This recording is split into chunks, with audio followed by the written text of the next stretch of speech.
play, not play to pay. You know, you need adherence. Yeah. So, but anyways, he's claiming I didn't pay rent. And I know I paid rent because I have auto pay. Uh-oh, you know, I'm out of control. I have auto pay and now on my account, right? So I know they take in the truck. And I'm like, that's weird. So like, all right, just find proof that you paid at least. Because so I go on the website, I see that it's paid, I look at my email, I have the thing about how it's processing, and then I look at my bank account and the money's gone. So I know that I paid, right? But I'm like, recently they upped the rent on us. They did a rent increase after a year. I don't care about that because I'm paying very well. I make literally millions on this podcast. On top of that, my dentist charges me less because of the size of my teeth. It's not a problem to me. Big deal. Sorry about that. Also, you're a side gig pulling plants. You've been doing better. You're not breaking your wrist now, right? I know, yeah. I haven't broken my wrist doing the plant business at all recently. Only ever one time. Yeah, I'm not a math guy. Once is not a lot of numbers. One time, 3 months, but yeah. Yes, 3 months. Oh, okay, fair. You were out for 3 months. That's right. I was. It could be blocked. But so I'm looking at the site, and I go, I want to get into the site and see. So I log into the site, and it says that the money can take out, but it's pending action from the property manager. There's all of that on the website, and I go, I don't know, that's weird. So I give him a call. I call this guy, and I go, hey, Shaw, I should probably know his name. Shaw. Hey, Shaw. I'll call him Shaw. I go, hey, Freddie Shaw. What's going on? You sent me this text saying I didn't pay rent. I see the money's coming out, all this. He's like, oh, yeah. And it's almost as if he didn't listen to any of the words I said. His response was, oh, yes. Yeah, see, the thing is that you haven't sent rent yet. But I had just said I paid rent. I texted him all these pictures. And I go, well, I have. And I log in the site, and it says here that it's something pending on your end that you haven't processed it or something like that. And he's like, oh, okay. Yeah, that's it. Let me just making stuff up at this point. Not the conversation is one-sided, and he doesn't have. It's clear to me that he has no idea what he's talking about. He goes, oh yeah. So it's something with the apartment.com thing. You gotta log in and tell them that there's you have to prove some bullshit that doesn't make any sense. And I go, I have to do something on the website to because I just upped the rent. I went in there and made the rent bigger. And he's like, yeah. And I'm like, well, I mean, how do I do that? And he goes, you have to send them a voided check. And I go, a voided check? And he's like, yeah, you have to send them a voided check. And I was like, all right, well, how do I do that? I mean, it's a website. Who do I contact? I emailed him a voided check. He's like, hold on, she's here. And he gives the phone to somebody else who's like, I guess, another property manager. And she's like, hey, it's Brendan. And she's talking to me. And I go, I sent the rent and all this. And the woman's like, what's happening is that the owner had some kind of fraudulent thing in their account. So they just need to work it out with apartments.com and send a voided check. I'm like, well, so do I need to send a voided check? And she's like, no. That's what we're doing. And I go, okay. And I said, so I don't have to do anything, right? And she's like, no, we're taking care of it on our end. And the money will probably come out of your account on Monday. I'm like, I already paid. So no money will come out. Like, the money's already come out. And she's like, oh, yeah, definitely, for sure then. So I hang up the phone and I go, I don't even know what just happened. Why did this guy text me saying I didn't pay rent? That's crazy. Did he send that to everyone in the building? Like, maybe the only person who used the website? It was the craziest thing ever. He had no idea what he was talking about the entire conversation. At no point did he know whether I had paid rent or not, or what I was supposed to do, or whether they received it. He's just freestyling on the phone. Oh, yeah, send a voided check. Oh, actually, no, don't send a voided check. Wait, somebody take over. Who runs the business? I was so mad. And it reminded me back to when the same guy called me. Remember we talked about the show? He called me and accused me of making loud noises in my apartment. But it was actually the squatters. Yeah, it was the squatters. Because this fucking idiot has no common sense. Somebody called the apartment next to us, said that there was noise that they heard, right? I guarantee you trying to tell him, but they're too polite, but there are squatters next to them. And he heard that, even though we had also called him separately from that, telling him Amazon packages were being stolen, and yet he still ignored all of that and called me and accused me of making noise at midnight. You know me, I'm silent. Yeah. I barely make any noise on this podcast. This fucking idiot has no common sense at all. He's the dumbest person ever lived. Like, do you want me to be the property manager? Maybe I have enough time to take over some of your duties. You clown. You didn't pay rent? How dare you accuse me of not paying rent? I was so mad. I was cursing at the top of my lungs because we were at the Century City Mall. People were walking by really damn crazy because like, that fucking idiot is a fucking idiot. And just yelling, and my wife's like, are you okay? I'm like, yeah, that guy's a fucking idiot. You stupid fucking dumbass. Why is he texting me? Just wasting my time. She was doing that bit where, like, you know, when you're like kind of angry and you want to do something. What's going on? What's this? Are you okay? It's like, does it look like that's helping me right now? Like, I'm becoming abusive. Don't get me started. Don't get me started. Just let me finish and then I'll talk. I'm trying to get something done. It doesn't help me to explain to you what I'm doing while I'm trying to do something. Yeah. That I can't stand. I'm 100% with you. Yeah. Like, if I'm venting, I don't need a psychological analysis or an answer to my vent. I'm just letting this out. Oh, okay. I see. Yeah. Maybe we're two different flaming peas in a pot here. Okay. Definitely I can see so when you vent, you don't want someone to help you kind of contextualize it or have a response. Is that what you're saying? Yeah, I already figured it out. That's why it's free. Because I know the right answer. When people start making it like, oh, well, you're doing great, this and that, I'm like, yeah, I know that. But this person's fucking up. I'm right about that. Yeah. Well, what about, okay, for sure, I can see if you're yelling at somebody, who knows, you're just angry. So. No, it's always fun. Well, I feel like you probably have had the same thing too, where it's like you're doing something, you're trying to fix something really quickly, and someone's like, "What's wrong? What's wrong?" Does that bother you? Yeah, that's probably me, honestly. I probably do that too when you're trying to fix something.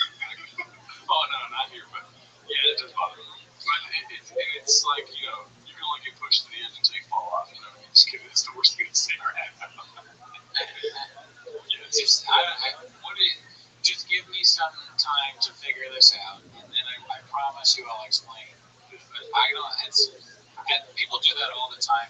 If there'll be like something drastically going wrong at work, right? And I won't get into the specifics, obviously, but I'll be fixing it, and then I'll get like 10 messages about it, and then somebody will come to my office and it's like, "What do you think I'm doing right now? Would you like me to stop trying to fix this so that I can explain to you what's going on instead of just fixing it?" Like, that just doesn't make any sense.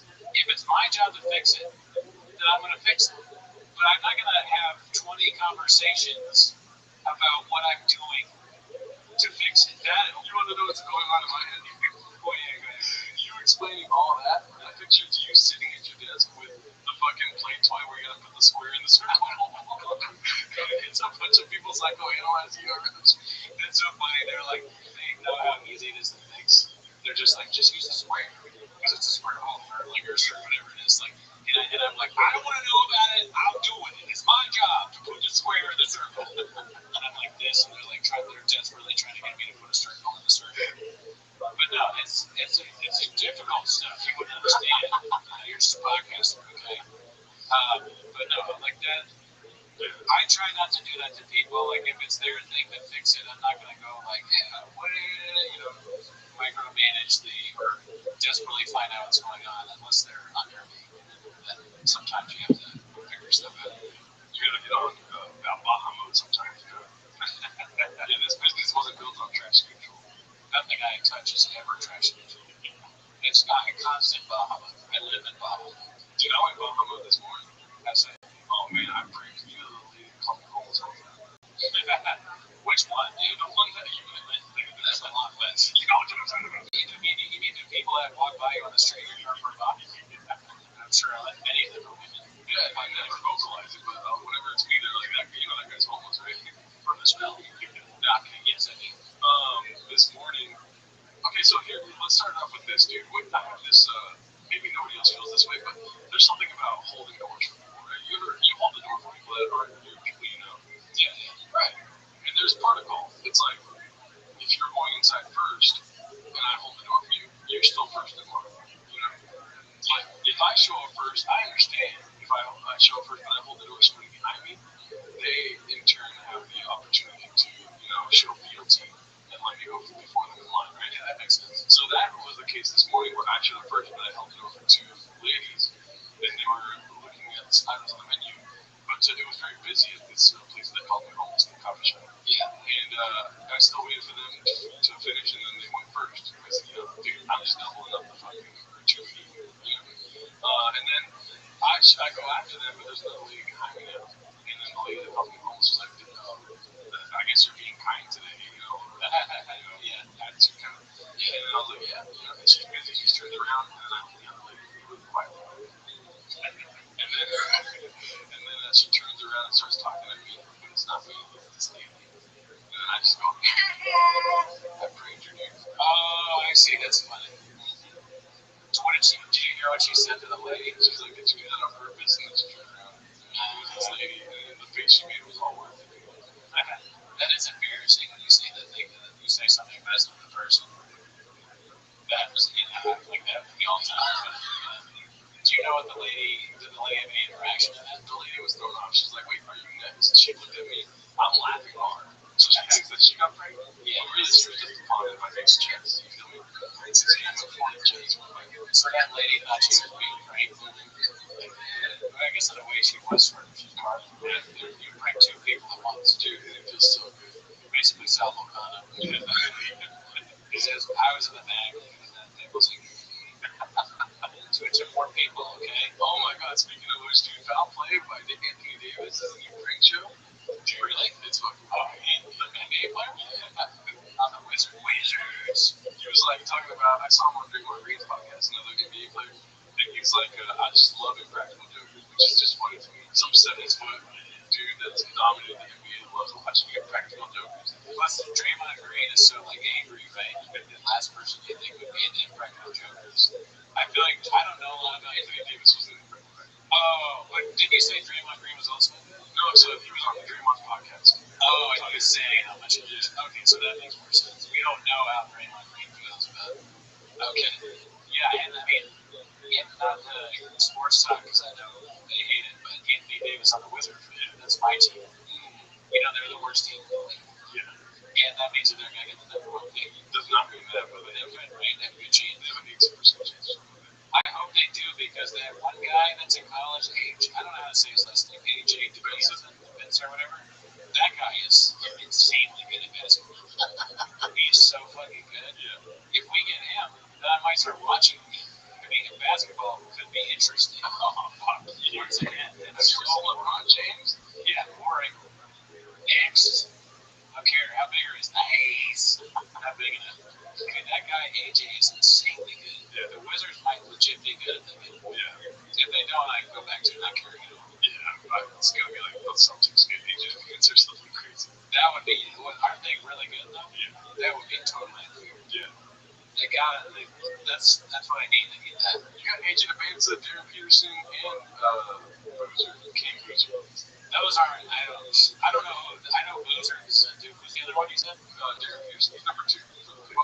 Does he play college or is he from international? He's not in college. Okay. I don't know. Oh.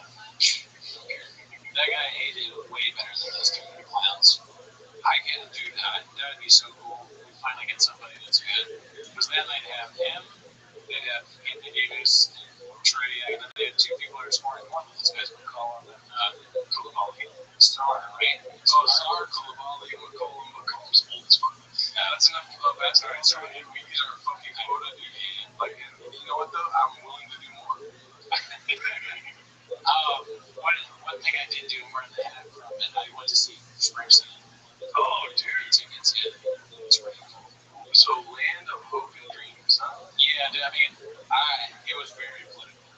Oh, wow. Springsteen you were cheering the whole time. Look at me, dude. I have my Martha's Vineyard shit on, and Bruce Springsteen hat, dude. I'm raised.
Rukutana Nine, Shaka Shantan,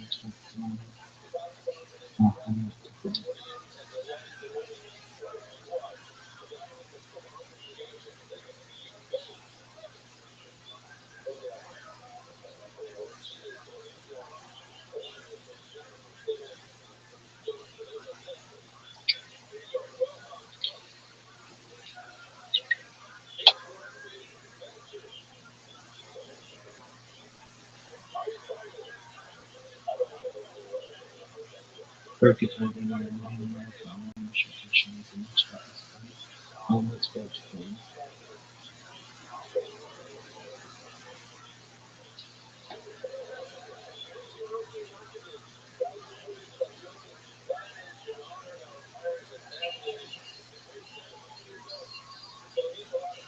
Ruk Sham Baba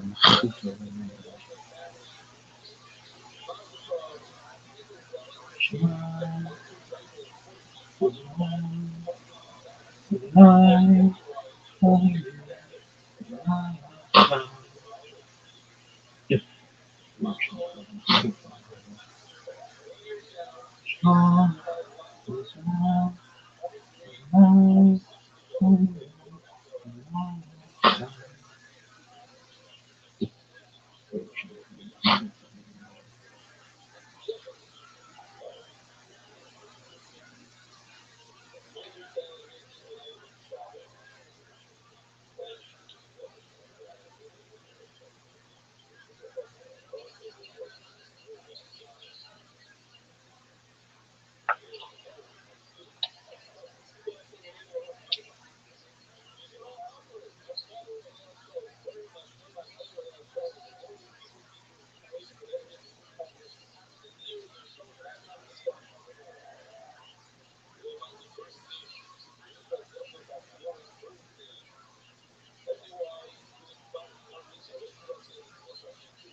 This is maybe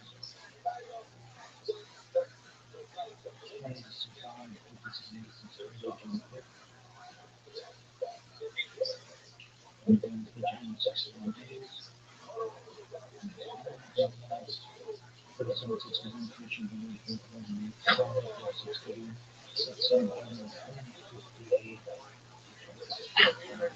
35 26 245 English 77 34 36 325 Kings 7 English 33 66 17 33 0 4 68 0 31 5 7 8 7 4 6 8 7 34 7 5 15 287 1 2 7 no one really knows for sure how they will figure out the kind that this majority will live by.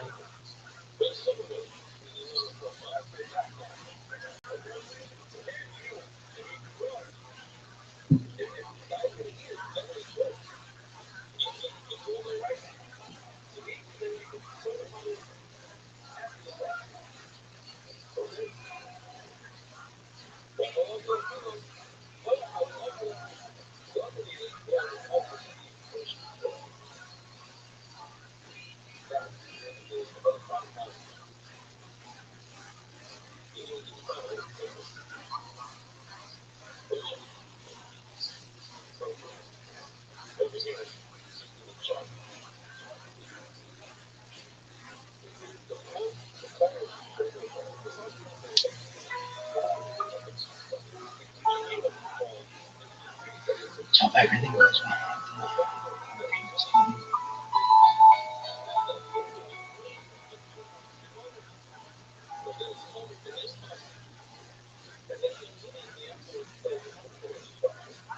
I'm Dr. Justin Sledge, and welcome to Esoterica, where we explore the arcane in history, philosophy, and religion. One of the most difficult aspects in starting to study Jewish mysticism and Kabbalah is getting a handle on just how those ideas developed over time. It's tempting to think that, for instance, Kabbalah has just always existed in the form that we have that Kabbalah is just one thing at all. Of course, neither of these positions is really tenable. Such notions developed greatly through the ages and are still developing. And there are now, and there have always been, numerous mutually exclusive schools of Jewish mysticism and Kabbalah. This class is meant to serve as an introduction to Jewish mysticism and Kabbalah from the point of view of its incredibly complex development from the prophets of ancient Israel and to the rise of modern Hasidism in the 18th century. Of course, this series isn't meant to be exhaustive by any means, but only should serve as a springboard for deeper study and reflection, and hopefully it will also enable you to situate developments in Jewish mysticism and Kabbalah in their historical and cultural context, and hopefully embolden you to dive into the primary texts, which are admittedly as sublime as they are obscure. Let me express my gratitude to Congregation Tehillah for allowing me to use these lectures to reach a larger audience here on Esoterica. If you want, you can find the entire series under the playlist Entering the Garden, Introduction to Jewish Mysticism and Kabbalah. I'll be uploading them over the next few weeks, or if you find these episodes after autumn of 2021 and you want to watch the entire series, you can find them in that playlist. If you find this series on Kabbalah interesting, I hope you check out my other content on topics in esotericism and perhaps consider supporting the production of free academic and scholarly topics in occultism and hermetic philosophy by joining my Patreon or perhaps with a one-time donation. You can find those links below, and I really appreciate your consideration. Now, let's enter the garden of Jewish mysticism and Kabbalah.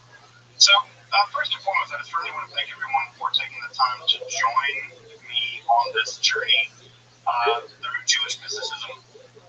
This is some of the weirdest stuff. I mean, it's sort of like ancient science fiction. And so I really appreciate folks taking the time to join me as we begin to explore some of this vast and I think really, really amazing and beautiful and very controversial literature.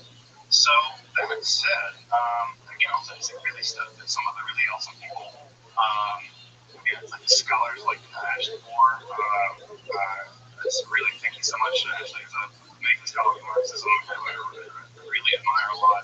So having folks in the room that are so smart and just willing to take the time to listen to me, I guess I'm just really humbled by that. So thank you all for coming along with me on this journey entering the garden. As I mentioned in the email, the term garden here is from pardes, right, which is this big word in Jewish mysticism that often mystics are described as going down into a garden.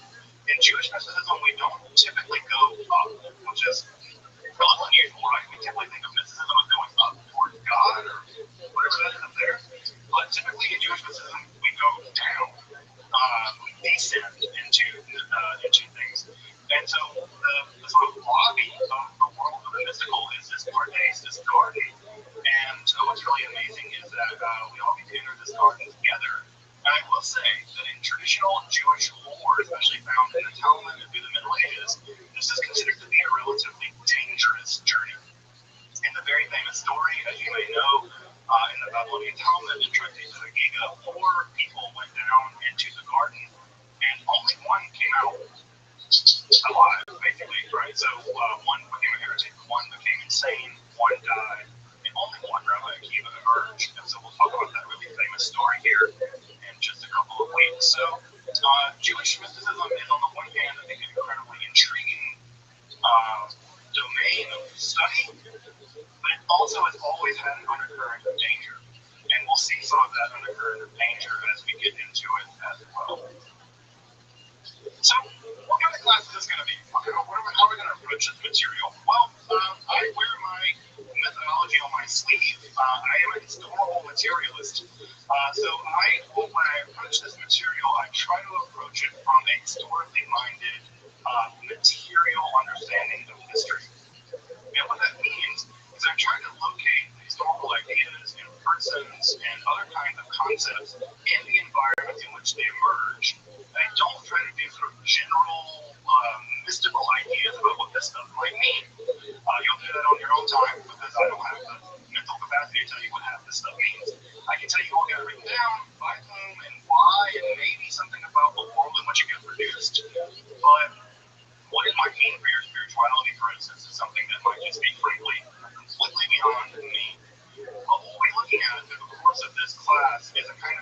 tour of the major concepts, the major texts, the major history and personalities that go into Jewish mysticism and Kabbalah. One of the things I really hope that you get out of this class as you work through it is, for me, Kabbalah has always been incredibly intimidating. The books of the Kabbalah are very intimidating. And part of what I hope to do is give you confidence and give you enough context that if you wanted to dive deeper into Kabbalistic books, you could do that, right? So you can pick up a copy of the Zohar or the Sefer Yetzirah or other major historical Jewish mystical texts, and that you could feel confident that you could dive into those. Now, sink or swim, that's probably up to you, but you can at least have the confidence to make the dive. So what I'm not going to do, what my aim isn't in this class, is I can't make you a Kabbalist, right? I'm not a Kabbalist. I don't identify as a Kabbalist. And so I can't make you a Kabbalist. I think it takes a Kabbalist to make a Kabbalist. I think it works like that. Like you take a rabbi to make a rabbi. I think it takes a Kabbalist to make a Kabbalist. And I ain't no rabbi, and I ain't no Kabbalist. So I don't have the ability to make you a Kabbalist. Now, that's not to say that some of these ideas might very well prove to be incredibly positive in your spiritual life and your spiritual development. If that's the case, that's fantastic. But I don't want anyone to have the idea that what I'm going to be teaching is how to do Jewish mysticism.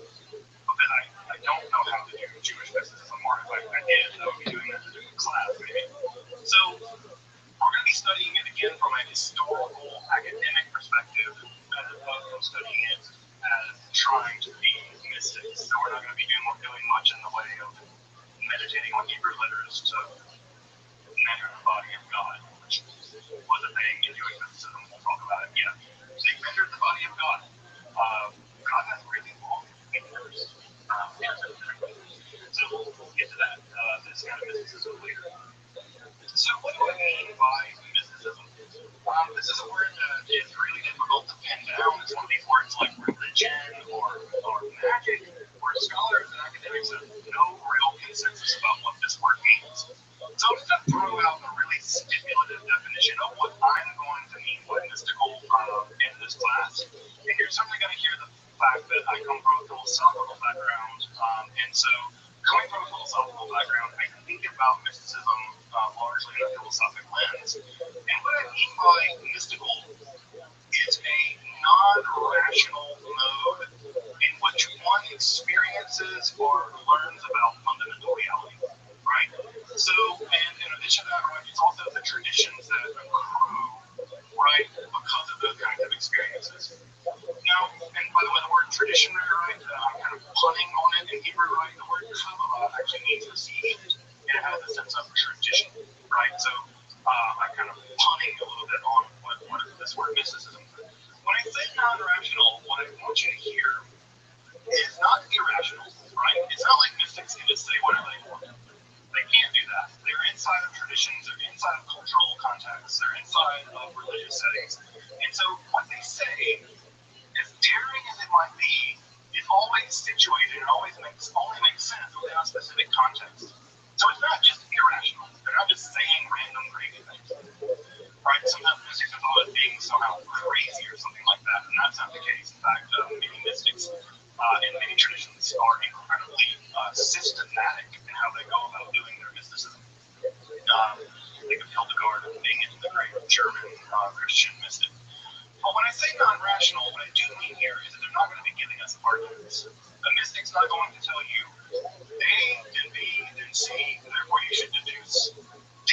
And they're not going to be saying something like, I did an experiment, and from my experiment, my induction is a 75% certainty that blah, blah, blah, blah. They're not doing any of that. They're having visions, they're having experiences, and they're reporting back on the content of those experiences or the way that those experiences have transformed them personally.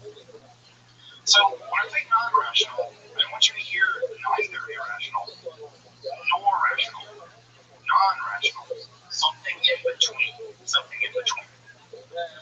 I should also say just a little bit out of the gate about the distinction here to be made between Jewish mysticism more generally and Kabbalah more specifically. We now in the sort of sloppy vernacular that we use the term Kabbalah to describe all of Jewish mysticism. It's a bit of a mistake. The Kabbalah, right, is a very specific kind of Jewish mysticism that began to emerge in the 13th century.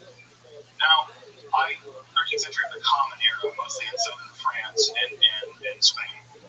So we're going to get to the Kabbalah, and obviously we're going to spend a little time on Kabbalah, but we got to get there. And the Kabbalah wasn't cut out of whole cloth. It didn't just emerge out of nothing.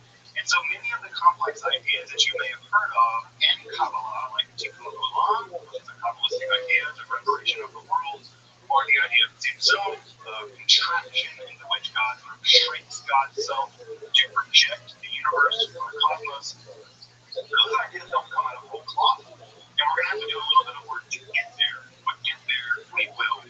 So think about Kabbalah as a specific type of Jewish mysticism, and there are other Jewish mysticisms that also existed prior to the Kabbalah, right? So there are other forms of Jewish mysticism that existed prior, although many of those prior forms of mysticism were absorbed into Kabbalah. So this is part of the reason why it gets a bit confusing. So suffice to say, Israelite or Jewish mysticism extends probably back before history. What I mean by history, of course, here is just the history of writing. When the ancient Israelites began to write things down. And as we'll see in a moment, some of the earliest texts that have been recovered in Israelite literature are, interestingly enough, both composed by women and also both composed by mystic women. So we'll get to those in just a minute. But I think this is a weird thing that, for whatever reason, doesn't get enough press, that some of the earliest Israelite literature is by women mystics. So why that doesn't get enough press is misogyny. But, right, it's true. If you're curious what you're seeing on the screen here on the left-hand side, this is an image of an amulet recovered from a burial site in Jerusalem called the Ketef Hinnom. And what you're looking at is the earliest recovered archaeological section of the Hebrew Bible. So if you ever wondered what the earliest text of the Hebrew Bible looks like, it's this. These are tiny little silver amulets that were recovered from a tomb. And for the folks here that read a little bit of Hebrew, you probably can see that this is a version of the priestly benediction. So the earliest fraction, the earliest text we have of the Torah is actually an amulet, a magical device put into a tomb, very likely to protect the dead, perhaps from malevolent supernatural forces. So in many ways, we might even say that the first appearance of the Torah in history is a supernatural mystical appearance. It's an amulet. It's an amulet there to protect the dead, probably. If you've ever been to the Israel Museum, you may have seen this. And it's actually on both sides, and it's tiny. The little amulet's probably about that big, and the Hebrew letters here, as you can see, are not modern Hebrew letters. They are very old Paleo-Hebrew letters. The earliest case in which we can talk about an Israelite form of mysticism has to do with two different concepts. One concept is theophany, which means God appearing. I'll talk about it more in just a moment. And the other, of course, I'm sure, many folks know, is prophecy, which is a case in which God, the Israelite God, Yahweh, is said to speak to people, and those people that Yahweh speaks to, in turn, speak on behalf of Yahweh. And in fact, that's where the word prophecy comes from. The word prophet just means to speak or in ancient Greek. So core to ancient Israelite religion, like many ancient religions, was the idea that their God, their tribal God, Yahweh, spoke to people, communicated to people. Now, typically, when gods speak to people, that is non-rational, right? That's not rational. It's not irrational, right? It's not like you're going to make a logical deductive argument that God's speaking to you. And yet, prophets are often taken seriously, sometimes killed in history. But it's very clear from ancient Israelite society and the larger ancient Near East society that prophecy was a widely attested and important social vocation. So Yahweh talked to people, and those people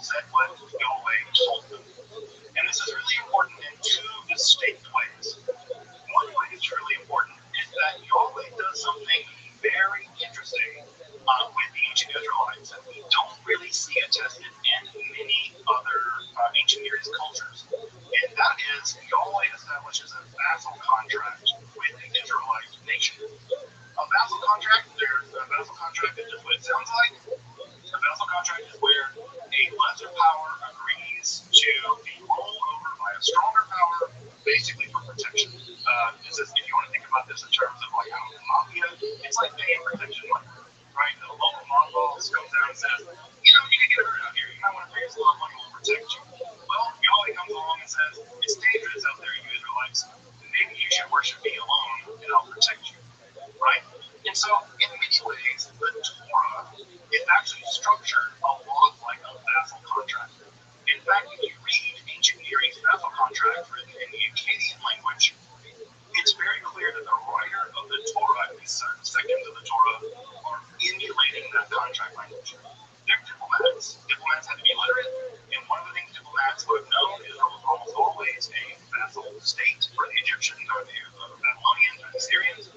Vassal contracts would have been part of their life, and making a vassal contract with their God would have made a lot of sense. This is also revolutionary because you're making a vassal contract with a God and not another country, which means that you're subservient fundamentally to some other being and not the king of Babylon or whatever. Now, this doesn't go well for the ancient Israelites, but it does establish what we call the Deuteronomic theology. And this is just a complicated way of saying, if you have a contract, contracts are always involved, you're getting things out of the deal. Well, the Israelites vowed they would serve only one God, Yahweh, and Yahweh vows that if they do that, they will get a land, right? They will have the land, and a land flowing with milk and honey and all the rest, right? And the idea is they keep their side of the deal, the Israelites, then Yahweh will keep their side of the deal and protect them. Now, if you know anything about Jewish history, that relationship was rocky, let's call it rocky. And this didn't happen for lots of reasons. There are lots of things that broke down in that process. Further, right, in addition to this whole vassal contract business between Yahweh and the Israelites, it also seems like there was a tradition within the Israelite community where Yahweh spoke to individual people. Those people typically called Nabi, right, prophets, Nabiim. These prophets would receive the message from Yahweh and then go communicate it to the broader Israelite community. It was almost always negative. The prophet, you never invite a prophet to a party. They'll ruin any party you invite them to because they'll mostly spend all their time condemning everything you have your whole life. So prophets are the joy kill of all times. So prophets, as we know from ancient Israelite and other ancient Near East literature, are widely attested. Prophet was a job, right? You could be an independent freelance prophet. You could be an institutional prophet. We'll talk more about prophecy here in a minute.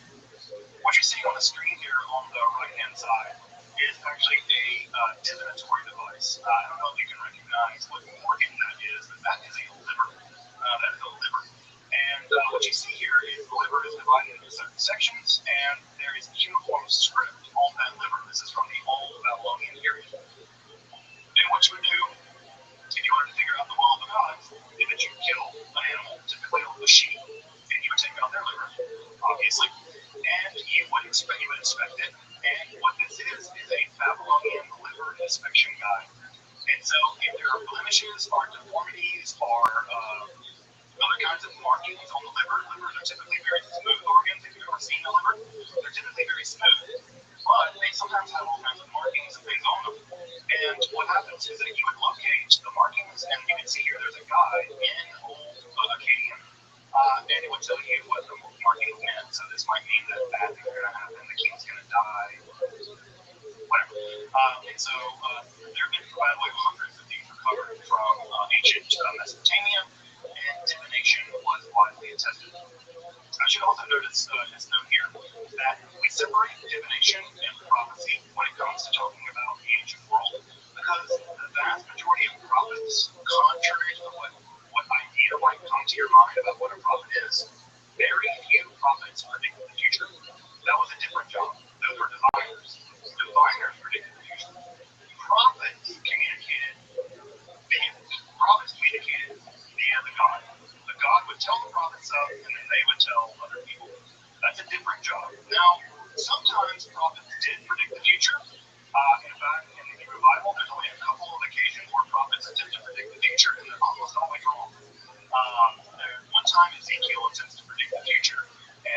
wrong, and he has to go back later and be like, well, I meant that metaphorically or something. And so very few prophets attempt to predict the future.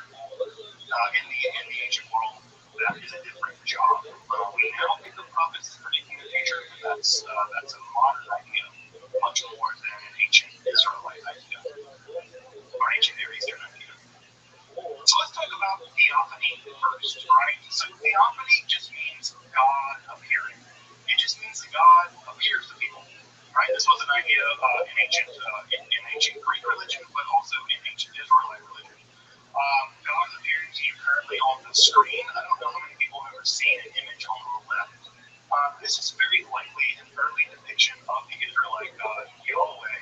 We think that is Yahweh for a couple of reasons. One, it says Yahoo there in Hebrew, which was an abbreviation of Yahweh's name. And this coin was minted as part of the satrap of Yehud during the Persian period.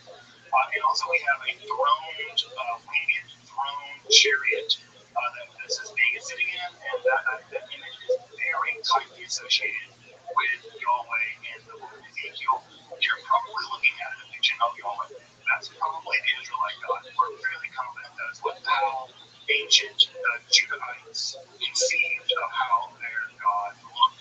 I don't know how many people have seen this image before. Show of hands or things like this. Some folks have seen it. I think it's very interesting that most folks, when they see an image like this, they think of the idea that Yahweh is not allowed to be depicted. But clearly here on the coinage is Yahweh. I also like that Yahweh has a six-pack. I really appreciate that. Yahweh does not see a bad thing. So God appearing, right? God appearing is a relatively common motif in ancient religions. In fact, many ancient religious rituals were meant to compel the god to appear. This would be in temples and other kinds of locales, and you would do rituals to make the god appear to you. And so, what's interesting about the Israelite theophany, God appearing, is that sometimes the Israelite writers like to pick their image of Yahweh as a kind of divine monarch, sort of like a king sitting on a throne. Very common image. If you have the chance to read the section in Isaiah, the theophany of Isaiah, that's exactly what you get, is a kind of divine leader sitting on a throne. However, what's also important is the ancient Israelites had developed at some point an allergy to depicting their God. The God of their God is incorporeal and it's invisible. And in other texts, most famously the text of the theophany to Moses, that Yahweh actually tells Moses that if you see me face to face, you'll die. You cannot see me face to face. Although later in the book of Deuteronomy it does say you saw me face to face. Whatever, the Bible has all kinds of editorial problems. And we do see images where God appears to the Israelites, always included somehow.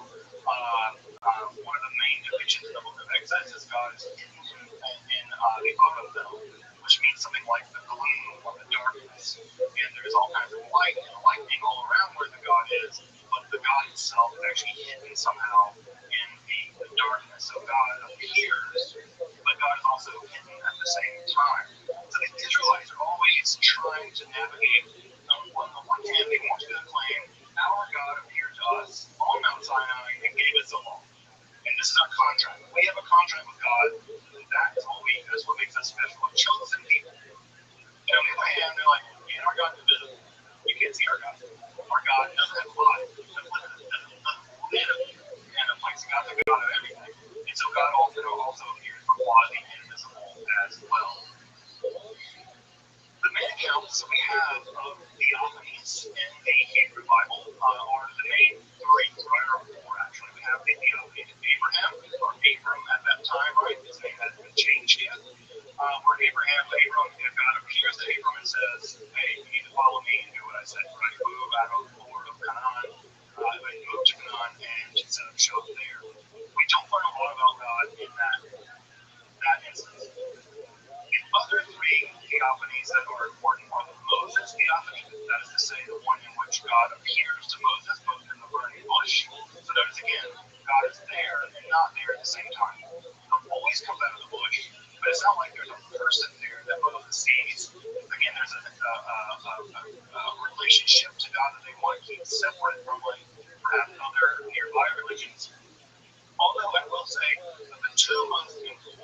theophanies that we have in Israelite literature are the ones to the prophet Isaiah and the one to the prophet Ezekiel. And I don't know if you had the chance to read the theophanies to Isaiah and Ezekiel. They're very strange, especially the Ezekiel one. It's notoriously weird. But one thing that we do know about those theophanies is that in both cases, they are terrifying. You do not want Yahweh showing up, right? This being is not your friend. This being is not your buddy. It's not your drinking partner.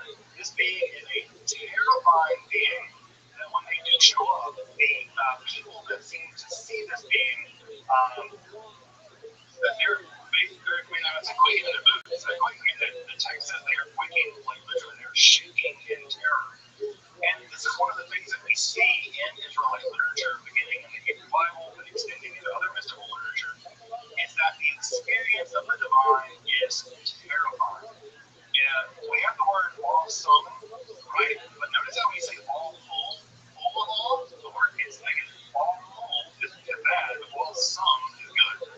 Some all is okay. Like a rainbow, a lot of all is bad. It's all full. But when God appears to you, when Yahweh appears to the Israelite prophets, it is a terrifying experience. We even have records of their bodies physically shaking, sweating. They lose the ability to speak, things like that.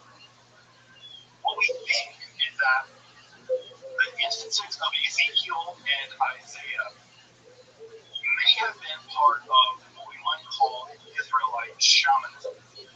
You know, I don't like to use the word shamanism in a willy-nilly way, because I think that shamanism, as you may know, was a religious practitioner, an ecstatic expert, primarily found in Siberia. And this idea that shamanism has been taken out of this context of life more generally, I've been skeptical of that process. I don't like using terms like that in kind of a rough and ready way.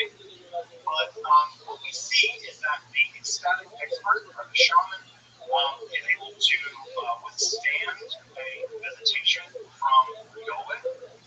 And from that visitation, they're able to extract certain kinds of information about what needs to be done.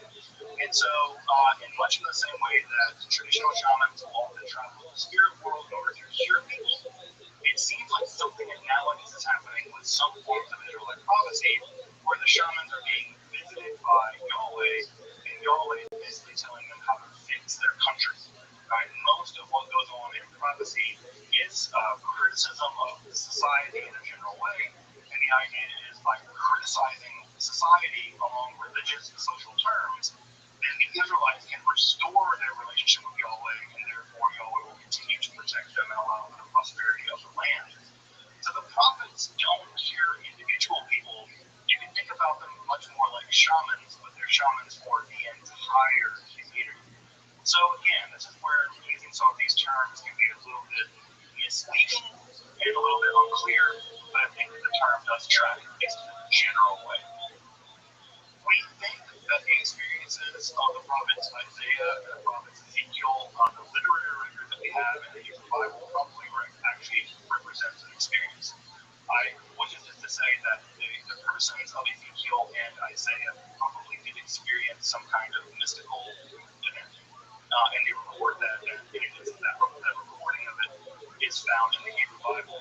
Now, Ezekiel is especially interesting in this regard. If you've read other texts of Ezekiel, you'll know that he is really unusual as a person. He seems to be really extreme things like lying in the street naked for days at a time. So he may have been suffering from some kind of underlying mental health condition, right? We don't know. I mean, again, it's not for me to pathologize Ezekiel or to diagnose him, because I have neither the ability to neither.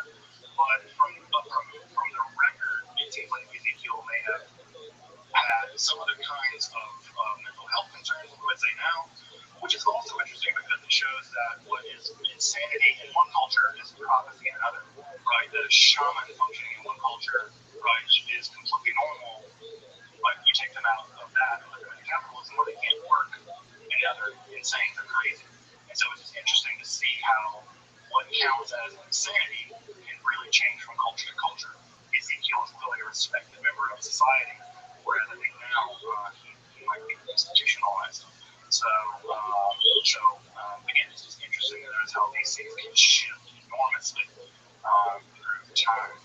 It's also worth noting here that Ezekiel and Isaiah, the theophanies of Ezekiel and Isaiah, which the Isaiah one is also very terrifying, right? God appears to Isaiah, and basically Isaiah says, I'm going to die. And he says, I'm finished. Like, I'm going to die. And he doesn't die, and then he's basically anointed by God to tell the message of Yahweh. What's really important about both of these visions is that they all become the foundations for an entire school of Jewish mysticism called Merkabah literature, or chariot literature. This form of Jewish mysticism, which we'll get to not next time, the time after that, this was the dominant form of Jewish mysticism for 800 years. So if you want to think about the Kabbalah as existing now for about 800 years, Merkabah mysticism was the dominant form of Jewish mysticism for the 800 years prior to that. So this chariot mysticism, and again, when I say chariot mysticism, you should always keep in mind, right? This is how Yahweh is depicted, as literally riding on a kind of winged chariot. Unsurprisingly, this form of mysticism is going to be very important. Just as a preview, Merkabah mysticism is a form of mysticism in which the rabbinical elite would descend into the palaces of Yahweh, and they would meet with various angels, and they would show angels these various passwords, and eventually they would be able to climb through the various heavens. And again, they're not getting up, right? They're not going up, they're going down in the mystical New York day, they go down in the chariot. And they eventually are given a glimpse of the throne of God. Sometimes they're allowed to see the body of God, which I know that Jews are not supposed to believe that God has a body. They did. They were allowed to measure the body of God, look at that literature, and in some cases they were even allowed to sit on the throne of God and be transformed into angels. So if you ever want to be transformed into an angel, all you have to do is bypass a bunch of scary angels and sit on the throne of God. No big whoop. No big whoop. So that's a very cool form of mysticism, and we will get to it in a couple of weeks. So again, Merkabah mysticism, not Kabbalah, different kind of Jewish mysticism, but anchored in the theophany of Ezekiel and Isaiah. So as I mentioned earlier, ancient Near East prophecy is very well attested. The only major exception is Egypt.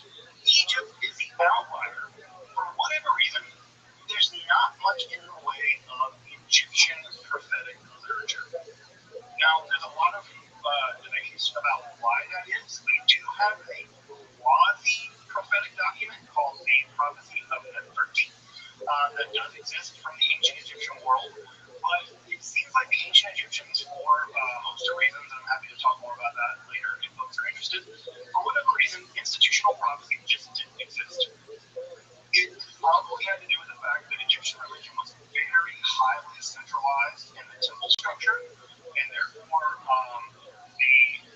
the gods just didn't interact with human beings in the same way that they did in the wider Near East. But the ancient Egyptians just don't have much in the way of prophecy. We have a lot of ancient Egyptian religious literature, just not prophetic literature.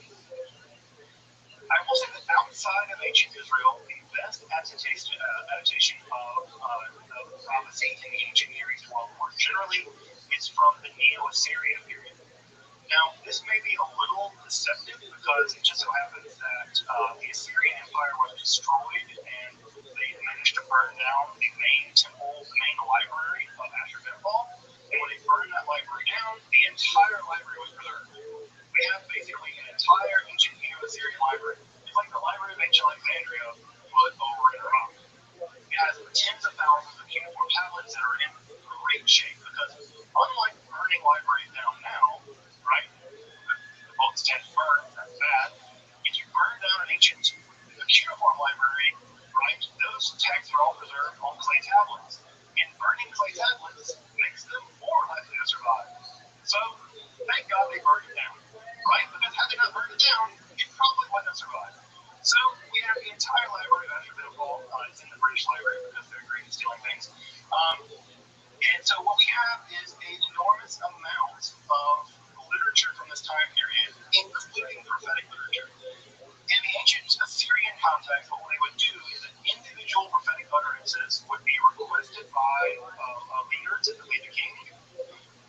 utterances would be written down, and then a digest of those ecstatic utterances would be collected together on large clay tablets, and then those clay tablets would be stored in the library of Ashurbanipal. So we have individual utterances stored together on bigger tablets and then archived. The exact same thing happened in ancient Israelite context too. Many of the documents that we have, for instance, the book of Isaiah, is not written by one person. Isaiah is written by three people, right? At three different times with three different agendas. All of the various Isaiah texts got edited together into one digest, and that Isaiah prophecy became the book that we now know of as Isaiah. So the exact same literary and material culture in ancient Syria is also attested in ancient Israel, which we shouldn't be surprised about because ancient Israel isn't special. Now, I know that some of us were raised with this chosen people stuff, but the ancient Israelites were ancient Near Eastern people, and they did what other ancient Near Eastern people did. Sorry, not sorry. So we know a lot about ancient Neo-Assyrian prophecy. What do you know about prophecy in just a minute? We know a little bit about their prophetic techniques. We know, for instance, that they engaged in dancing. Dancing was one of the mechanisms by which both Israelite and Neo-Assyrian prophets managed to work themselves into a kind of ecstatic state. We don't know what the dancing looked like. Maybe it was the dungeon. I don't know. But whatever the dancing was, it seemed to have get them into, it got them into an ecstatic state, and in those ecstatic states, they would shout what the god had to tell them, and a scribe would write those ecstatic utterances down. They also engaged in self-laceration. So, as you may or may not know, self-harm is a pretty common motif in many mystical practices, most famously, for instance, among the Maya people. The Maya would they would pierce their tongue or their genitals, and they would pull string with barbs running through their tongue or genitals in order to get themselves in a great deal of pain. The blood would be gathered into a pot, and then the paper with the blood soaked would burn in the burning smoke. Maya kings would see visions. Self-harm is a very common thing that happens in many prophetic cultures. The self-harm also occurred in ancient Mesopotamian culture, and it seems like they engaged in something like flagellation, probably to whipping themselves in order to use perhaps the endorphins or the serotonin release to get them into ecstatic states. Although there's some medical debate about whether blood loss would have been helpful in getting you into an ecstatic state. I don't intend to find out. So anyway, self-harm was also part of this. Also notice that in the ancient Israelite law, there are several prohibitions on self-harm, especially in terms of religious self-harm, specifically things like tattooing and harming yourself on the occasion of the dead. So it seems like the Israelites knew about these practices and forbid them. So if you ever heard things about you're not allowed to get tattoos if you're Jewish or whatever, it actually comes from those kinds of laws. Although also there's a persistent myth that if you have tattoos, you can't be buried in a Jewish graveyard. That's nonsense. I don't know where these weird things get started, but that's the thing people say, and they're wrong. We also know, interestingly enough, that ancient Near Eastern prophets could be both women and men. We have attestations of both women and men prophets. And we also, what's I think really important that doesn't get talked about enough, is that we have a third gender that is specifically connected to ancient Near Eastern prophecy. Specifically, the goddess Ishtar, who you may know from the name Esther. The name Esther is just the version of the name Ishtar. We know that the goddess Ishtar could convert your gender from typically male gender, man gender, to another third gender called Asinu. And these Asinu prophets would have their gender converted by Ishtar, and they can be converted back on the command of the goddess. And while you were converted to this Asinu gender, this third gender, you would be serving the goddess Ishtar probably in a ritual sex working job in the temple precincts. And so we don't know a lot about this exactly because the literature is pretty scant,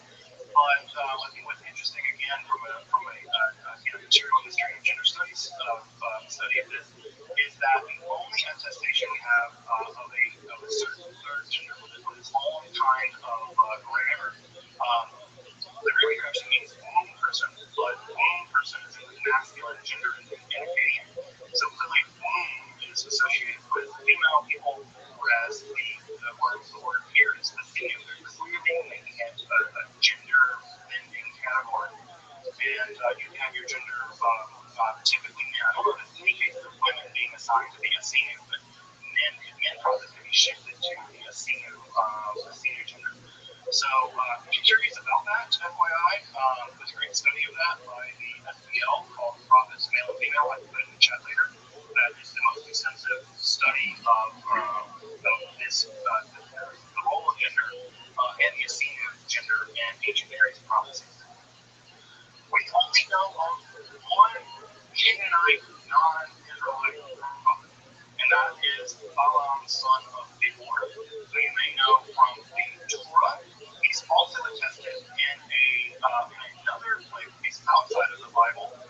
He's attested in a shrine that there's a the wall is plastered, and he's mentioned on the plaster of the wall, and he's mentioned in a non-Israelite language, it's Moabite. And so he must have existed and been quite famous. In fact, he's the only prophet from the ancient Canaanite world attested outside of the Bible. So he was famous enough that the Bible had to include him, and he was so famous that he was also attested outside of the Bible as well. However, no non-Israelite Canaanite prophetic texts survived. If they existed, which they very well did, and likely did, they didn't survive. The reason for that might be that they were written down on papyrus and simply didn't get copied because of the ritual supremacy of the Israelite theologism. It could just be that they haven't been discovered yet. But we do not have records of prophets, non-Israelite prophets, leaving behind a literary record. Unlike, as you mentioned, this text that's on the screen here, this is probably one of the most important ancient Near Eastern religious texts. This is called the Descent of Ishtar. This is a tale where Ishtar descends into the underworld. If you've never read it before, I highly encourage you to take a look at it. It is a description of Ishtar going into the underworld and ultimately becoming trapped there and having to escape. And it's a really fascinating text about Ishtar and the journey to the underworld. Many religions have journey to the underworld motifs. Christianity, for instance, has a pretty famous journey to the underworld, Orpheus in the Greek legends.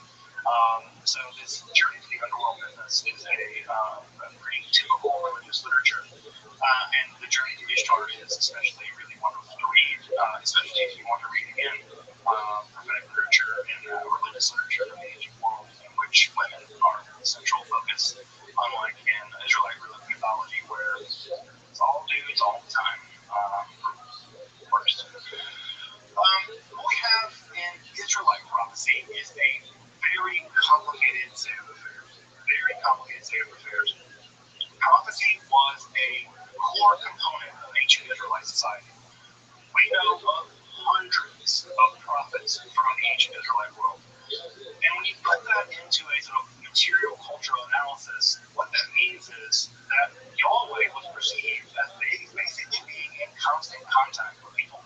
That is to say, you could kind of go down the street and there'd be a prophet in your village, very likely, and you needed to get in contact with Yahweh, you could probably get into contact with Yahweh, like Yahweh at Yahweh.com or Gov. And so prophecy was widely attested. So first thing that we know is that prophets occurred in both genders. We have both women and men prophets. And in fact, the oldest literature attested in the Hebrew Bible are both prophetic pieces of literature from women, specifically attributed to Deborah and Miriam. As you may know, the Song of the Sea and the Song of Deborah, found in the Book of Judges, are probably the oldest pieces of the Hebrew Bible. They are so old that there's no definite article yet in Hebrew.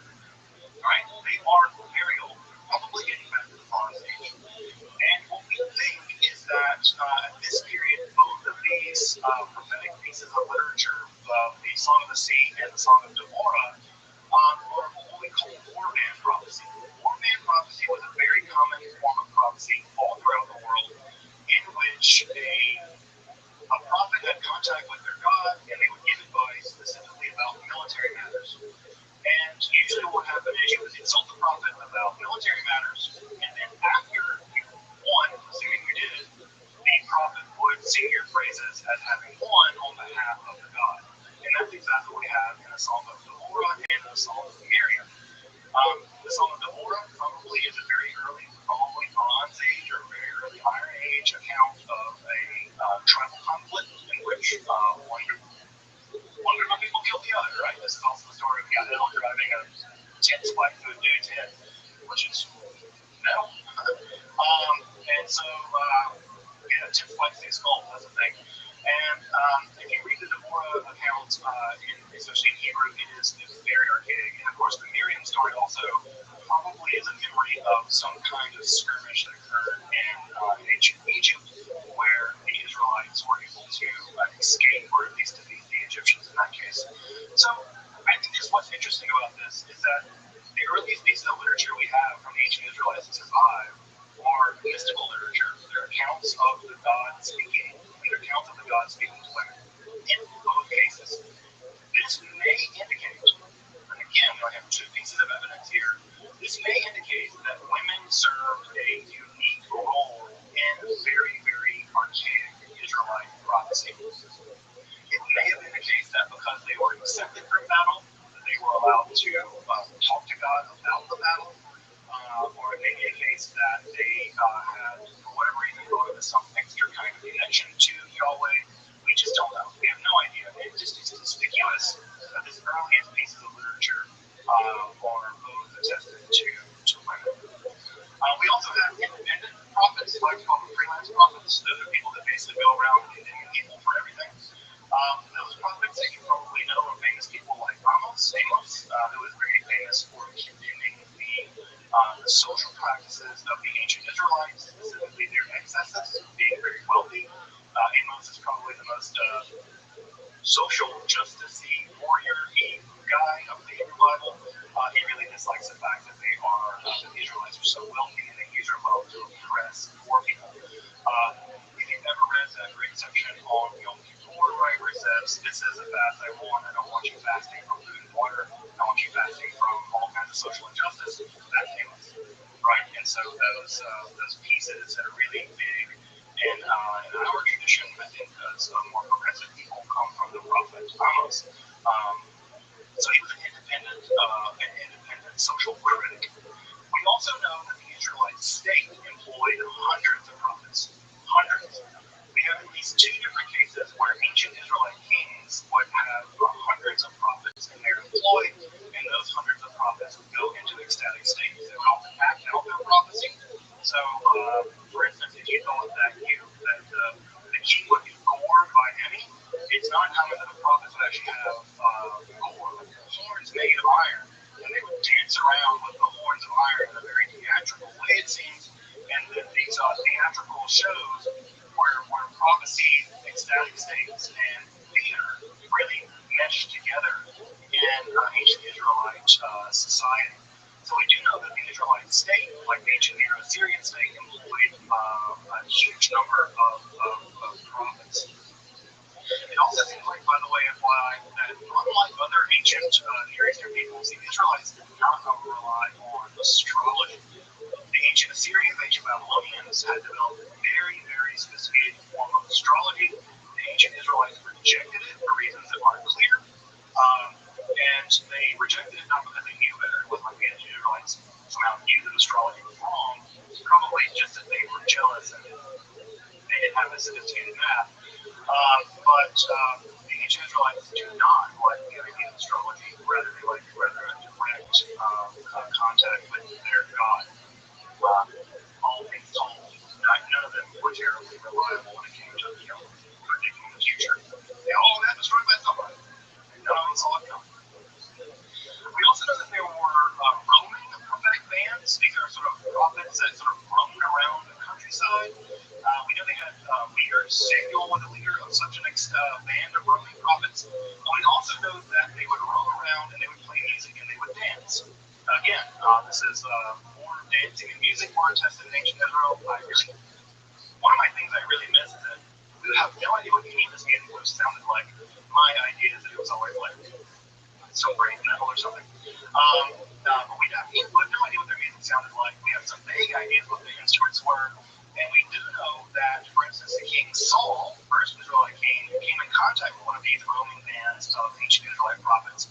he also immediately fell into an ecstatic state. So it seems like going into ecstatic states was a thing that was, I don't want to say normal, but normalized. It was a thing that could be expected of that. So these bands would come through your town, and you might go into an ecstatic state and commune with Yahweh. We do know of several women who were engaged in prophecy, and they had, in some cases, very high rankings in society. One thinks of the prophetess Huldah. Huldah is primarily known from the book of Kings, where the King Josiah, the Judahite King Josiah, finds a Torah scroll in a wall, has it written down to justify his political agenda, and which is the Torah we still have, by the way. Like, basically, it's a piece of political propaganda from the 6th century BC, which no one talks about that. That's the thing. But Huldah is actually a woman prophet who is an immigrant refugee from the north. She's living in a suburb of Jerusalem, and she's consulted to basically vet whether or not this scroll found in the wall is true. And of course, she does the very wise thing and says it is. Yeah, I'm sure that will lie. So we do know that women had a relatively high-ranking position of power as prophets. They were not allowed to be priests, but they were allowed to be prophets, and they could do things as high level as basically vet scripture. And again, I want to restate that as the book's here.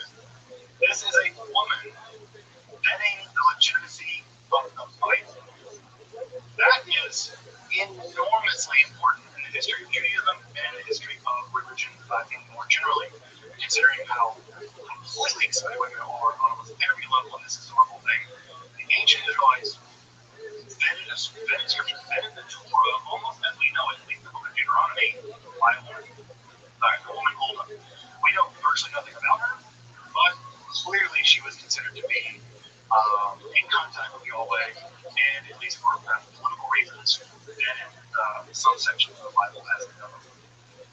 We also know that there were professional prophets, that is to say, prophets whose job it was to be a prophet. You got paid.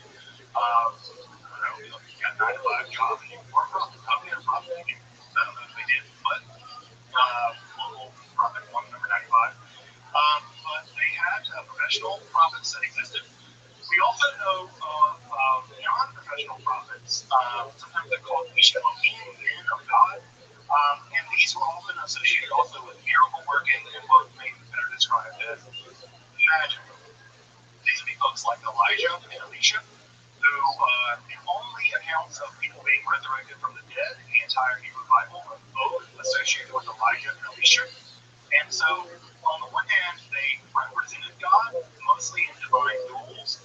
As you may know, many Israelites and other Canaanite people worshiped a god called Baal, who was very popular as a storm god. But as you may know, storms are very rare in ancient Israel, and you relied on winter rains basically to make sure that you had agricultural crops. And so, storms were a godsend, and Baal was very popular.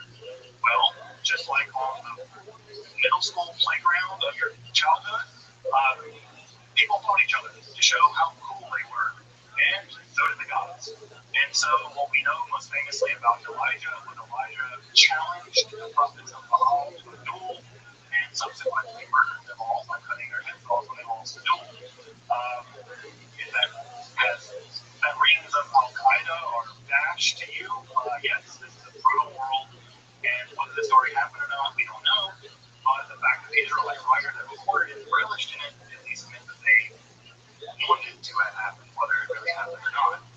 So we also have prophetic duels. You know, my God is your God kind of situation where they would engage in these prophetic duels, which you've never read that story in Kings. It's really worth reading. Elijah was a weird dude. And again, he's on the fringes of society. He's not even clear he's even an Israelite. He's constantly called a Tishbite, not Tishbite, right? And so as a Tishbite, he may have not even been born an Israelite. He's a kind of fringe character that people have a very strange relationship with, and we continue to have a strange relationship with him because he did die allegedly, and now we invite him into our homes randomly.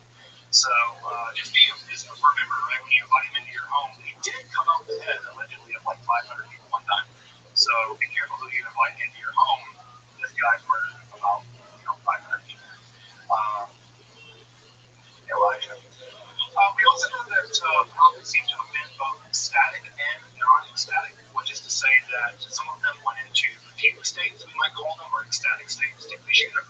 others didn't. So we have a range of prophetic techniques.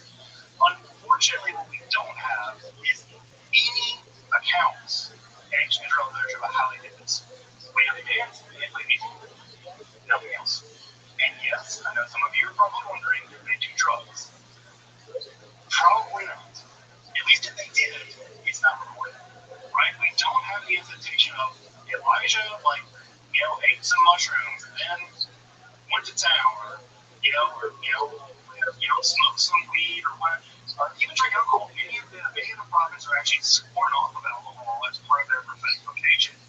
So we don't have much evidence of substance use in the prophetic literature. However, archaeology is a hell of a drug. And what we recently found at a site called Tel Arad, which is one of the few Yahweh shrines that survived in the ancient world, we found on the top of one of the altars where you burn incense, cannabinoids. And so we know that room, right, would have been relatively small if they were burning incense with cannabinoids in it. They're hot. Maybe. We don't know, right? But we found it. We found evidence of cannabinoids at a Yahweh shrine, right? One of the only ones that survived. There are only two that survived. There's one in Tel Arad, and there's one in Tel Dan, the Jerusalem one that's been destroyed. And so the Shiloh one has never been found. But maybe they were getting contact highs, talking to Yahweh. I don't know. I would encourage you to do your experimentation on your own time, see what you so I do not know. But this, by the way, that find about the Tel Arad cannabinoid thing was just like a year ago. So people who think that they come to everything over there, they find all kind of weird stuff. So actually, they found it. They just didn't think to test it.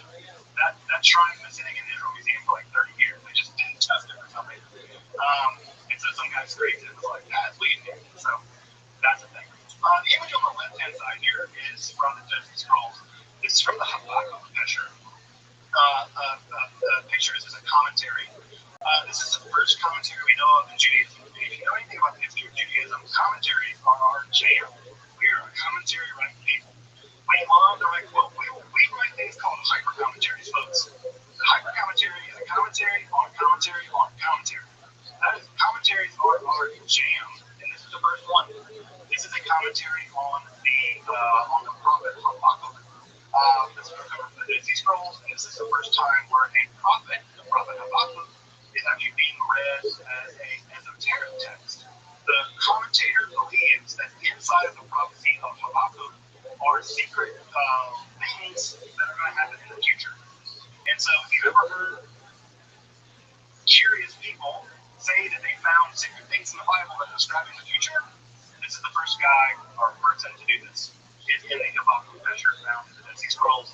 You can find this document in any collection of the Dead Sea Scrolls. But again, what's important to note here, right, is that even the idea that you can mine a prophetic piece of literature to define the future, an idea that we all know is culturally very common. You can flip on the radio, I'm sure you can find some preacher right now telling you that the end of the world is coming because they found something in the Bible, the book of Daniel, whatever. The first time we see it actually happen in Israelite literature is in this commentary on Habakkuk. So you can read the book of Habakkuk, which is really short, and then you can read the Habakkuk Pesher in the Dead Sea Scrolls, and take a look at that one. This is also on display in the Shrine of the Book in Jerusalem. People always flock to see the Great Isaiah Scroll because they think that it's the biggest one, But just so you know, if you go to the Shrine of the Book, the Great Isaiah Scroll is a replica. It's not the real one. That one is the real one stored in a book or somewhere. But the Habakkuk Pesher is the real one, and no one ever spent any time on it because it just thinks it's nonsense. Or they don't care. And I got to spend like an hour looking at it. It's complete fanboy of the Habakkuk Pesher. So there we have it.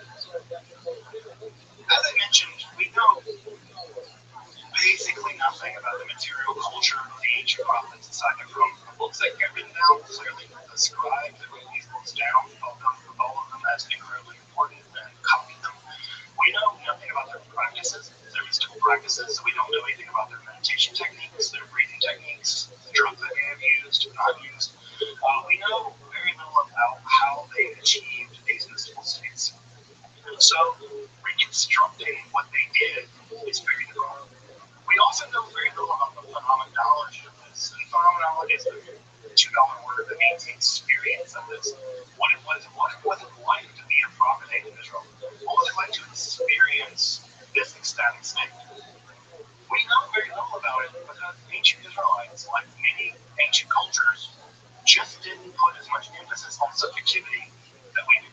We are narcissistic people. We love ourselves. We love talking about ourselves. And you can find 1,000 books about people talking about it. We have memoirs and things, right? Ancient peoples did not care about subjectivity in the way that we do. And so when you think about this reading the Hebrew Bible, how often do you learn about the emotional states of characters? Basically, no. It's like, and he got angry, or they were sad, and they move on. We know very little about the interiority of these characters because they didn't care about it as a literary motif, right? It's not like Russian romanticism or something. And we know very little about the phenomenology of these experiences, aside from they were apparently very scary. That's it, right? So we know that ancient Israelite prophecy, ancient Israelite mysticism was a social anchor. It was a political anchor. It was an economic anchor. We know that with that many people, 400 prophets employed by a court, this was a part of the economy, right? So no marginal thing by any stretch of the imagination. But we know very little about it from a material culture point of view, unfortunately. What we do know is that the prophets went away. Israelite prophecy went away eventually. And the reason probably that it went away is that, well, the countries that they served were destroyed. Ancient Israel was destroyed in 722 BCE. Ancient Judah was destroyed in 586. And if your country is destroyed, well, you don't have a job anymore if you're alive, right? If you're alive. And we know there were prophets operating in the exile. Ezekiel's one of them. Jeremiah flees to Egypt. So we do know that they escaped. But we know that the social institution of prophecy did not survive these destructions. So, why?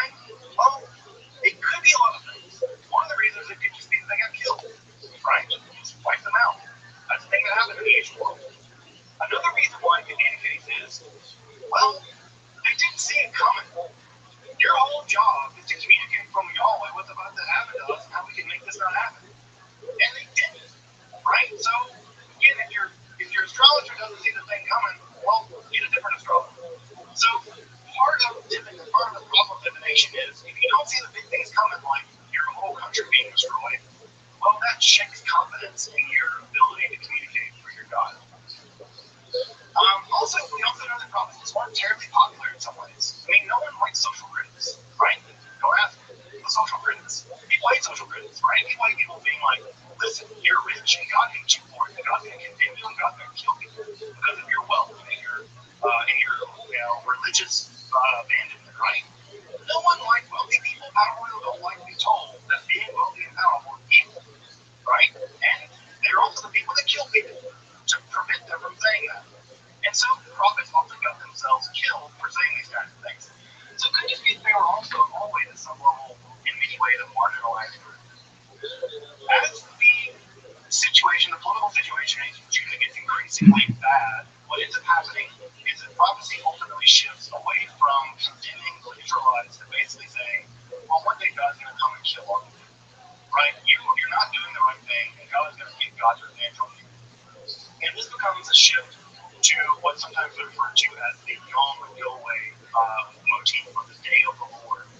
When I say Lord, it always makes me feel like I'm a Southern Baptist preacher. I can make that word really long. A Lord. Anyway, basically what it comes out to is the prophet's more or less saying, God's abandoned you, God's going to kill you all. I'm out.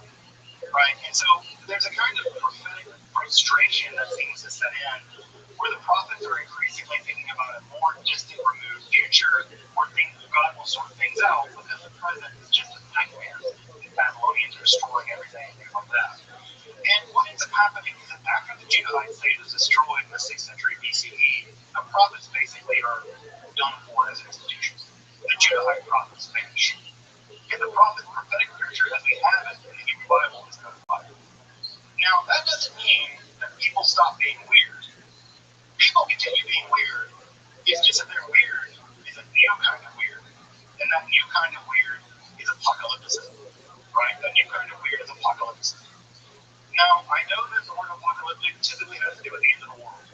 That's not what apocalypse is going to mean in this case. But, right, what we will do is we'll return next week to talk about the rise of Jewish apocalypticism. Notice what we haven't talked about much. Angels, demons, the end of the world, the battle between good and evil, right, the Messiah. We haven't talked about any of that yet. And there's a reason for that. And the reason for that is the prophets didn't know about any of that stuff. Ancient Israelites didn't really concern themselves with those kinds of things. It's the apocalypse that do. And so when we get back next week, we'll talk about the rise of people who have visions of angels and demons, people who have visions of the afterlife. The Israelites really believe in an afterlife. They believe in a place called Sheol, which is just sort of a cave-like grave that you went and stayed in forever. There's no demons living in there, anything like that. So what we're going to see is a massive innovation in Jewish religion in the aftermath of the end of prophecy, where rather than the prophets speaking to God, right, rather than Yahweh speaking to the prophets, what's going to end up happening is there's going to be a shift from an oral culture, God speaking to the prophets, and this prophet speaking for God. Rather than speaking, God is going to show things to people, right? We're going to switch from a visual culture to we're going to switch from an oral culture to a visual culture. And in fact, the word apocalypse means to reveal. And if you've ever read much in the way of apocalyptic literature, is showing.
Hello, Matt. Can you hear me? I'm lovely, thank God. How about you? I'm based out of Irvine, California. Correct, but that's okay.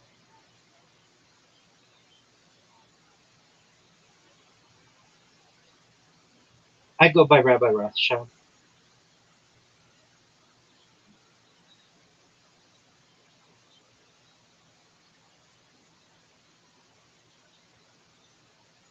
Most certainly. Well, I live stream my life 24 hours a day, 7 days a week, 365 days a year for world peace. I've been doing so for more than 4 years, nearly 5 years, and essentially have created the world's largest compendium of data ever archived on the internet. It's essentially a timeline or a time capsule of human achievement.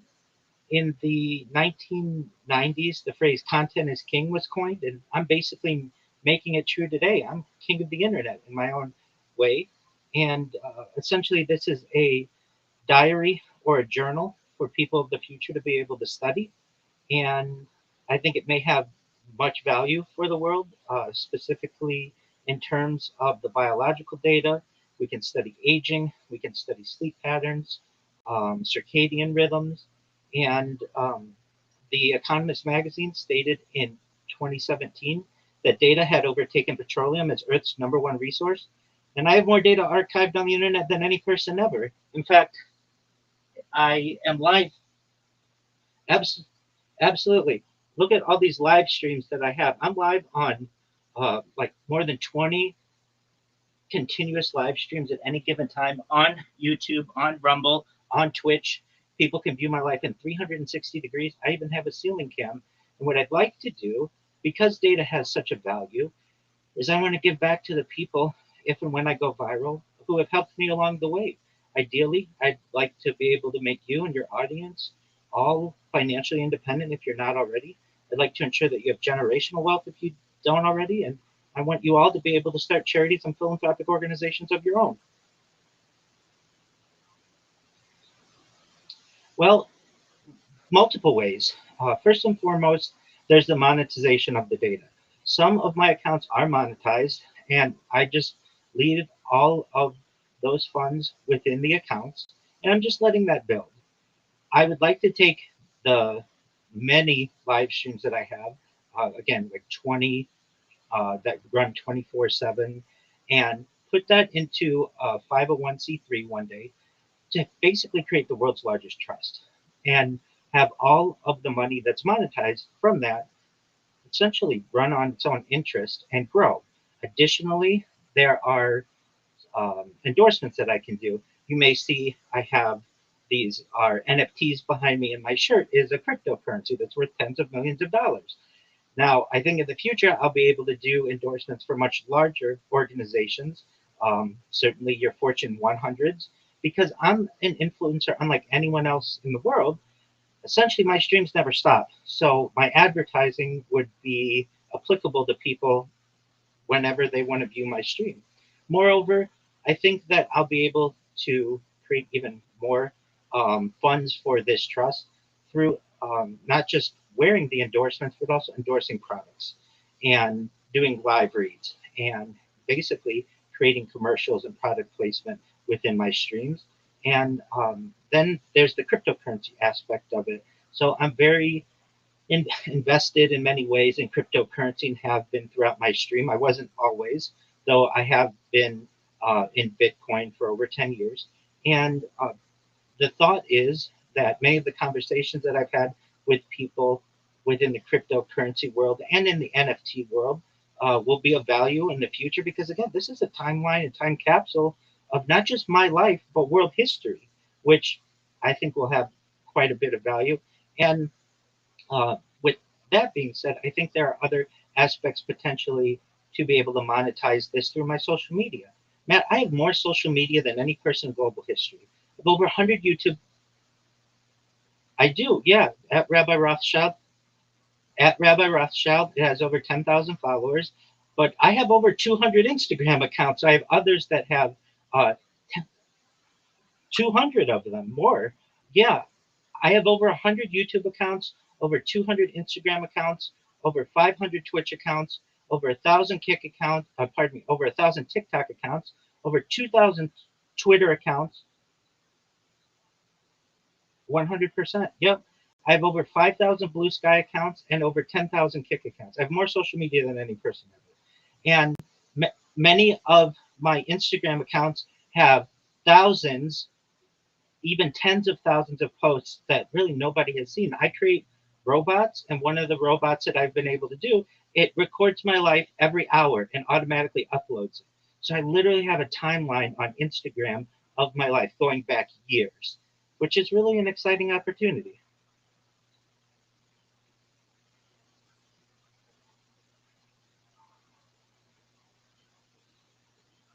Absolutely. Yeah, absolutely. I have like more than two. Absolutely.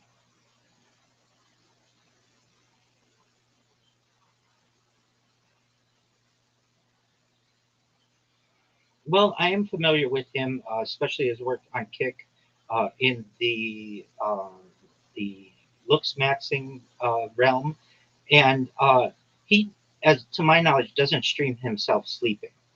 I stream myself sleeping. Yeah, oh, absolutely. That data is going to be of extreme value in the future to learn people's sleep cycles, to learn about tossing and turning and breathing, and even dreaming. I do IRL streams. I've streamed as far north as Santa Barbara, as far south as San Diego, as far east as the desert and mountains. I've streamed as far west as the Pacific Ocean. I've streamed in Beverly Hills, Los Angeles, at Disneyland. Absolutely. Or I have, if I'm ever in an area that has weak Wi-Fi signal or pardon me, data signal, I have GoPros. So I've learned throughout this that I need to have backups and redundant streams. So I'll wear as best I can. When I do IRL streaming, I can't be live on 20 separate streams, but I've had as many as 4 different data plans with Verizon to be able to stream myself and archive my life, and then additionally have backups of my streams. So I have redundant streams. It's easiest though for me, particularly in growing my community, to do desktop streams. I have thousands of people in my Discord. My Discord's available at discord.me/rabbi. What makes my project really unique is you can come in and connect with me 24 hours a day, ask me questions. I support people. I lend pastoral care. Really, I have people who live alongside me. I have people in my Discord right now. Some people who are sleeping, some people are just going about their day, but we've created a community. And that's what I'd like for the world. Basically, a place where you can go whenever you want and seek answers to your questions, connect with like minded individuals. I stream my life. Go ahead. No, no, no. In fact, yes, particularly on Rumble.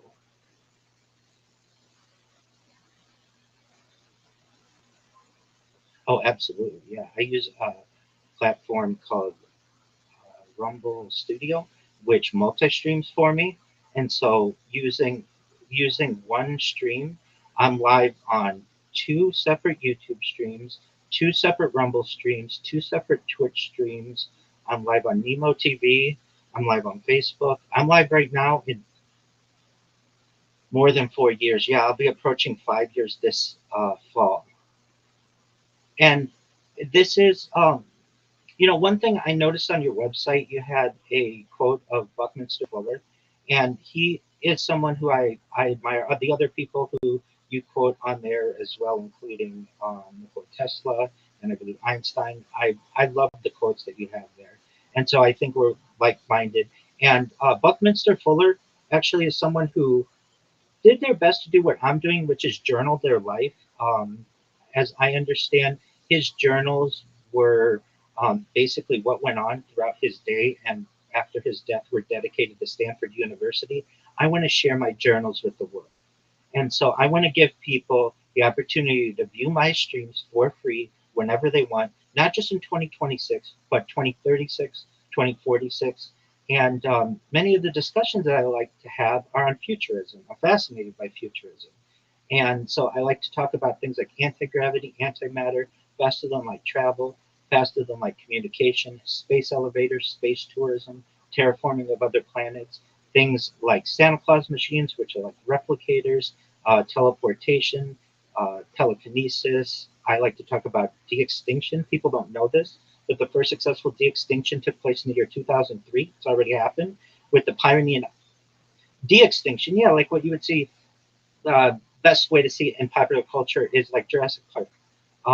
So basically, a species that was once extinct that we've been able to either bring back to fruition, usually through a hybridized state. And this was first done in 2003 with the Pyrenean ibex, which was a goat located in northern Spain, southern France. Fast forward to the year 2021, a company out of Dallas, Texas, is founded known as Colossal Bioscientific. They've made it their goal that within the next 2 years, or by the year 2028, to reintroduce the woolly mammoth into the Arctic Circle, utilizing Asian elephant surrogates. And they made recent headlines with their direwolf project that are available.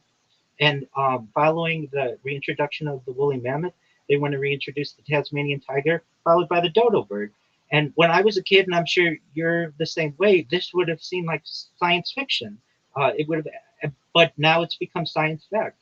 And other things that I like to discuss are things like life extension technology. Now, when you and I were both born, the average life expectancy for people like us was probably about age 80. But I'd like to see that increased, and I think we will see it increase with technologies like oxygen therapy, human growth hormone, stem cells, cryonics, cryogenics, cold shock therapy, red light therapy, testosterone replacement therapy, peptides, and all of the other developments that we've seen.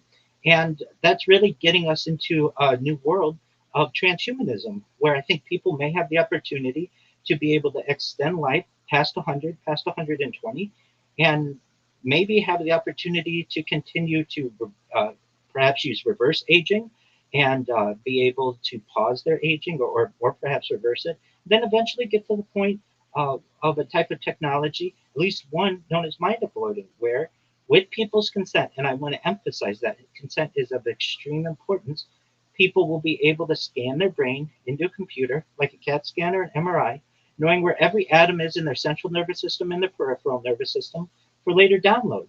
As an android, an avatar, a cyborg, a cybernetic being, a clone of themselves, a robot, an ethereal being, whatever they want to be.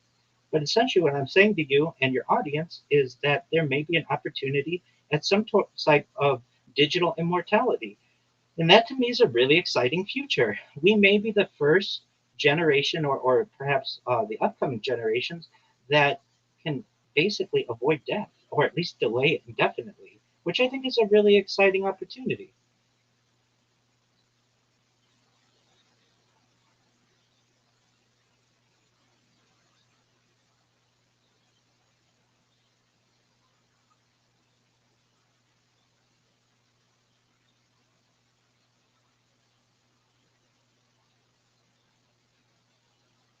Generally, yeah, generally. So first, right upon awakening, I say a prayer.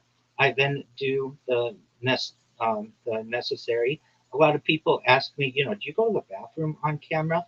And I do. However, that is against YouTube's terms of service and Instagram and all of the others. So I do have that on Instagram and YouTube and some other places, but generally I will just archive that on GoPros. Um, and then like people have questions about like do you shower on stream or bathe on stream? Yes, usually it's from the waist up, or I wear like swim trunks or some kind of shorts. And the brushing of the teeth and flossing and all of those things. Then from there, I daven, which is I'm a rabbi. I pray, and so I don my tefillin, those uh, little black boxes that you may see Orthodox Jews wear. And from there, what I do is I usually teach a class on Kabbalah. I've done it since I turned 40 years old, which is exactly 161 days ago, because I've been doing it every day since I turned 40. And then after that's done, that's all of those have lasted at least 1 hour, sometimes as many as 3 hours. So um, already in um, the last 6 months or so, I have probably about 200 or 300 hours just on Kabbalistic discussion on my stream. I have people who live in the Discord alongside me 24/7. So usually I'll see how they're doing, what they're up to throughout the day. And I like to program robots. So some of the types of robots that I like to program are like blog creators. So basically, I created a robot that will take any subject that I give it and go to ChatGPT, write a blog on it, put pictures on it, and publish it. And so I've created recently over 2,000 blogs, not blog entries, blogs. It's a huge amount of data that I'm basically creating my own Wikipedia for topics on everything from time travel to culture and everything in between. And I'd like to just continue to see what happens with this project. Um, so that'll take up some of my day. I have people who come into my stream, and certainly uh, they come to me for pastoral support. They may have an issue with a job. They may have an issue with a loved one. Just recently, we've had some people with some losses. Some people who look for job advice and whatever it may be. Any way I can help people. I get people who like to play games. So I have people globally, everywhere from Australia to Canada to Europe and Asia, Africa as well, who come in from all throughout the world, depending on whatever their time zone is, and we play games together. So what games? We'll play chess, we'll play Scrabble, we'll play any kind of board game. I'm a competitive person, so whatever we can play. Um, Many times I do, yes. Usually Discord's native application. Everybody wants to know what my chess.com rating is, and I do have an account, but I don't use it. I believe I've only played on it one time, and in my in my Discord. So you can find that at discord.me/rabbi. You do a CAPTCHA, and you can get the link. You can, for anyone out there, whoever wants to find my Discord, just type Rabbi Discord into Google, and I'm the first result there. So anyone who wants to play, whenever I have availability, I certainly like to play. I do get a lot of distractions within my Discord as well while playing because people want to come in and for whatever reason. But yeah, absolutely. I have some people who, for more than a year, essentially every night, we play games together. So I'm all about games, card games, whatever it may be. From there, I may go on a walk outside. I don't ever feel that I have to be um, forced to be necessarily on camera if I don't want to be, but I do like to stream my walks or just being outside, hanging out, whatever it may be. Usually I get groceries and stuff sent in. It's easier, but I do live stream that as well when I go to the store and such. And my meals, all my for the last 5 years or so, um, every meal essentially that I've had has been on stream. And so I think there's okay, absolutely, absolutely. 100%. So I will email you with that and want to thank you for the opportunity to be able to speak to you and your audience today.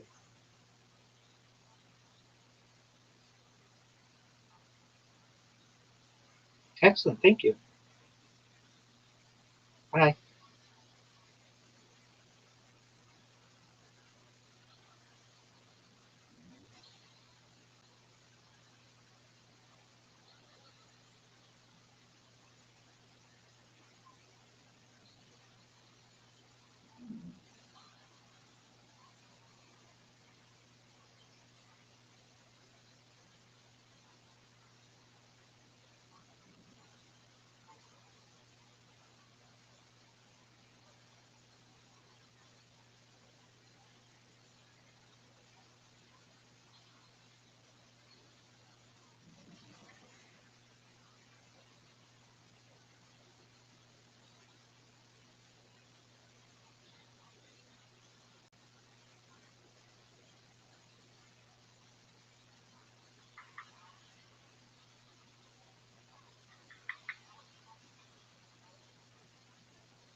is what it is.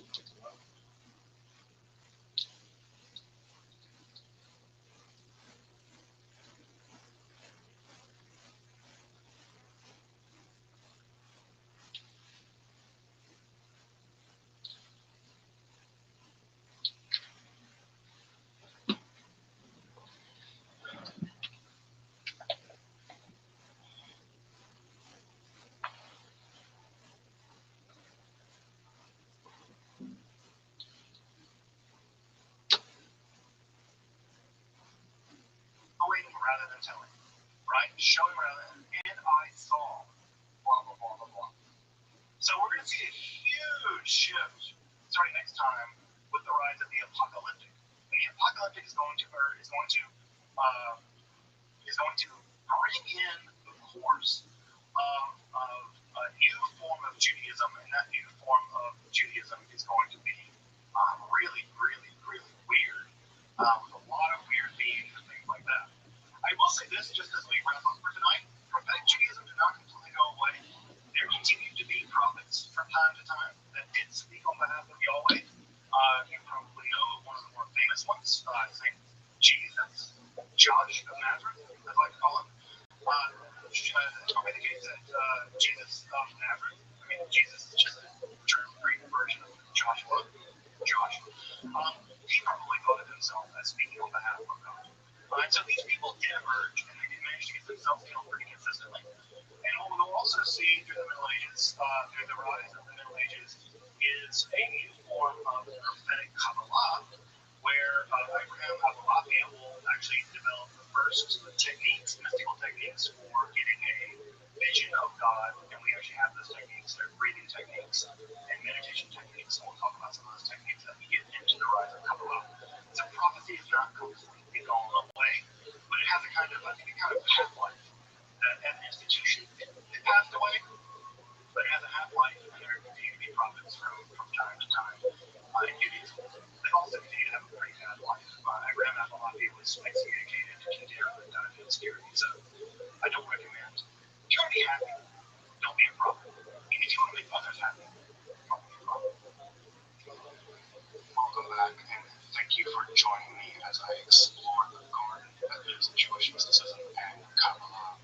Again, if you'd like to support my work of providing accessible, free, and scholarly content on topics like Kabbalah, alchemy, and the occult, magic, hermetic philosophy, consider supporting my work on Patreon or perhaps with a one-time donation. You can find those links below. Until next time, I'm Dr. Justin Sledge, and thank you for watching Esoterica, where we explore the arcane in history, philosophy, and religion. Yes, man. Which one is that? One with the publisher called it. So much better than the first one.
Yes. We got their potato bucket, I see. We have the official Idaho potato fucking bucket of destiny here. This is very exciting.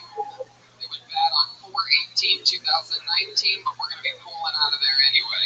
I'm excited. We're in the middle. There's actually a lot of signups tonight. There was Yeah, it's a good amount. It's been a good turnout so far. We've been to Phoenix, Vegas, Salt Lake City yesterday. We're in Boise tonight. Tomorrow, Spokane, and Portland, Vancouver. 2 shows in Seattle are sold out, and then it starts again in June. Lawrence, Kansas at the Granada Theater, Omaha, Nebraska at the Waiting Room, Des Moines at Woolies, Appleton Skyline Comedy Cafe, Milwaukee at the Turner Hall Ballroom, Chicago at Thalia Hall, Madison, Wisconsin at the Majestic Theater, Minneapolis at the Cedar Cultural Center, Poughkeepsie in New York. New York has 2 shows at the Gramercy Theater. Drink delicious Caveman coffee. Use the promo code KILLTONY. Save 15%. There's a new Reagan and Watkins album coming out on June 7th. You can currently pre-order that as of right now. So that's very exciting for you. Correct, everybody? Reagan and Watkins, a band board on Kill Tony. You guys like bands, right? Well, that's very exciting. Normally on these road shows, we never have guests. A little fun fact for you. But when somebody told us that we were coming to Boise, Idaho, I said, Boise, Idaho? Are most likely our lowest turnout of audience members on the entire tour that we're going on? I mean, Boise with 3 bars of Wi-Fi at best anywhere? We're going there. I said we have to do something special for them. I feel like they deserve something special. So let it be known that as it looks, this is the only stop on the tour this entire week that will have a guest. Only you, Boise, get a guest. This guest is, if you're a fan of the show, he's one of your favorite guests that you've seen on the show. You know him from his amazing comedy specials. I mean, he's basically the granddaddy of live podcasting in front of a live audience. He is unbelievable. TV shows, documentaries, and podcasts. You know him from Doug Loves Movies. You know him from Getting High with Doug. Boise, I present to you Doug Benson.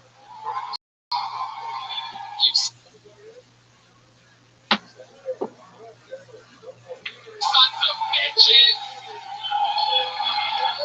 Wow.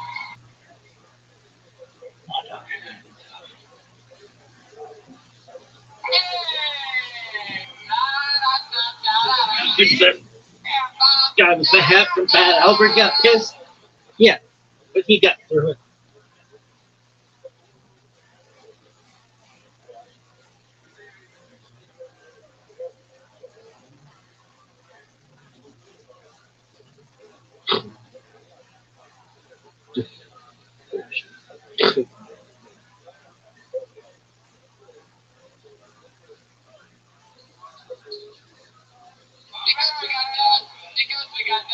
Because we got done.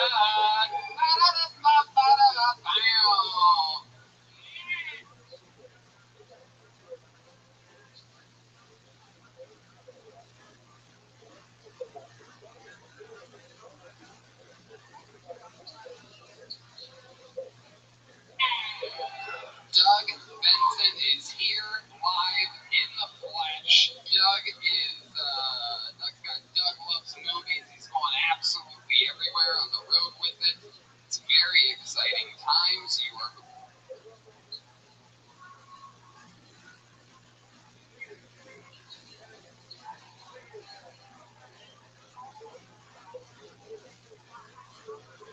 going to lost my fucking notes. Look at that. Oh.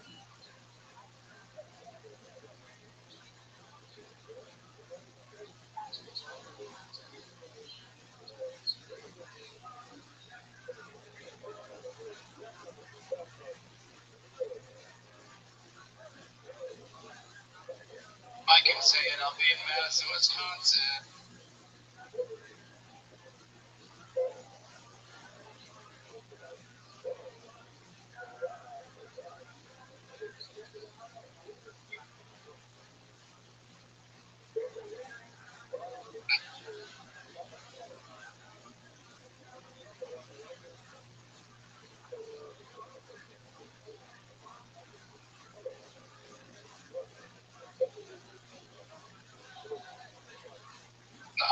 25th at Comedy on State.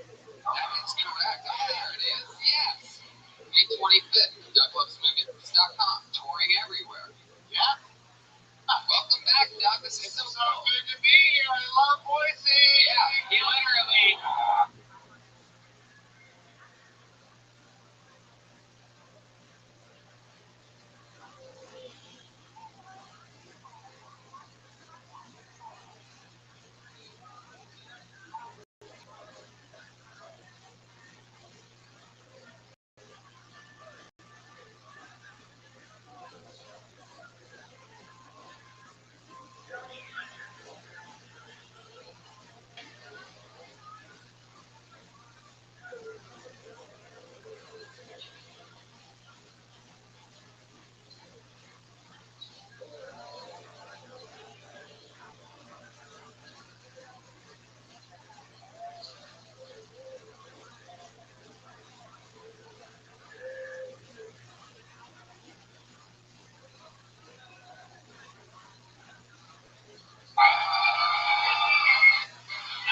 I don't want to blow your cover of being such a great guy, Doug.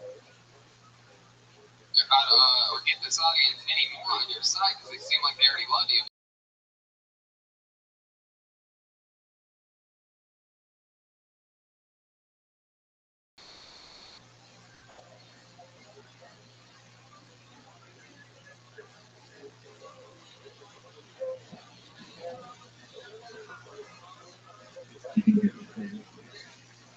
Looked at our tour schedule Are you and sure? literally wanted to stop it to Give me Boise, a- Idaho. He really. Nice.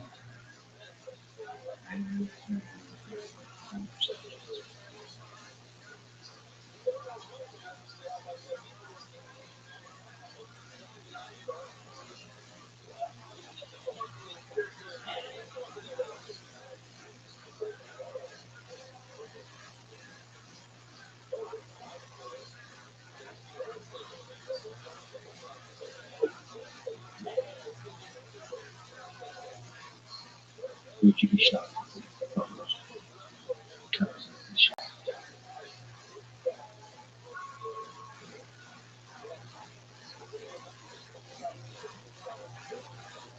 Really?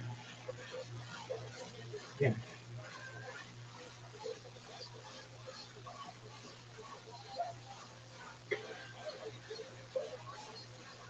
Why?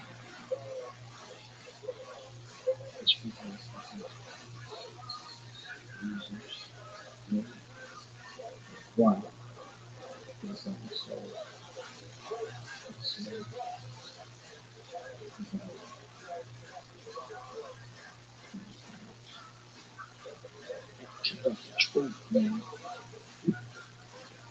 Yeah. You don't have to shit. I'm going to bed. Fuck. Okay.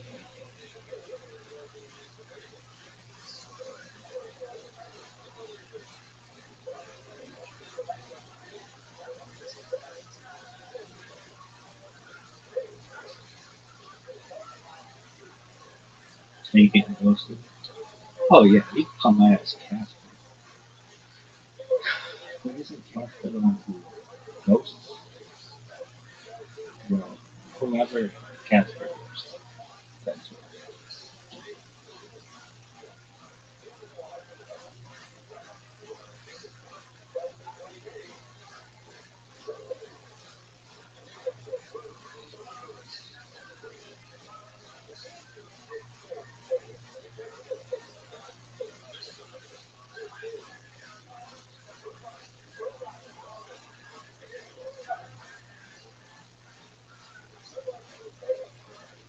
Pretty sure.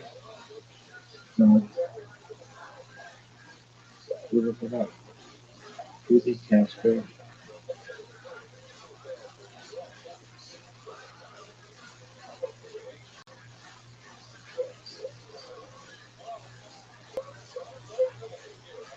He's a friend of ours.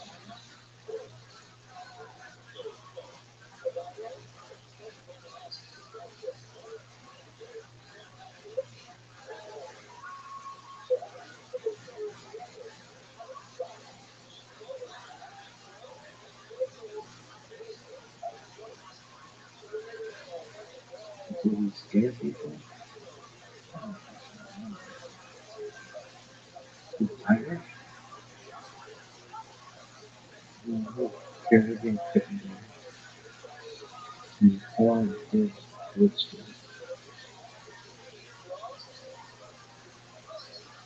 That's something. We can just call it dead. Why? Oh, fuck him.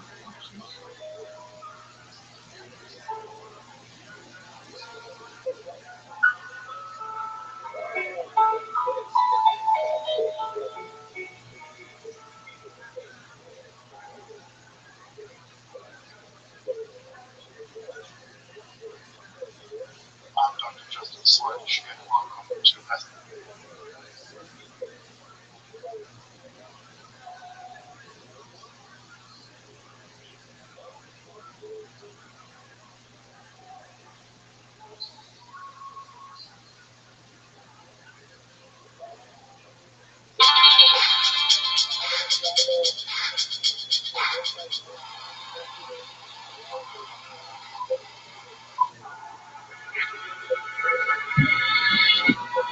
I'm also gonna kill Tony Historian.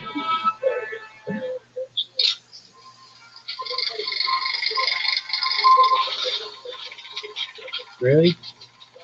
Y'all do it.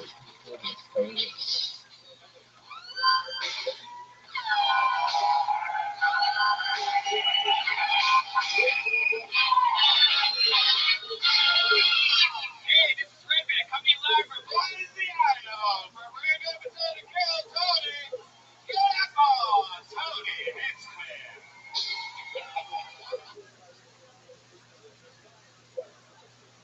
Are you the ultimate kill Tony Historian? No. Are you sure? No doubt. Are you pissed? Dog, I've been through a lot of worse shit than this.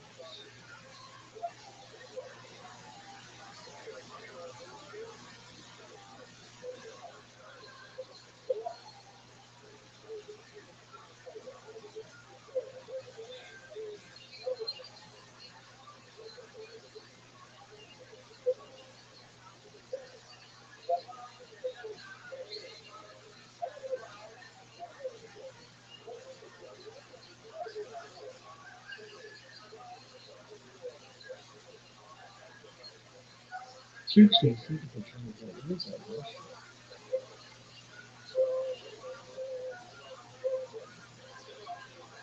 They get fucked.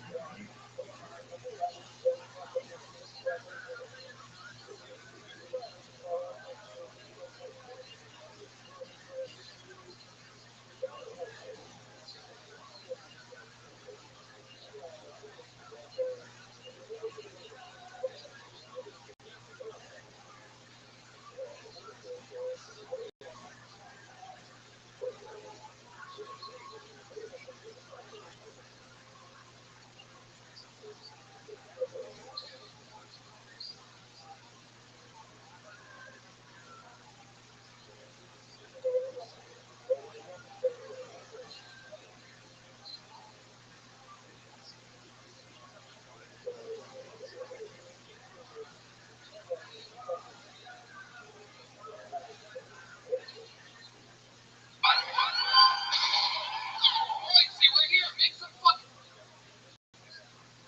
noise.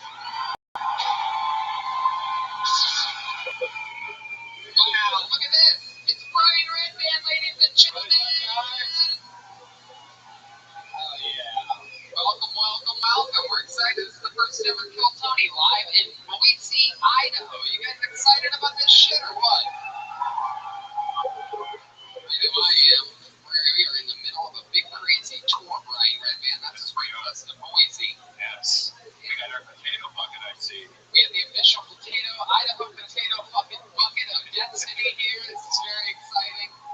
It was that on 4/18/2019, but we're going to be pulling out of there anyway. I'm excited. We're in the middle of it. There's actually a lot of signups tonight. There was a Yeah, it's a good amount. It's been a good turnout so far. We've been to Phoenix, Vegas, Salt Lake City yesterday. We're in Boise tonight. Tomorrow, Spokane and Portland, Vancouver. 2 shows in Seattle are sold out, and then it starts again in June. Lawrence, Kansas at the Granada Theater. Omaha, Nebraska at the Waiting Room. Des Moines at Woolies. Appleton Skyline Comedy Cafe. Milwaukee at the Turner Hall Ballroom. Chicago at Thalia Hall. Madison, Wisconsin at the Majestic Theater. Minneapolis at the Cedar Cultural Center. Poughkeepsie in New York. New York has 2 shows at the Gramercy Theater. Drink delicious caveman coffee. Use the promo code KILLTONY to save 15%. There's a new Reagan and Watkins album coming out on June 7th. You can currently pre-order that as of right now, so that's very exciting for you. Correct, everybody? Reagan and Watkins, a band born on Kill Tony. You guys like bands, right? Well, that's very exciting. Normally on these road shows, we never have guests. Little fun fact for you. But when somebody told us that we were coming to Boise, Idaho, I said, Boise, Idaho? Are most likely our lowest turnout of audience members on the entire tour that we're going on? I mean, Boise with 3 bars of Wi-Fi at best anywhere? Yeah.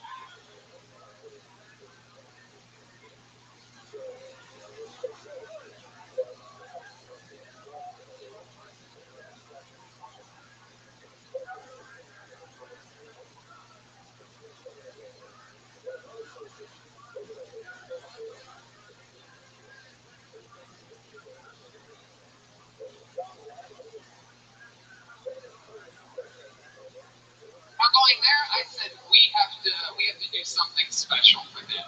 I feel like they deserve something special. So let it be known that There you go, folks, this is the only stop on the tour this entire week that we'll have a guest. Only you, Boise, get a guest. This guest is you're a fan of the show. He's one of your favorite guests that you've seen on the show. You know him from his amazing comedy specials. I mean, he's basically the granddaddy of live podcasting in front of a live audience. He has unbelievable TV shows, documentaries, and podcasts. You know him from Doug Loves Movies. You know him from Getting High with Doug. Boise, I present to you Doug Benson. You sons of bitches. Wow. Hey. Da, da, da, da, da. Yeah, Bob. Da, da. Because we got Doug. Because we got Doug. Because we got Doug. Ba, da, da, ba, ba, da, da, bow. Doug Benson is here live in the flesh.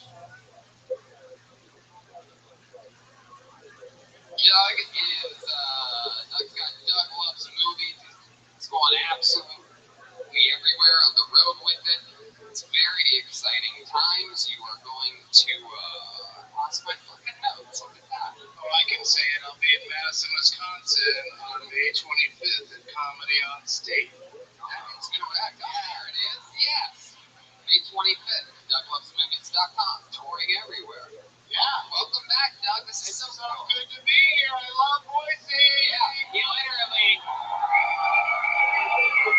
I don't want to blow your cover of being such a great guy, Doug, or get this audience any more on your side because they seem like they already love you. But let it be known that Doug came here because he looked at our tour schedule and literally wanted to stop into Boise, Idaho. He really does think it's an amazing city.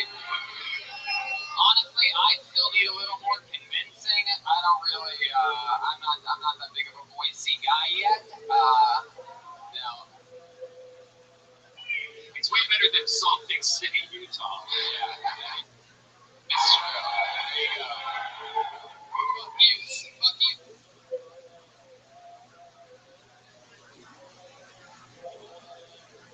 Salt Lake City and your hundreds and hundreds more audience members than today. Well, that is true. Yes, that is. But we're happy to be here. Doug's here. I mean, it doesn't get much cozier than this.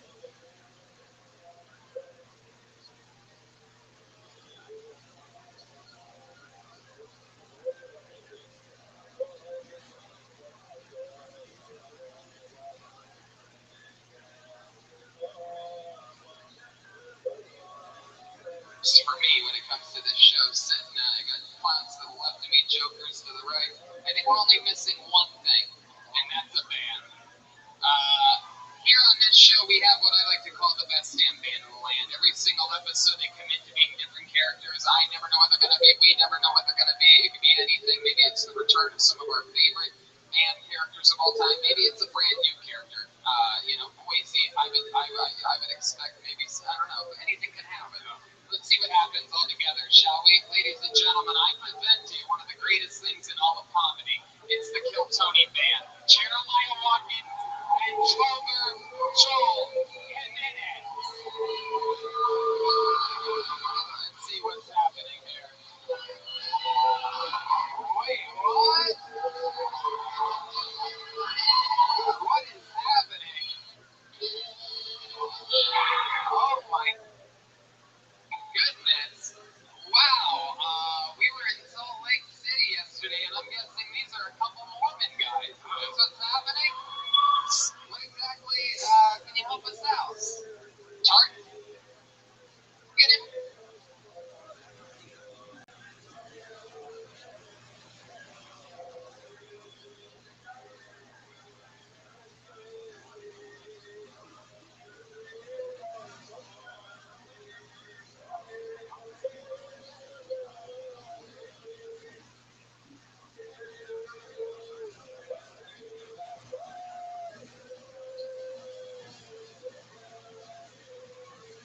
Please? Hi, team leader at Target, Dane Roberts. How's everybody doing? Oh my God. Team This leader. is a serious job. The team leader of Target. That's fucking cool. All right, and what do we got back here? What is this little? Oh my God. I mean, you look like this is what Donald Trump looks like without the I don't know what you're missing there. This is something's going on. Do you want to hear my name or what? Yeah. I'm Thomas Alfonso. I work in the stock room here. You're what? Thomas Alfonso. I work in the stock room here at Target. Watch your tone, mister. Thomas Alfonso, and one more time, Zane Roberts. Zane Roberts. All right, Zane. Well, I'm excited. This is definitely the first time we've had Target employees on the show, correct?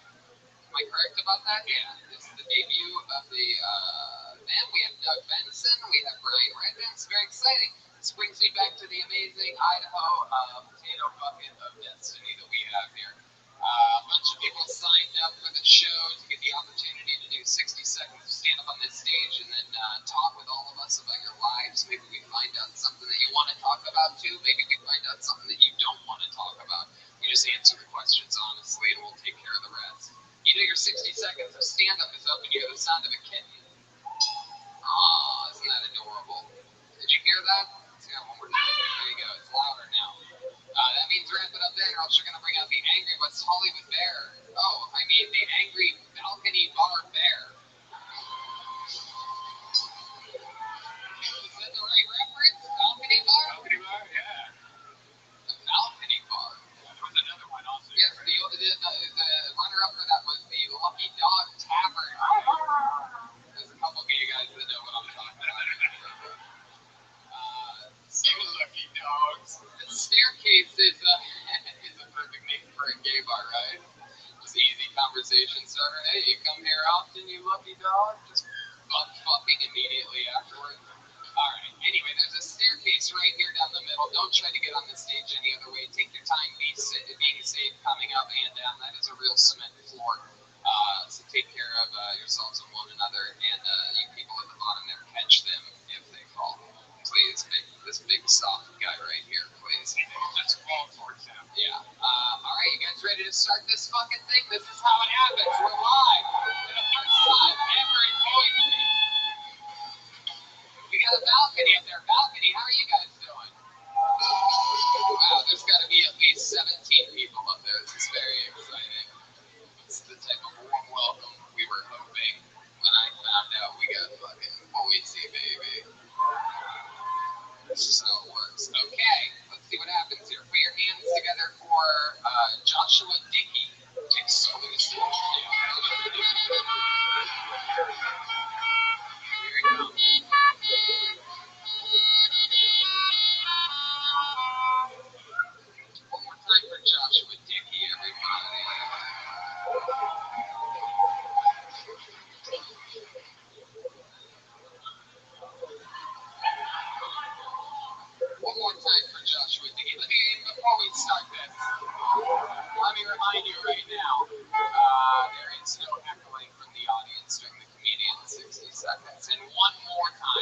Joshua Dickey.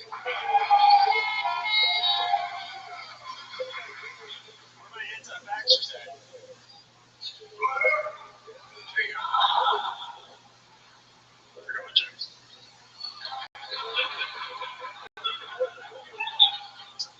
Where my dead kids at? Same guy. But I don't want to live in a world where black people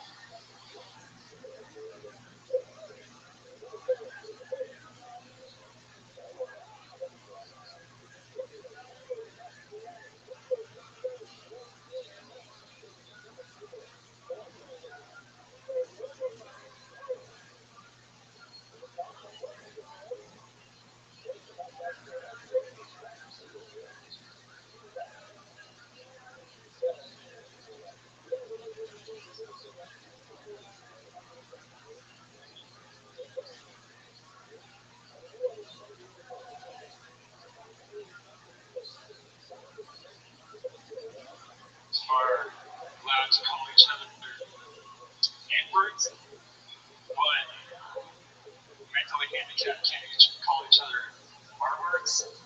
They get one word. Yeah. So I want to be constructive.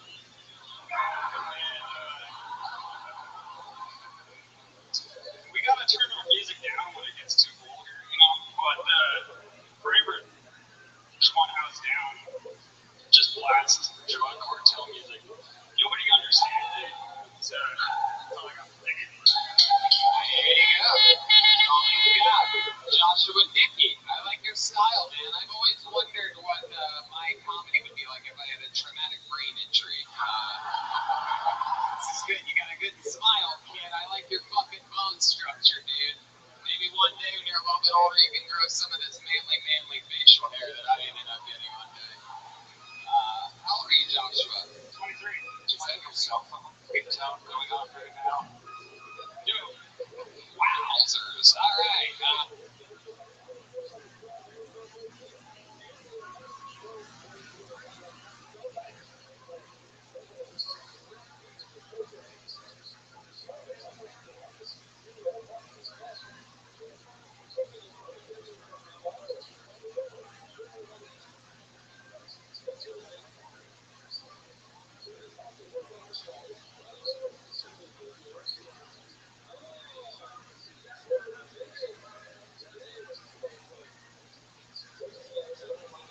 A joke truck backing up with some stuff for this guy. There you go.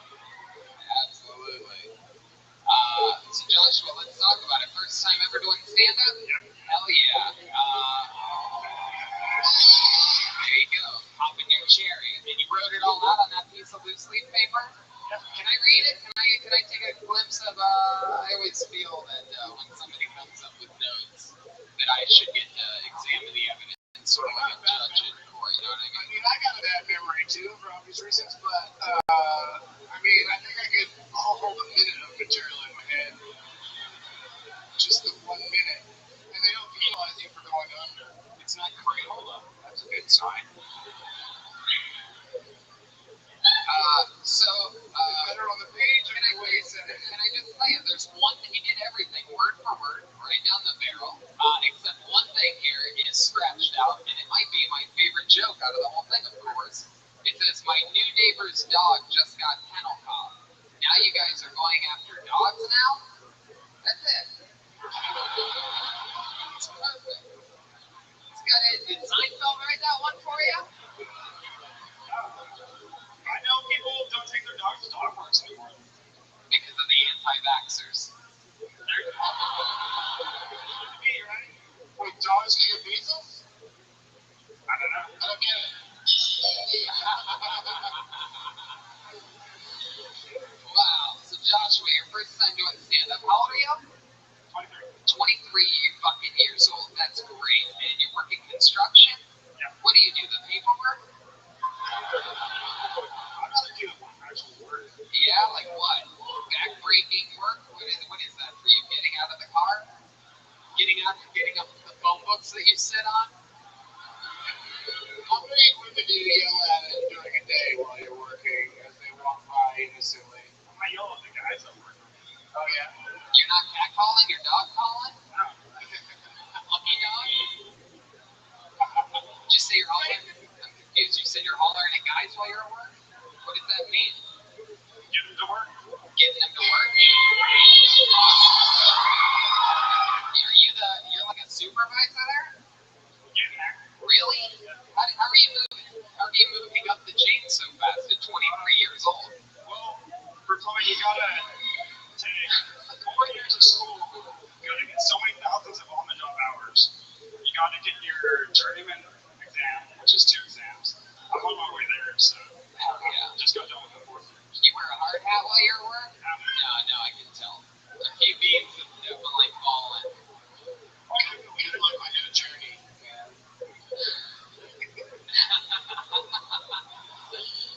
Joshua, tell us some more about you. What do you do when you're not working? What have you been doing with your life up until this point? Yeah, eat something and you crash immediately. Eat something and you crash. You might want to check with the doctor about perhaps some food allergies. Food makes me sleepy. Dog food is an all night.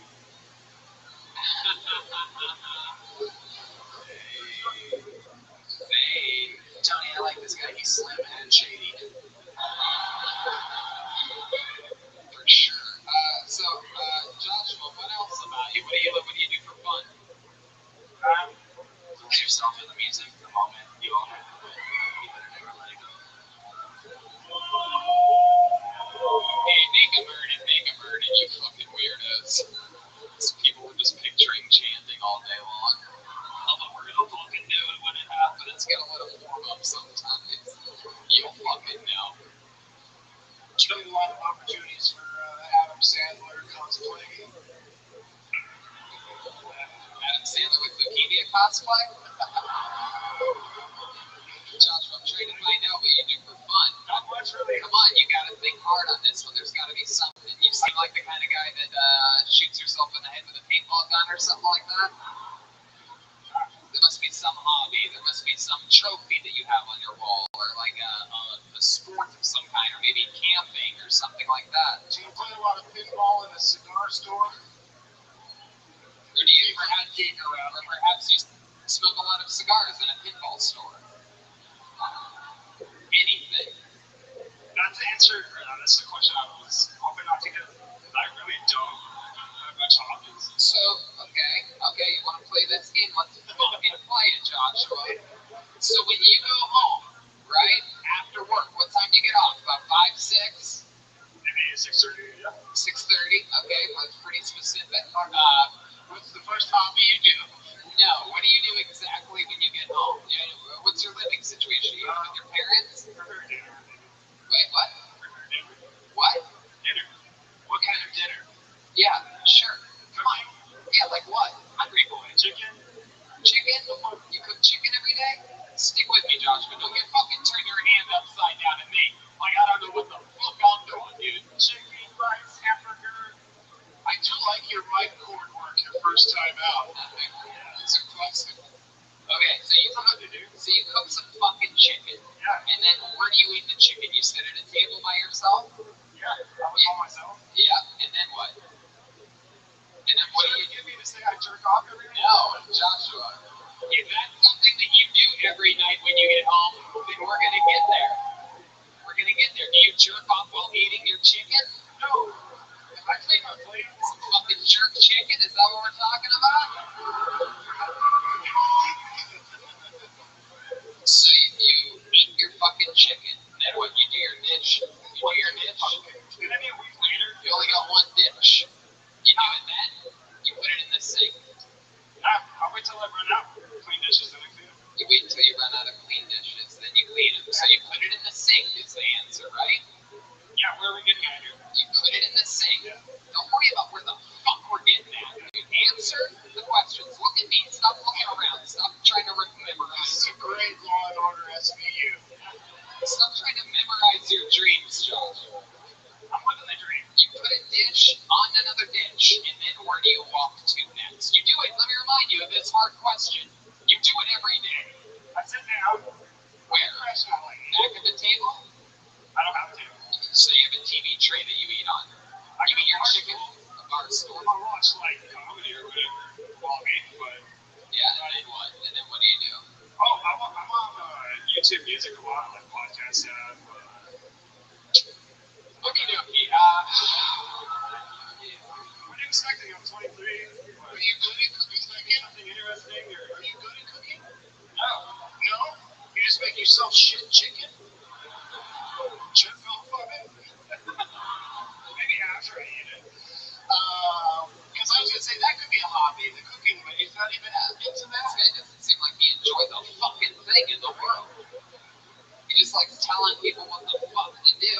When was your last girlfriend? Have you had a relationship lately? 2 years. 2 years. Why did it end?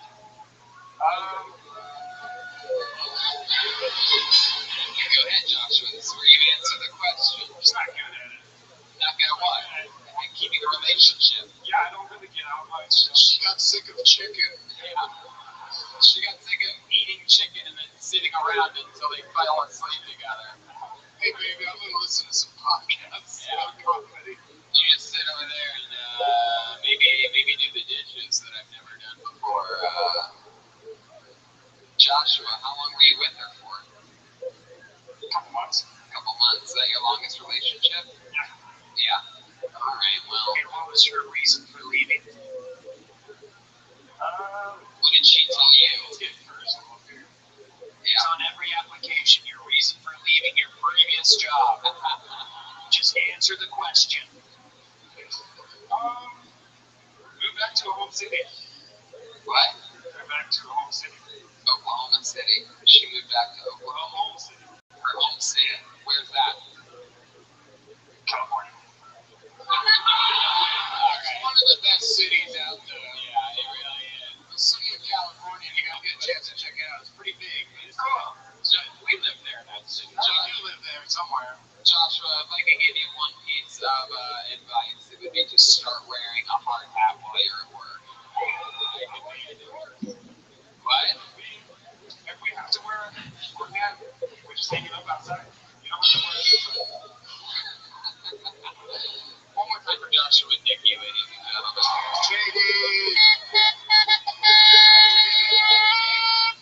Roasted.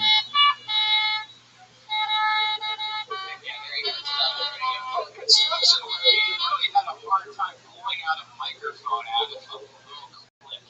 Yeah. Well, he's used to fucking, I guess, real man shit. I guess this is yeah. How about another hand for Zane Roberts over here?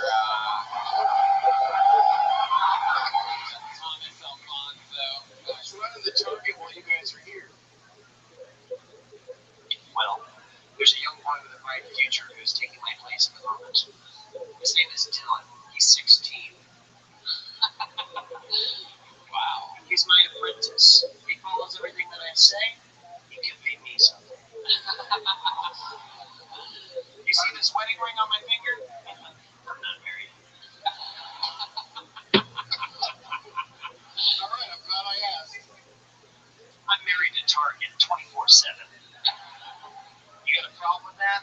Meet me in the parking lot. Then what? Will I blow you? I don't know. I throw the name out of the bucket. You guys having fun out there yet, huh? All right. Let's keep it moving along. Put your hands together for Pedro Dave Hatches. Pedro Dave Hatches. Here he comes. Okay, my name's not really Pedro, but I thought I'd like to put something original for the first time. Can I help? Okay, guys, one of the things I want to say is it's hard to acclimate to this country because I heard about this dating app. It's called Grindr. Dude, the pictures I've been getting are fucked up. That's how I met Josh. It's crazy.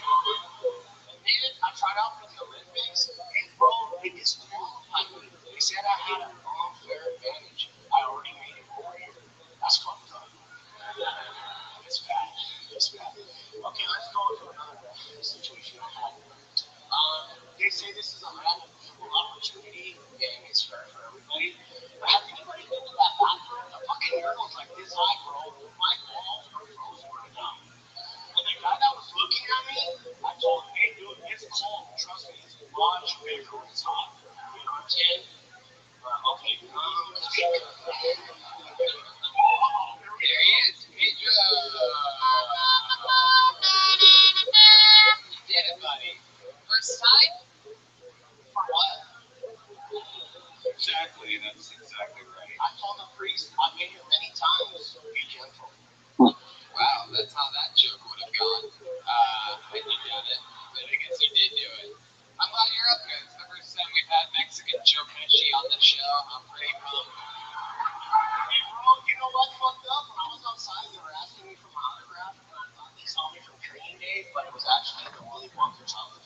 What?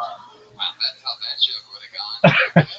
Oh my goodness, you took these things out of your set. All right.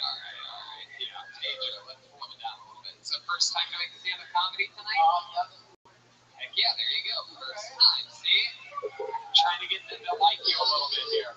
Very smooth for a Yeah, first time. for sure. That's the smoothest, dude. That's just his head. That's how we lean in, bro. Heck yeah. That's how we take your job. Wow, Jesus. So, Wait a second. I'm all right with you. my God. Well, because I got his grass at a discount. All right. Nobody cuts my grass. That's right. I keep all of my grass. St. Roberts. Yes, this is like if Pedro from Napoleon Dynamite never got elected class president. Hey, bro, but you know what? I still got a backup plan. I'm on Popa Hunters.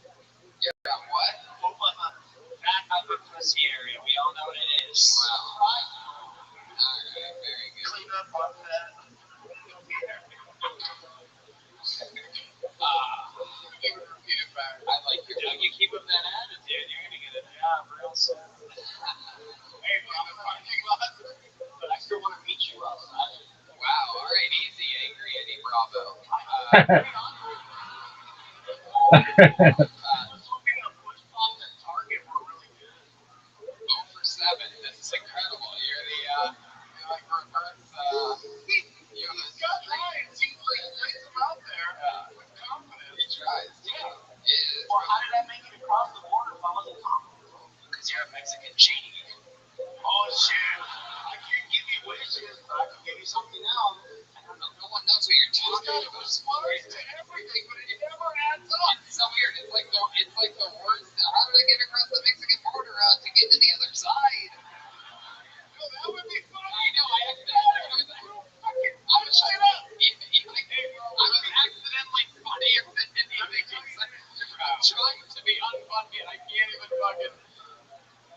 pull it off with you. Hey, let me tell you this, bro. When they told us they were building a wall, you know what I thought? Hey, I'm gonna finally get to work out those moves. Like, why? Why would you do that? Why would you?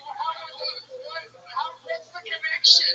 What are you doing? Reverse wall sit? What? I don't understand. You're gonna jump over the wall? What is happening? Dude, I'm like, joke's on you, Trump. I'm gonna fucking work on my glutes, dude. I'm gonna be so fit when I get into your country.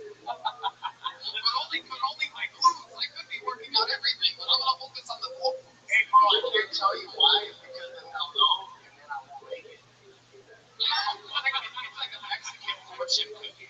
At this point, I'm pretty sure you can say the funniest thing in the world, and we're all gonna hold strong.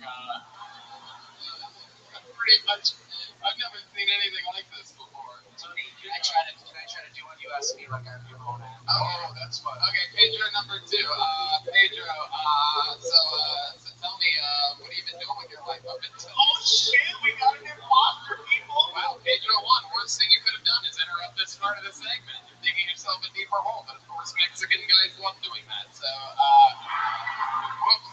oops, I did it again. All right, we're gonna just talk with Joel for a second here, Pedro. You just relax with that microphone.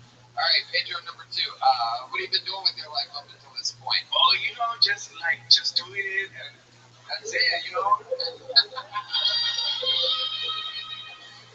right. How about you, Pedro number 1? What do you do for work?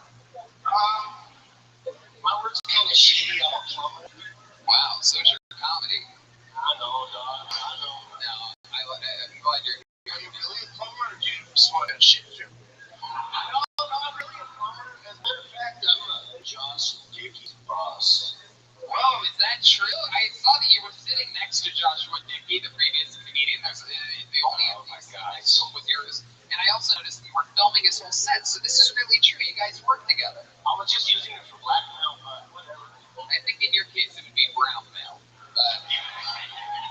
Were you the guy who heckled him? Did you heckle him? I was being a... Did you say you look like my parole officer when he went on? Because that also doesn't make sense. You never make sense.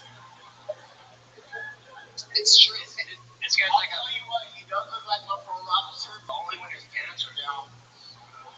Why did he say you have it? Just do it immediately after I pointed it out. And the real question there would be, why would you even know what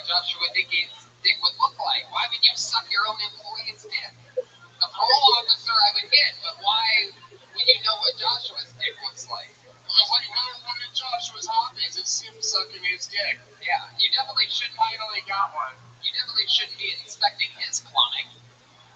What can I say? I laid pipe for a living. He's always got one. Oh my god. Yeah, He's always ready and then fails. he responds in the beats of someone that has something.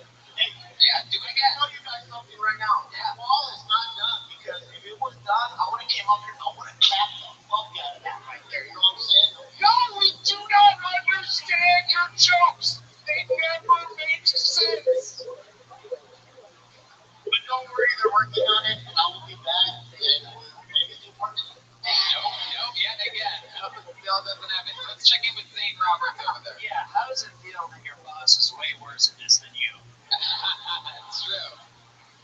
Pedro, so you're the boss over there. It's your first time doing stand-up. What do you like to do? You saw how your employee Joshua basically does. He eats chicken and falls asleep. Is there anything that you do off stage when you're not working that's fun, that gives you some relaxation, or that you find some joy in? Yeah, actually, I mow yards. I start at $20 an hour. If anybody's interested, hit me up in the back. When this is all done, I'll get you a discount. And really, the thing with the corn, like you just said, a joke. That was more like you really want to mow their lawns. I do. But you really do, right? Like, I believe you. That didn't seem like a joke to me.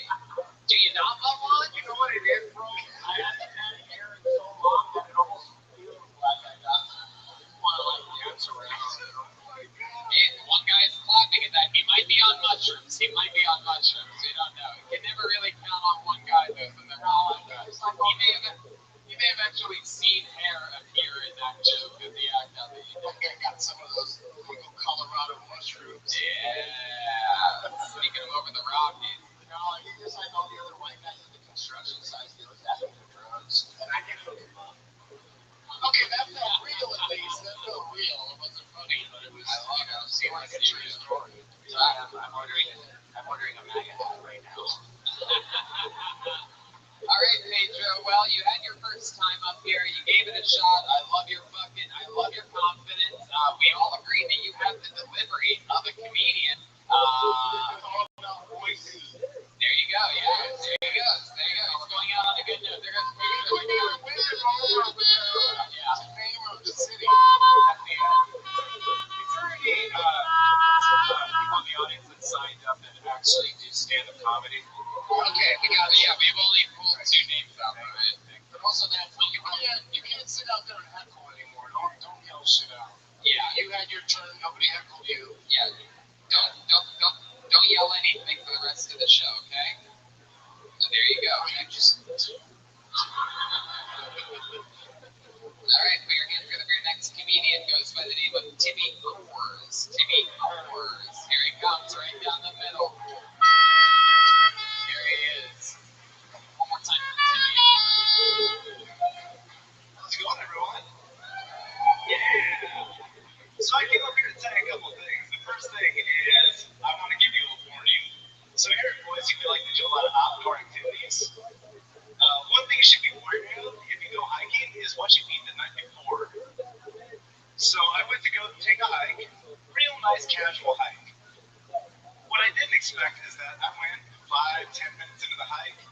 I went to let out, a little something. It was not that.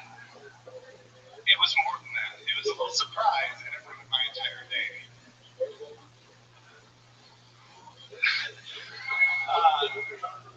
The other thing I wanted to tell you about was, I don't know if you've ever been to Walmart and got the fried chicken there, but I have a story that someone there just was miraculously healed by the fried chicken. We were walking in, and this woman and her daughter came in. They jumped on these rascal scooters, immediately went to the deli, got fried chicken, and I saw them later in the store, and I saw the struggle. Go ahead. Thank you.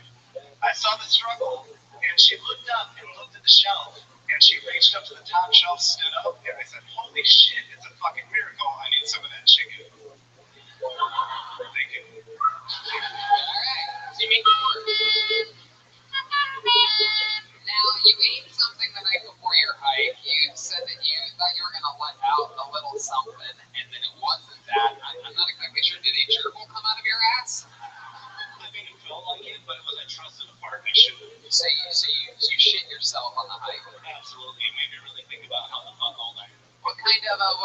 There's aisle 11. Were you wearing like tidy whities or like what kind of underwear? Were we talking about boxers? Did it drop out? No, it was more of like jogger pants and boxers, and then it was a frantic panic to try to figure out what the hell I was going to do. Frantic Panic is one of my favorite bands I've ever seen in my entire life. But Shitty Pants opened for them the night that I saw them. So you had poop in your pants. How much longer did you have to hike? What part of the mountain were we at here? Luckily, it was just when we first started, so I think I got away lucky on that part. Oh, because you got to do the whole hike with shit in your pants? No, Hey, we got it out of the way. no, it was only like 10 minutes into the actual hike, so I caught it. We could go back, and I could go handle it right now. Oh, okay. Because, yeah, that story just, you sort of moved on to something else right after shit was in your pants. And also, it was just like you were performing somewhere where you were told you weren't clean. So you didn't want to say the word shit in my pants. Yeah. So your job was to just shit yourself. That's it. Yeah, that's really it. True story. You thought you were gonna fart, you pooped. It's happened to all of us. Wow. Do you work construction? I don't. What do you do for work? I'm a corporate trainer. Corporate trainer. What corporation? Bass Fisherman Company? No, I wish. I work for a time tracking company here in the Treasure Valley. A time tracking company. So that's tracking what, packages or? No, so we do software that actually, just like when an employee needs to clock in or something like that, they clock into a job and tracks to make sure they're where they need to be. Wow. I like this guy. Yeah, it seems like this feels like some real corporate bullshit right here. Oh, I hear you. Yeah. And You look too cool to be involved in that kind of thing. Thanks. yeah, well, what do you do when you get there? How do you work in a corporate office? What do you do? Wear a ski mask and a suit? No, luckily, I'm able to wear just what I'm wearing right here. It's pretty casual. Okay, this job's made up. Time tracking. That's interesting.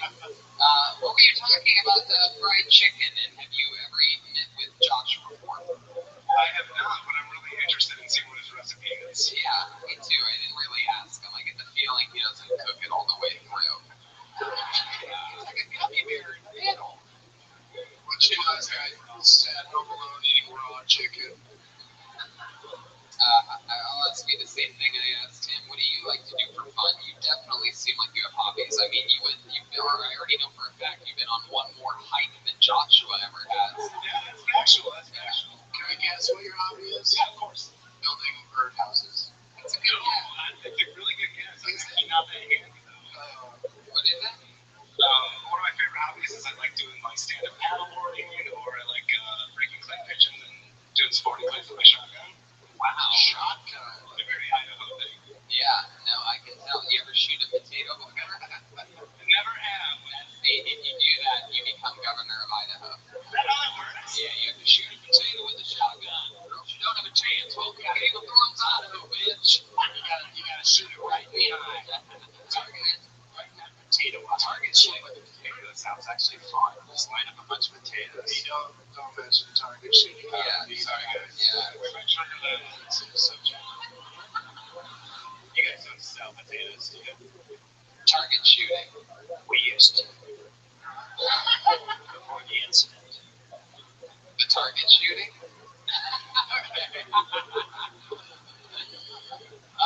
So what were you saying about the fried chicken? I didn't really get it. I was trying to pay attention. Maybe I missed I it. knew I was running out of time there at the end. But that joke went over my head like a clay pigeon. You know, It's ironic that you were running out of time at the end when that's what you do for a living. yeah. You thought you were. Very true. Very true. I thought you would have been able to keep better track of it. So the fried chicken, what were you talking about? So when we went to the store and we were just going to go shopping or whatever, I saw a couple people coming from like deep in the parking lot, walking fine. So then when they got in, they got on these scooters, and I saw them kind of like scooting around throughout Walmart. And then I miraculously saw someone just stand up off of one of those scooters and grab something off the top shelf after they ate the fried chicken. After they ate the fried chicken. Oh, so they ate fried chicken from the hot department in a scooter, didn't pay for it, and then you saw them get something off the top shelf. Yes. Alright, well, I'll tell you this, Timmy, you're talking about things that are true, that have happened to you, that you've seen, that you've witnessed. You just gotta be a little bit more clear. You gotta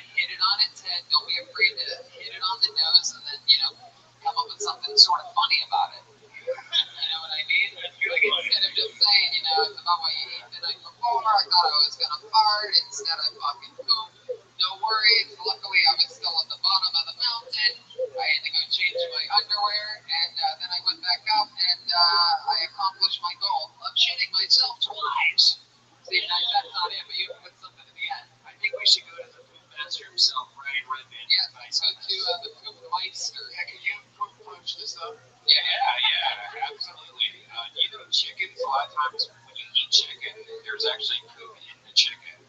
They did not have Walmart. It's like, yeah. It's a Walmart thing. It's Chicken Walmart. food. Everybody. People that make it there never wipe their ass, so half the food there. They did a study on Dateline, like 80% of the food from Walmart had shit in it. Hold on, let me just find my bucket list here.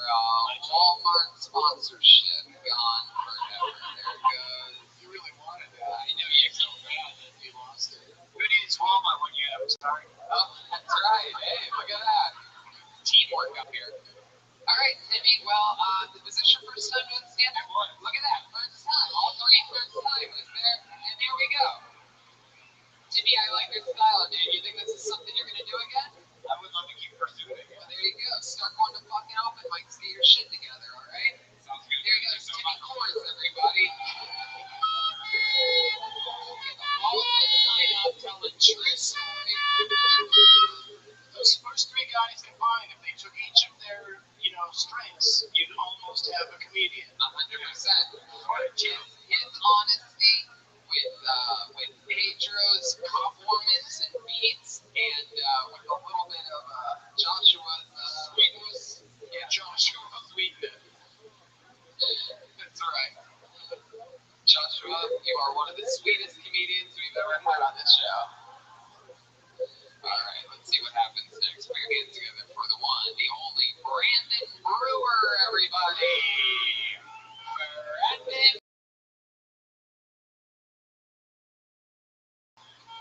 Live fun episode. Boise, Idaho.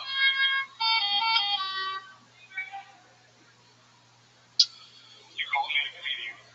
I am not a comedian. I just like to make fun of my wife. So,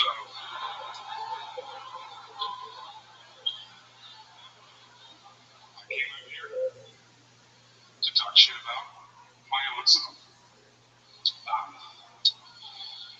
Oh man, this might be weird. We'll talk about the cup chick first. It parts like a bushy vagina.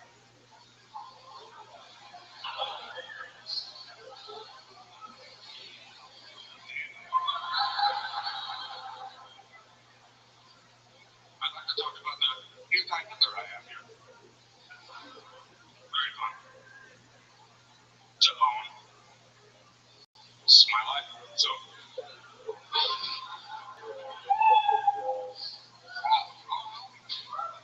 There you go, Brandon Brewer. Brandon, how dare you, everything. I'm gonna start this off by checking in with good old Zane Robertson. Yeah, how many strokes did you have during that set? Keep using the mic, dude, to talk to us. Podcast. No, you don't have to pull it out. We're just talking. Hello. Hell yeah. What do you want? No. Really? Wow. You need more? Whatever it is. I take it back what I said about Salt Lake City. Alright. It's, I like that. Two walkouts. Oh, there they go. Wow. People just leaving, asking for their money back. Brandon, you are the first real-life baked potato that's ever performed on the show. Very exciting.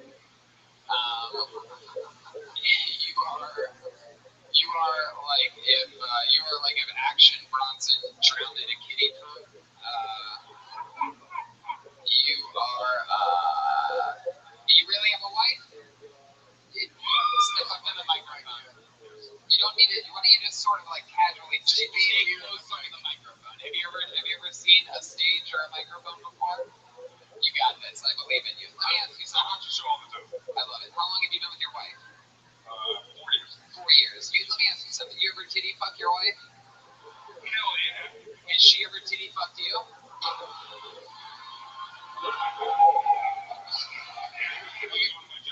I bet you should have done that one.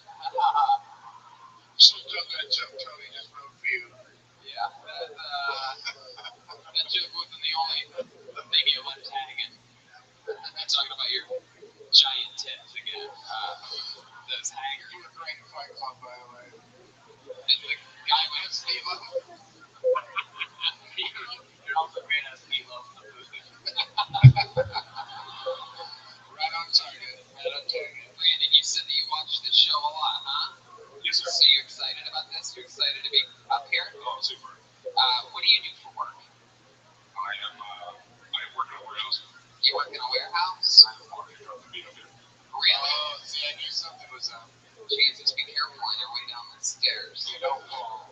Anyway, and I don't even believe you. I just think you're not doing that well and you're making excuses. So, what do you do at the warehouse? I just move parts around. Yeah, I get the feeling that's how it's done. Some parts around. You ever drive a forklift? Yes, sir. Syndrome. You like lifting forks, don't you? What is that noise? The groans from the audience. That's the line there. It's likely lifted forks. Watch it. We all have aunts and uncles here. So, tell us, married life, what does your wife do? She works title loans. She works what? Title loans. Title loans. Title loans. Title loans. Title loans, okay. A fancy way of saying it is what I do. Title loans. Now, right? Alright. You said you're gonna make fun of her, and then you didn't say any jokes about her. Yeah, why do you don't like Not her? that I want to hear them, but hey, why lead us down that road? And then Yeah, you make do a sharp turn. a big left turn. You go, I'm not a comedian, I'm just here to talk about my wife. And then you're like, but a little bit more about me. You remember that? Remember what happened? So, 5 minutes ago? Let's go with Zane Roberts. First question, is your wife in attendance tonight? Is she here? What I think that we should have to do, it's only fair because he alluded to it so much, we should bring his wife up and he should have to make fun of her while she's on stage. You guys want that to happen? This innocent wife? Alright, here she comes. I didn't even have to. Wow. Damn. Look at this. Damn. She's pretty fucking cute. Look at that. Wow. How'd you get that? How did that happen? Good lord. What the fuck? What are you doing with this guy? Okay, you don't need the mic anymore. Give it to her. She met him when he was in the insane class. Talk to her. Yeah, no, you're great. I loved you in 500 Days of Summer. The end of 500 Days of Summer. What is that movie? Hey, so, You'll love it. If you follow the trajectory of the movies that Tony's been watching on this podcast, Pitch Perfect 2, 500 Days of Summer. Yeah, Pitch Perfect 2 was 3 months ago. I'm just saying, let's keep a mental track of this. It's whatever HBO 2 plays in hotel rooms. That's my movie selection. Solo, what's your name, sweetheart? Tessa. Oh, is he he was gonna actually make fun of you? that's why I cried. Let me ask you a question, Tessa. If he was gonna make fun of you, what do you think he would make fun of you about? What do you think his primary focus would be? Is there ever anything he'd bust your balls about around the house? Like what? A little bit closer to the mic. You're a nerd who reads. I don't read. You don't? No. Keep telling us the glasses. keep telling us things that he makes fun of you about. You're controlling. That's all we got out of you. You said everything. I talk too much. I'm too needy. Wow. Well, what are some complaints you have about this fucking loaf of bread that you married? His eyes look like vaginas. Look at this fucking guy. He looks like a founding father up top, and the bottom half looks like a where's my father? He never found his father. Yes, fucking Thomas Alfonso. You're needy and he's needy. Yeah. You can't hit the target every time. Tessa, can you tell us something weird about Brandon's penis that only you would know? Is it like him? Is it just one giant ball? Not a shower. Wow. Oh, yeah. Who wants to see this glowing dick right now? What? Zane, I don't know. Please don't run me up. Please don't run me up. This is their kind of set. Zane, I don't know how it works with target view. I'm sorry. I want to keep a team leader position here, and I apologize. My goodness. I just say I got a message sent to me specifically that there's no nudity allowed here. Oh, really? Yes. They sent it to you? Yes, specifically. Yes. Have you ever been nude on the show? Not holy. Right. All right. Well, perfect. Then we have nothing to worry about. Okay, back to you, Tony. Thank you. Hell yeah. So, what was I gonna say? Oh, you said shower. He's a grower, not a shower, right? And it's Is she a grower, not a shower, as well?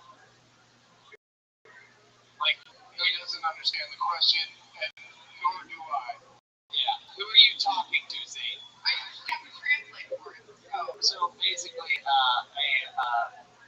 grower, not a shower for ladies is like it looks all like deformed and stuff like that down there. But then like blood starts flowing, and it's like, hello, ready? Is that something? An extended labia? No. We're just saying random words that have nothing to do with what we're talking about. Let's do a little reset here. What do you do, Tessa? I'm a manager for a title line company. Oh, that's right, fucking title line. How could I possibly forget? What is your favorite thing about Brandon? Wow, that was a heavy sigh. This is the most romantic date I've ever seen. I got to take care of him. Well, that's what you do to the mentally retarded. Sorry, please don't run you. I apologize. Wow. So he says you're controlling, but basically you're his nurse. I put his mom up better. Yeah, but better? Better, I Yeah, because his mom isn't gonna. His mom doesn't know how to drop it like me. Oh my god. You guys get along with each other's parents? Whoa, man, this is like a real life episode of Roseanne going on up here right now. It was a little bit more white trashy than the original Roseanne. True that. True that. What's the white trashiest thing about you guys? What do you guys have, like champagne bottles of milk? Capris and cargo shorts. Go whenever you want, Zane. Very good. Just talk whenever. I don't know. We shoot guns all the time. Is that it? I don't know what you consider white trash. I guess. I get that's I pretty good. don't watch you. I don't know who you are. Jesus, I don't watch you either, lady. My God. I only That's watch the you. trash thing I've ever heard. Whoa. Way to turn on me. Take it easy, lady. My I God. don't know who you are. Right, I don't know who the fuck you are either. By the way, that's the meanest thing you can say to Tony. I don't know who you are. I'd rather be killed than be treated with indifference. Yes, because I think The that name of the show is Kill I'm This. super famous. You know me. I really like you, but I don't even know. Right, I completely agree. He's a preeminent magician. Yeah, That's his facial hair will tell you. yeah, exactly. You got shot on the lip, right in the middle, so no hair grows there anymore. You guys match. Very good, yes, absolutely. That's a more common thing than, okie joking. He tried it again. I'm gonna clean up this page a little bit. I thank you guys for coming up. Congratulations for getting pulled, and you did it. There you go. Thank you so much. There goes Brandon and Tessa. All right. Here we go. This is interesting. Look at that. Look at them helping each other. I'm glad you guys did go to the stairway meal back at the same time, by the way. All right. There they go. It's how about one more time for that happy couple there? Come on, they had to pay for 4 seats here tonight. One more time for them. Come on. Oh, I don't know who you are. I don't listen to you. Oh, why he make fun of me? She owns that title, so she couldn't even call you famous. There you go. There you go. She's hurting in the bucket. Did you see it? I'm excited on this one. There's something in my gut telling me this is going to be good. Put your hands together for Stephanie and Mason, everybody. Here we go.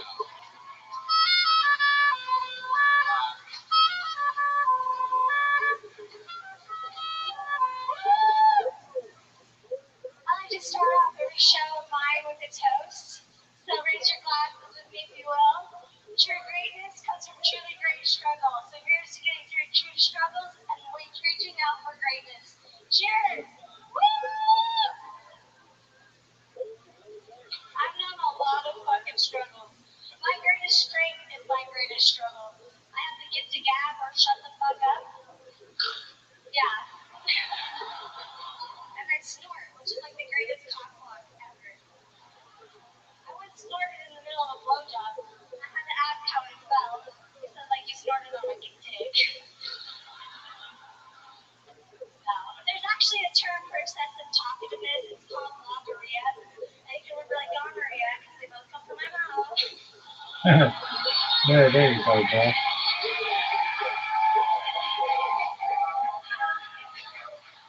Dear Halloween.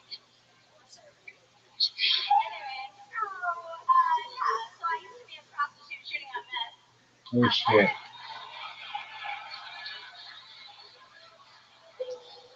There you go.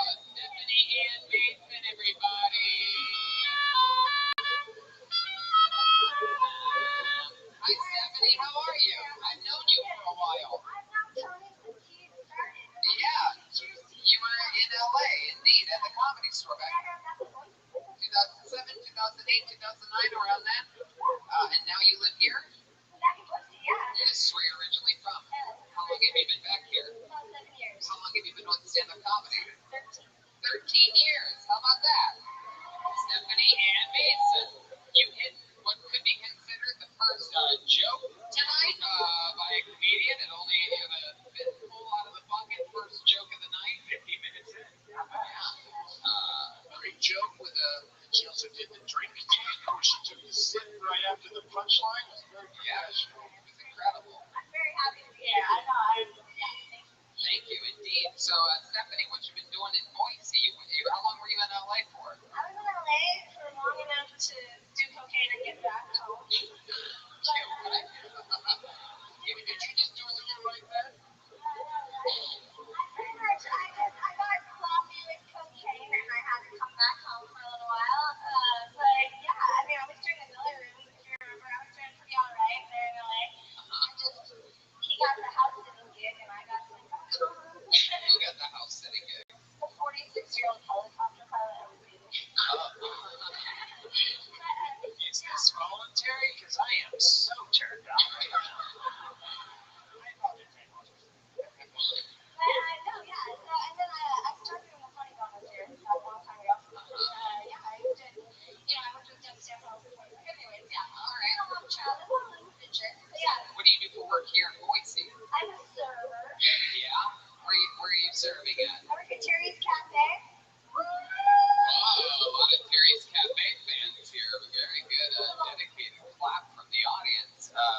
What's one of the specialties over at Terry's Cafe? By the way, you breathe, I'm guessing it's the bacon.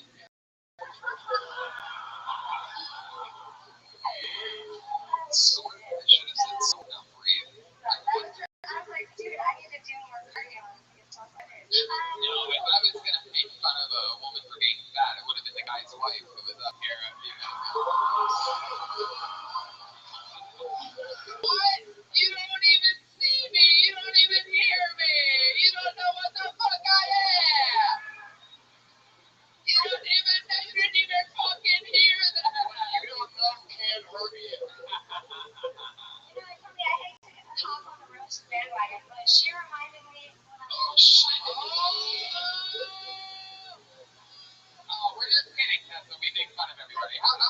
for Tessa. You're beautiful. You're beautiful, Tessa. You're fucking beautiful. 500 Days of Summer has Ellen Page in it. That's beautiful, beautiful. There you go. I bet you do. You look like you stayed out in the sun for all 500 days. So tell us more about you, Stephanie. You're recovering what? Heroin? You're a prostitute for real? Yeah, so I came back from LA and I became a prostitute shooting up men. Wow. How much did you charge? Like 40 for like handshake blowjobs? Yeah, let's go. Charge for meth. What a dumb. Let's go over the menu here. So $40 hand jobs. Strung out I was. Like, yeah. Let's get an answer out of you. So, what are the prices on your menu here? So when I From when it started to when it ended. And let's let her answer, guys. I see the wheels turning. Well, I started because it felt like cab money was getting paid for it already. I was like, you're giving me $40. Like, I could just pocket that and walk the fuck home. So I started doing that. Wait, what would you get the $40 for? For cab money home. Cab money. So, right. So you were gonna leave with the $40, but then you're like, I should really charge for sex. So how much was that? So, like, when I started, it was like $500 something-ish. $500? When I left, it was And then when you left, it was like coupons for milk or something like that. luckily, hopefully, some meth. That was pretty much it, yeah. Right, that was it. Worst thing you ever did for drug money? What was your like requiem for a dream moment here? Well, okay, if you want to hear it, so 5 years ago, this July 4th, Independence Day, Yeah. last year, from when I shot up the last time, and it was with in my dead grandfather's trailer. Wow, you shot up heroin. You shot up meth with a needle with your mother in your dead grandfather's trailer. With him sitting right there. Happy July 4th. Zane Robert. Can I just say this is the most beautiful white trash fairy tale I've ever heard. So, did you and your mom use the same needle that day? Yeah. She was like, oh, I always want it until I go in the other room. So I don't know. Yeah, curious about your menu. Do you have any weekly specials or daily lunch specials or anything like that? Take me back to LA. It's free. I'm just kidding. Are you talking about the cafe? Wow, looks like we have a new member on the team at Target. How about this? So that's during, so you're, by the way, July 4th will be 5 years of sobriety for you. How about a hand for that? That's so cool. When you hear fireworks, you ever Jones for another hit of that sweet, sweet fucking. I was horrible. You can only imagine how much I talk now, like high on meth. I'd be like, I just need Is the snorting something you had your whole life, or is that something like you dick like knock something loose? I wish that shit was fake. I love when people are like, you snort. Like when you were younger, you did also. It started, yeah. Really? A lot younger? Like, I feel like that's from years and years of I thought cocaine I abuse. do it in LA. It's true. I don't think they really happen as much as in Sweden. Yeah, It's not a good nervous system. You might snort some of the glitter off of your face into your nose.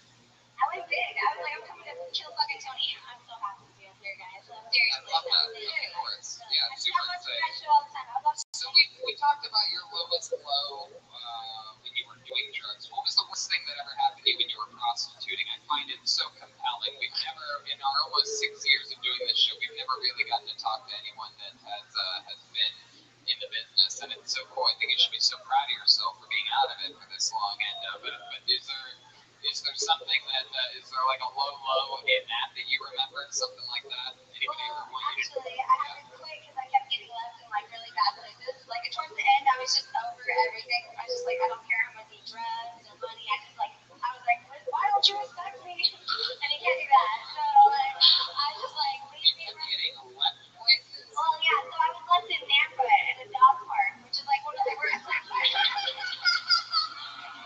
I mean, half of that sounds lovely. I don't know from Tampa, but a dog park. I mean, hey, after we're done, can you drop me at a dog park? Sounds like a nice. It was like good shit. Yeah, man, I dropped her off at the dog park. What did you Chris would stop selling the crazy bitch.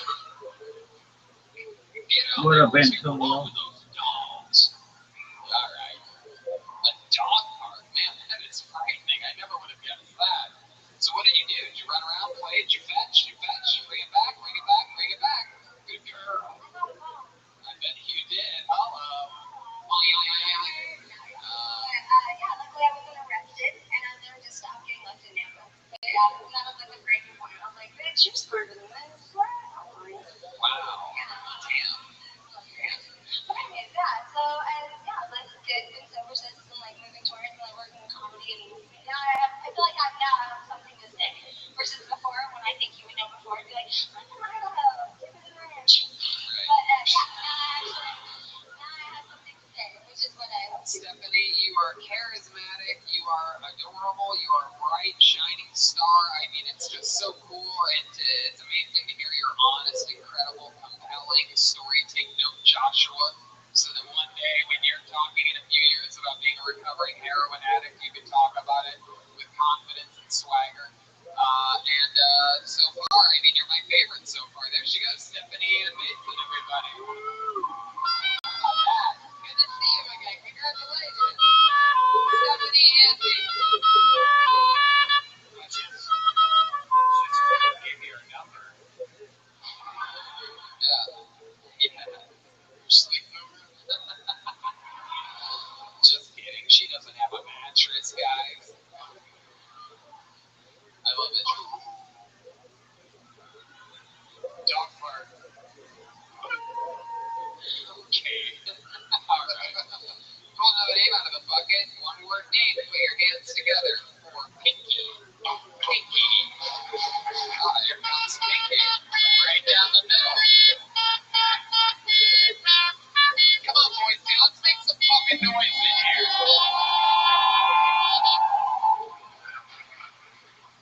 So I don't like have jokes. It's more like unfortunate life stories. So like I've grown up in Idaho. I've got 5 brothers. We're not like Mormon or anything, but my parents don't know what condoms are. So my mom homeschooled us, so that was fun. And being homeschooled is like really cool because you can like sleep in later. The only problem was you didn't really get like an education. Another downside is I wasn't like really good with girls. I did get a girlfriend when I was about 15 though. Her name was Hannah. Hannah was cool. I don't think she liked me very much. She would like run out of the room whenever I came into the room. So that was cool.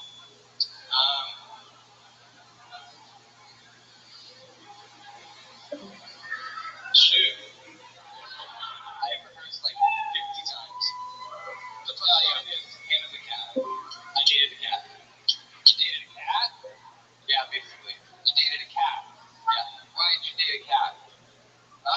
You know, I was homeschooled, so I thought you were a lot of girls.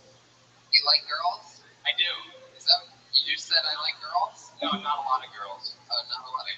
So the options were limited. Okay, dude, let's check in with Zane Roberts. I thought you were going to say you got a girlfriend when you were 15 years old. Her name was Mother. Because she's homeschooled. No, she rejected me actually. All right, let's talk about it. That's funny. That's funny. Did you tried to hook up with your mom before? You tried to go back inside of her? Well, I didn't go that far quite yet. I was going to work up to it, like hold her hand, hold and see where we go from there. You have 5 brothers, all older than you. Is that what you said? No, You're in the middle. I am the second oldest. Second oldest. And would you say about Hannah that you were 15? I was. And how old are you now? I'm 19. 19 years old. Holy shit! Is that your first time doing stand-up? Yeah. Wow! Congratulations. 19 is a good age to start. You have a good look too. You have a silly looking face. You sort of look like A young Quentin Tarantino. yeah. I've got a lot. You look good. You look comfy. Yeah. I was solid. Wow, what's that thing you're doing with your hand? Are you sure you like girls, dude? What's going on? It's that even. I'm trying new things out. I mean, it's okay if is girls girls your thing, or you can do a little bit more experimental. You in the closet, out. Is it okay to come out here in Boise? Will you survive? I heard that there's there you go. I heard that there's a battalion of biker bars around here that might not like to find out there's a 19-year-old walking around here. I saw a guy do one of those things the other day, And he wasn't shooting a jump shot. What Tony's trying to ask, were you homeschooled or were you homeschooled? Well, I was homeschooled. I kind of lean towards French girls, but I do like to experiment. oh, you're gay as fuck, okay? Oh, I get it. Heck yeah. This guy has a roasted potato in his ass right now. Just talking to us like it's nothing. What girls really want is to be leaned towards. They want to be in the game. They want to have a shot. I have a question for him. This is totally hypothetical, but what would you do with a target team leader if you had one night with him? Probably talk about my feelings. Stock his shelves. Oh yeah, I guess he would shoot his load right on your bullseye. It's a target joke.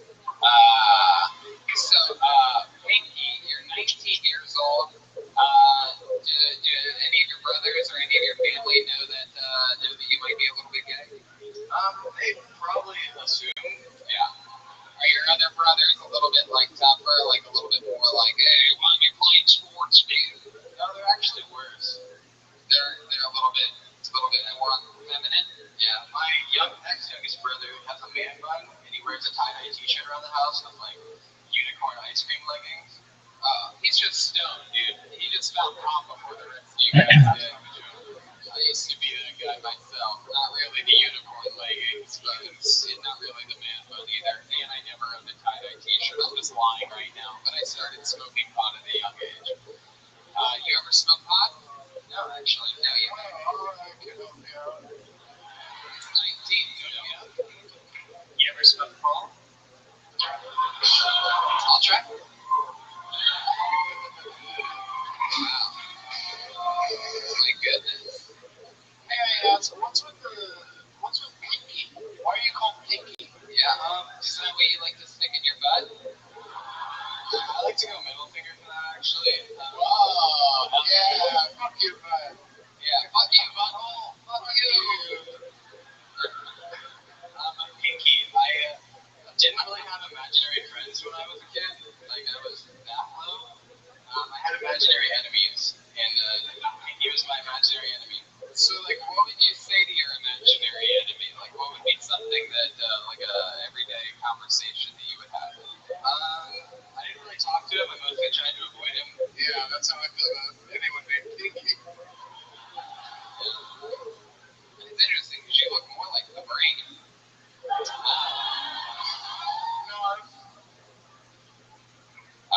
Okay. Well, that's interesting. What do? You study going to school or working or? I'm just starting a job at a moving company. I don't go to school right now. I graduated last year. A moving company. I mean, when you guys are moving stuff, like say, like up this, like you're going up the stairs, are you in the front or the back? Are you like a top or a bottom? I like to think I'm like a power bottom. There you go. Oh, yeah. Back that ass up. My goodness, Mickey, I'm excited for you, dude. You're 19 years old, you're fucking trying things, you're out and about fucking talking about real shit, your actual feelings. Anything else for Pinky, guys? You think you could get him a job at Target or something? Oh, absolutely. See, it seems like you might like this guy a little bit, huh? Off the record? Yeah. Sorry. You kissed Jeremiah. You and Jeremiah. What's his name? What were you just about to say? Sorry. I had an orientation at Target, so I almost worked there. Sexual orientation. Maybe. But then I didn't work there, and I went and worked in a homeless shelter instead. You worked at a what shelter? Homeless shelter. Oh, so you worked at Walmart. Very funny. All right, Pinky. Well, you had your first time up here. You're 19 19 years old, you have a huge jump start on everybody else, and keep talking about real shit. Talk about shit that you want to talk about, that you love. Go to open mics. Keep doing it. Another hit for Pinky, everybody. There we go. I'm not actually gay. Love you, Mom. I would have thought if Pinky was going to plug something up here, it would have been his butt. One more quick tip, Mickey. Don't open your set with "I don't have any jokes." Yeah. It's fine. Yeah. But otherwise, you're on your way. Yeah. Have a little bit of goddamn swagger at the top end. There you go. One more time for Pinky, everybody. Sweet guy. He might be. I'm gonna go off on a limb here and say, earlier I said Joshua Dickey was the sweetest comedian so far. I might give Pinky the sweetest comedian so far award. Quite a little gentleman. Put another name up here. Hands together for Nick Daniels. Nick Daniels. He got a big pop from the audience. I'm excited about this. One more time for Nick Daniels.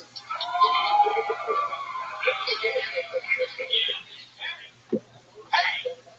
Adam and Eve, not Adam and Steve. That's my impression of my uncle telling me where to buy a dildo. I really hope I didn't offend anyone with that joke. I'm not really a fighter. I've only ever been in one fight. This kid, he pushed me over. I got up, punched him in the head, and that was it. I won, which was honestly surprising even to me, because he was this big, fat, fifth grader. I was just a normal, regular-sized drunk guy. It wasn't even really a fight, Neither was the one later that night when his dad beat the fuck out of me. Something good came out of it, though. I quit drinking on jungle gyms during school hours. Because my weekends are mine. You know what I mean?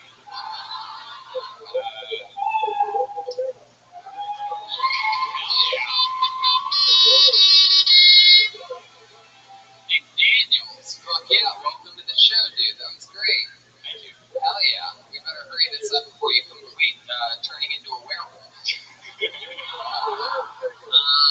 I guess I just really didn't understand the first joke. Adam and Eve. It's Adam and Eve, not Adam and Steve. That's my uncle telling me where to buy a dildo. Adam and Eve is the sex shop. Oh. So buy it there. Don't buy it at Adam and Steve. Their dildos are terrible. Right. Because if you were going to use the dildo, it would be for your butt. Yeah, that's it. It would either be for your butt or for Pinky's.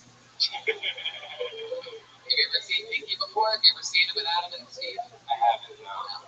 Anyway, why would your uncle help you buy a dildo, though? I'm a little confused. see, he's a nice guy. Yeah. He's helpful. I like that. How long have you been with stand-up? About a year. About a year. All here in Boise? Yep. Right. And what do you do for work? I'm a locksmith. A locksmith? Yeah. A real-life locksmith? That's true. And you help people in crazy situations. That's interesting. What are some of the crazier things that you've seen or anything like that? Anybody ever lock all their kids in a trailer accidentally or something like that? Or No trailers. you ever walk in on a mom and daughter doing meth together on the 4th of July? No, unfortunately not.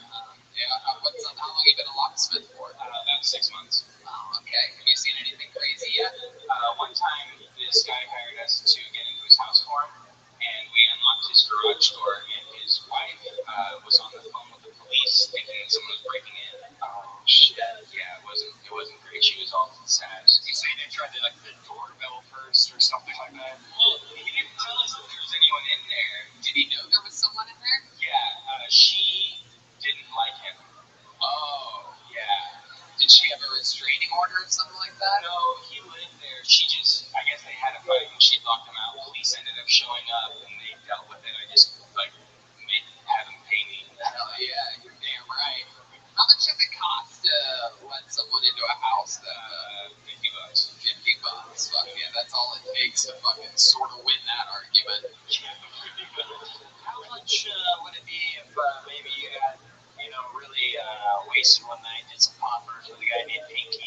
and locked herself out of a Target. How much would it be to get inside of a Target? A Target?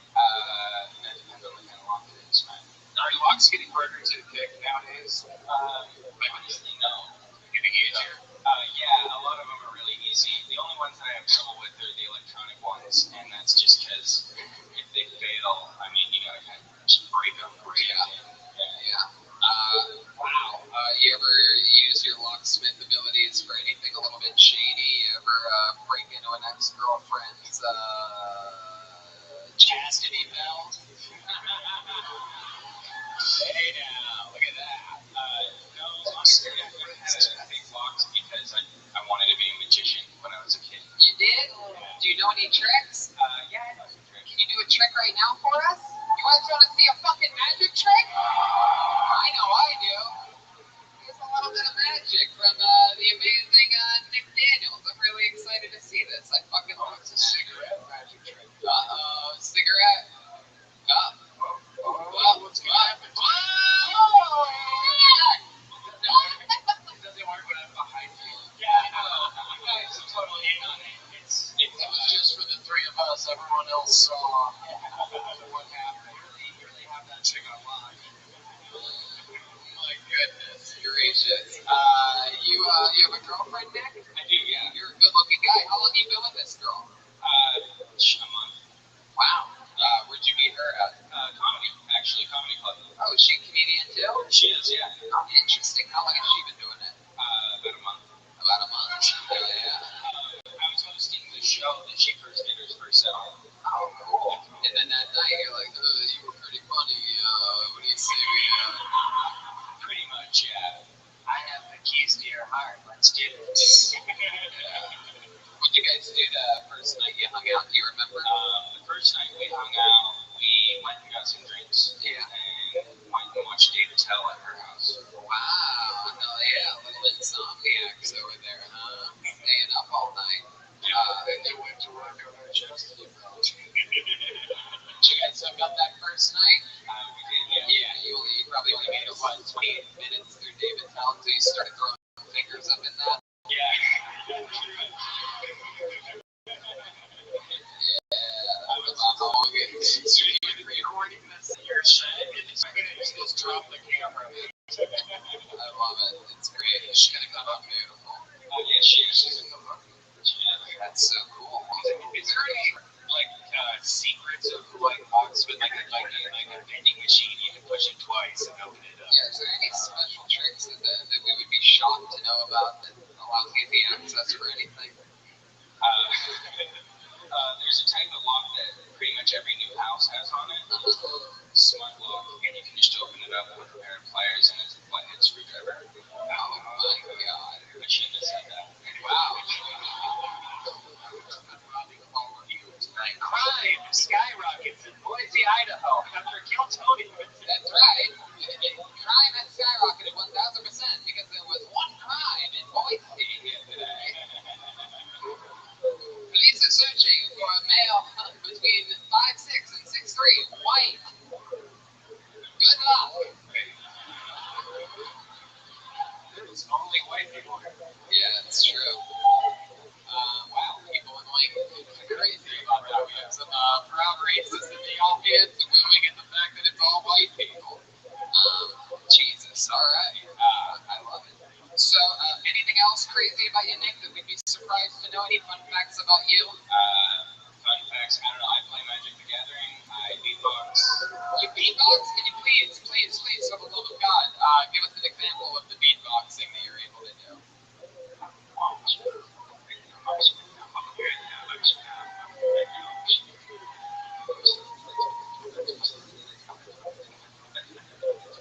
want to? Doug actually mentioned a good idea. I don't want to throw too much pressure on you, Zane. I know you're just a supervisor over at Target, but Doug had an idea that he wanted to hear if maybe you could rap over some of. Do you have any Target raps or anything? I guess I could rap about Target. Yeah, probably, right? Would you guys like to hear that? Alright, why don't you give him Nick, why don't you give him a little beat? Let's hear some Target raps. I'm pretty excited about this. All right, let's fucking do it. How about a hand for Zane Roberts and Nick Daniels, everybody? This will be a whole new thing here. Fucking Target raps.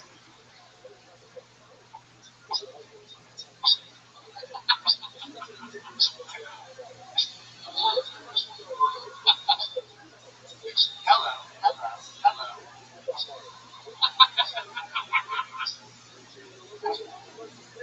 Unlike Target, stocking shelves. Unlike Santa with a lot of elves. Helping people every day, greeting them around. I say what's up, and they're like, I'm like down. Suck your dick. In the parking lot.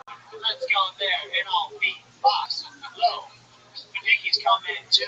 It's threesome with 3 white dudes. Let's go.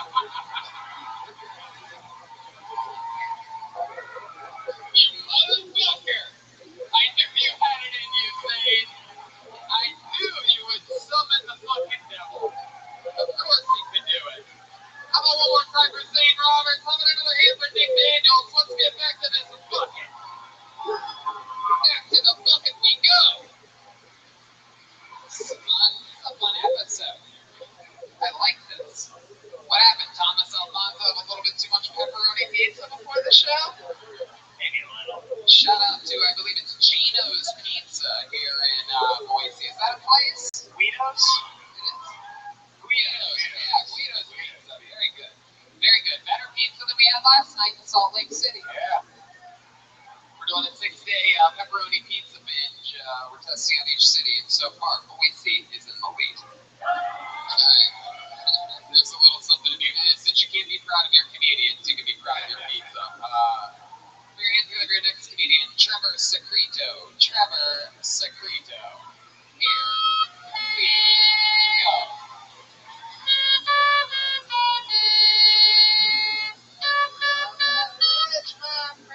Hey, one more time for Trevor Secreto.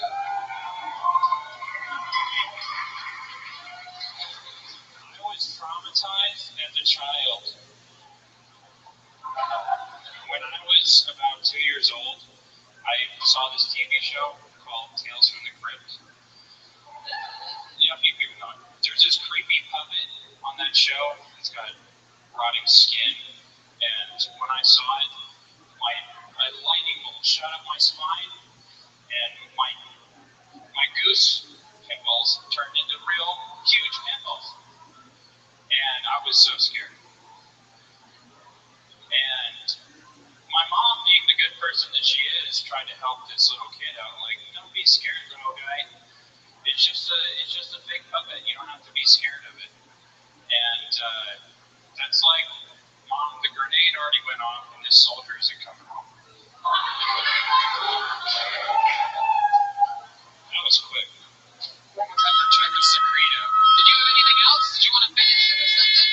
I got a little kid. I got a little boy, and I just, from that experience, learned that how to raise myself and how to raise this little kid with the horrors of the internet today. Through going through that view. Thank you. Okay. How about now? Is there something else? You want to do it again? You want to try? No, I'm kidding. I'm just kidding. That was as good as it's going to get. I guess it is. I believe you. Just about time somebody's doing some Crypt Keeper comedy. Heck yeah. Take that fucking guy down. What's guy's pimples turn into real pimples mean? I had a different line, but that was just what I improvised in the fear of the moment. You know, I've been trying to conquer that fear since I saw that weird puppet, and that's what I came up with in front of all these. Trevor, a lot of people would tell you that they hated your set tonight. I wouldn't. I think it was amazing. I've always wondered what it would be like if Jeffrey Dahmer and Timothy McVeigh had a baby that became a nurse, and nurse that injected poison slowly into his patients without them knowing. No, I'm just kidding. You're a good-looking guy. You look like someone mushed together all the cast members of Big Bang Theory. You're wondering what I was trying to think of that whole time. That's what it was. I saw you noticing. Anyway. I have what's that word? Social anxiety? Asperger's. Yeah, all that.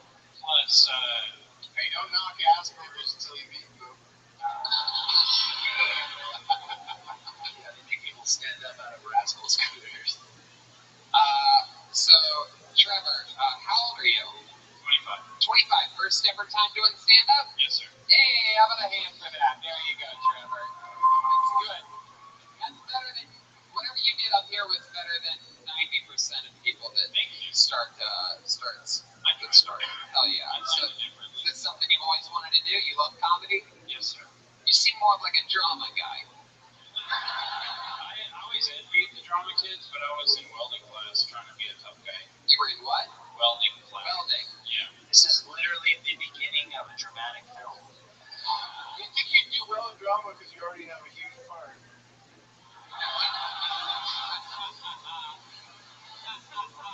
That's so good. What do you think as a welder you would have held it together better today?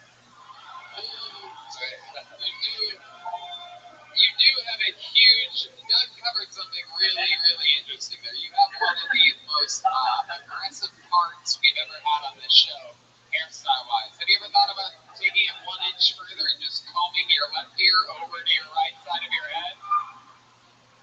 Yeah, I'm a little bit extreme with it. I'm extreme with it. I like to take it over the edge. There's nothing like a guy with plenty of hair doing a comb over. Trevor, what do you do for work? Welding. Oh, you are a welder. Oh, okay. Are you also a flash dancer? Guys, respect your welders. I wish. What do you weld one thing in particular, or do you specialize in different metals? Trailers. What is it? Trailers. Trailers. Miles. Trailers. Wow. My goodness. Funny enough, it's Trevor Rattler, so it's got a lot of R's in it. Oh, okay, dokie. I was just about to ask you how many R's are in your name. He looks like a guy that likes to say a lot of R's. Yeah, a lot of hard R's. Wow. Trevor, you ever do any World War II reenactments or anything like that? No, but if that was today, I would enlist. Heck yeah. Well, there you go. Trevor, what do you like to do for fun? You seem like a guy that definitely has some hobbies. You have. Yeah, I'm totally obsessed with psychedelic drugs.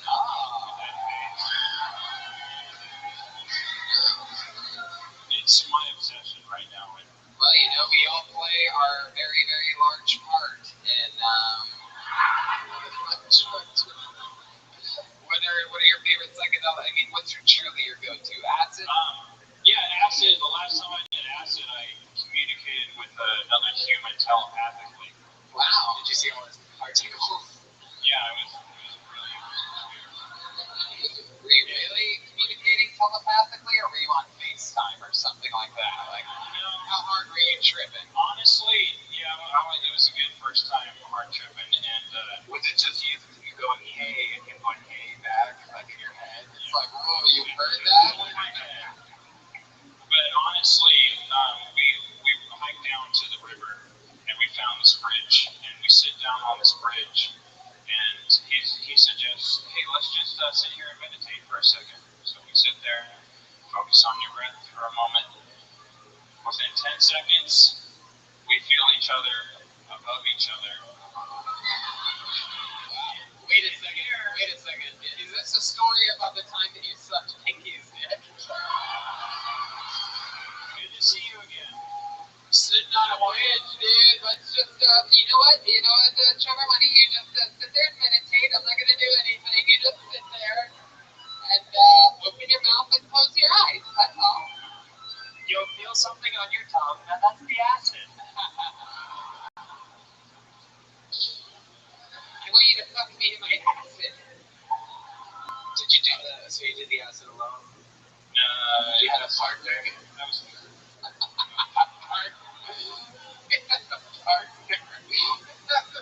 Going for the part. And I won't stop being here.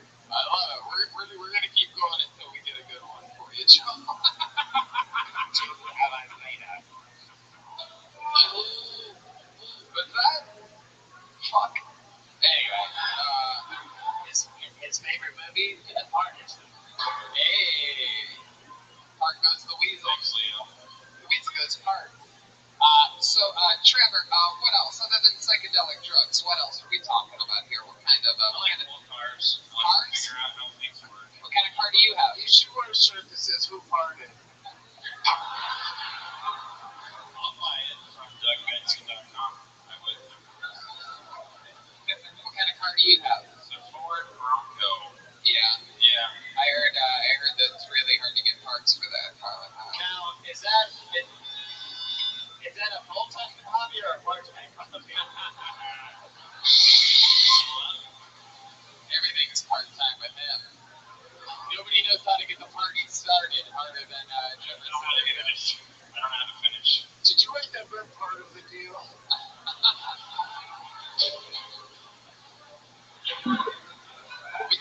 Which part of the book have you read? All right. Well, I didn't finish. Did you ever exhibit it down at the Park Museum? okay. Well, you know. I think we could. Toby, is it time for us to part? No, it's not. Almost is, but not quite yet. What's that? Jesus, what are you gonna do? What are you gonna do? Kill yourself? What are you talking about? Yeah, I thought about it. Jesus. And I just Gerard Depardieu. Well, Too smart. I like your style, Trevor. First time doing stand-up. I'm excited for you. I have no idea what you were talking about, the Tales from the Crypt thing at all. But you know what? For a first time, you covered one subject and you stuck with it. You didn't jump around a bunch. You committed, and you're a reasonable human on stage. So keep working at it. Same thing I've told everybody. You gotta do it more. A lot of first timers here. You gotta open nights in Boise.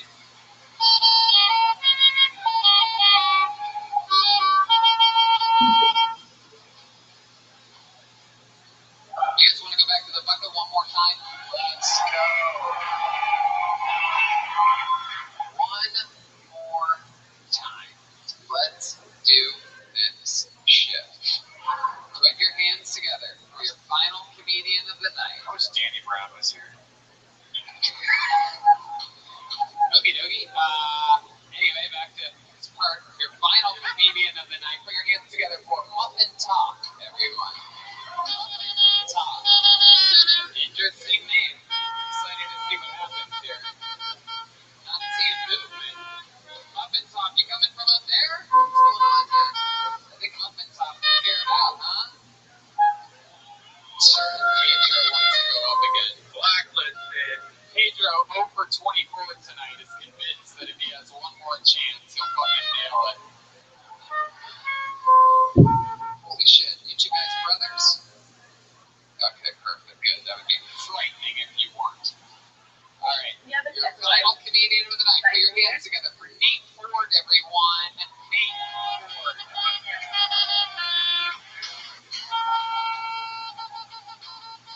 Hey, look at this guy. Come on, it's your final comedian of the night, Nate Ford.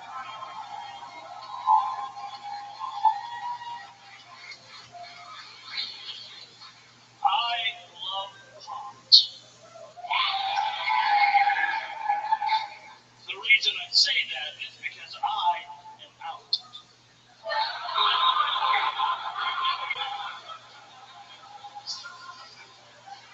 I love strip clubs too. I love strip clubs, man. I think a great name for a strip club should be called Sorry Dad.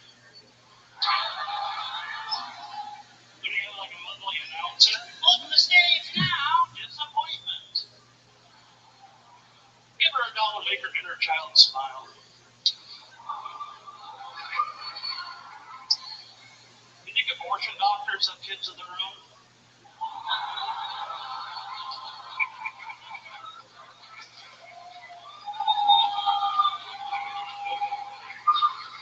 You sure, honey? It's real easy. I can do it myself. It's free. You're right, they're human. They have kids of their own. Do they bring their kids to work day? This could have been you. Good night. Fuck yeah, Nate motherfucking Ford. Showing them how it's goddamn done. Look at you. Look at you, big fucking baby bear you. Aren't you the most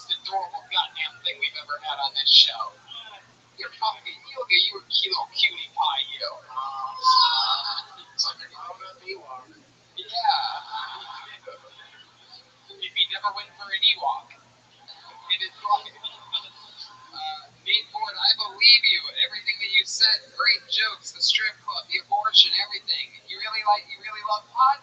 I do. Pot of what? Chili? Cake batter? What are we talking about? Yeah. You've been smoking pot a long time? For a while, man. What do you do for a living? What sitting job do you do for a living where you sit down? I currently do stand-up comedy for a living. Really? Full time? How long have you been doing it for? Since 1999. Wow! Holy shit! I love it, dude. All the experience you have made up for all these other fucking names I pulled out of this fucking tonight. All these goddamn first timers, and it shows. You have great fucking jokes. 1990 goddamn 9. I love it. So Right here in Boise at the Funny Bone. right here in Boise, you started here, and you I didn't. moved away. Yeah, where'd you move to? Lived in Minneapolis for a bit, then Wisconsin for 17 years. Fun fact: when he lived there, they had to stop calling it Minneapolis. They called it Big Apple. He's never had a mini soda in his life. Mini soda? More like large soda, please. Oh, you guys are still trying to shoehorn it. You'll know. You'll know when it happens. Wow. How long did you spend in Minnesota? About 4 years. 4 years, and then where'd you go? Wisconsin. Oh, yes, Milwaukee. Uncle Cheese Curds. Yeah, is that where that happened? Pretty much. Yeah.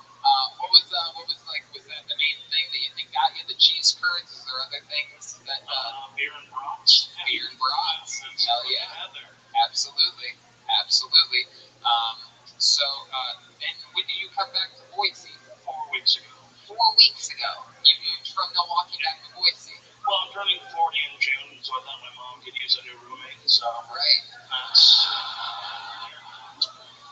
That makes sense.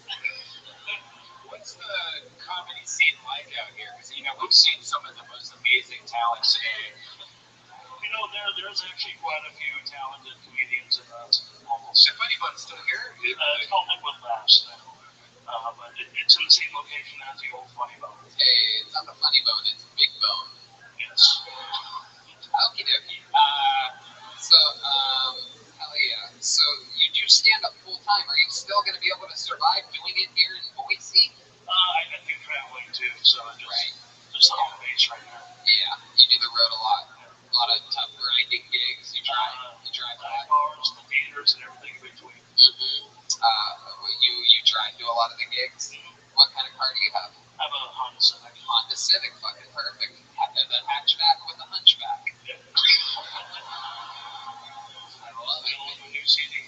What's one of your favorite cities to go to? You do the road a lot. We're in the middle of a crazy tour. What are some of your favorites and why? South Dakota. Why? Watertown, South Dakota. Watertown, South Dakota. I'm gonna write that down, and you tell me why. Less white people than Boise? More white people than Boise. Just great people, salt of the earth. Salt of the earth. You think you need more salt? Yeah. Sodium cocksucker. So what do you mean by water? Well, tell me more about Watertown. What does that mean, salt of the earth? Just friendly people. Like you think Minneapolis is a nice place, but no, it's South Dakota has the nicest people in the world. Is this guy a really nice racist? I can't put my finger on that. He's like, no, there's even more white people there. It's paradise. It's fantastic. I can walk the streets without random. You can walk the streets. You can walk the streets without what? Breathing heavy.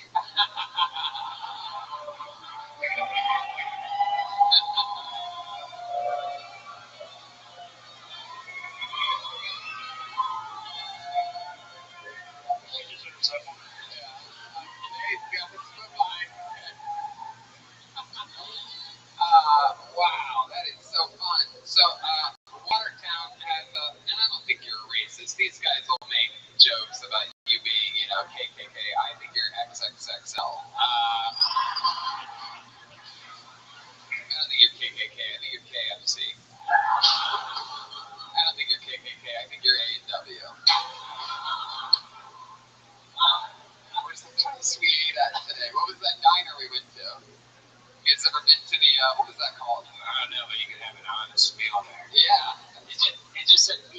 the side of the building. Yeah. Famous diner between here and Salt Lake City. All right, fuck it. Do you know what we're talking about? Famous diner between here and Salt Lake City. It's right next to A&W. Wayside Cafe. Wayside Cafe. Right. I'm telling you, there's a baller ass diner there. Did you read here at what's it called? Goldie's? No. I could have sworn you ate there because there were a lot of food.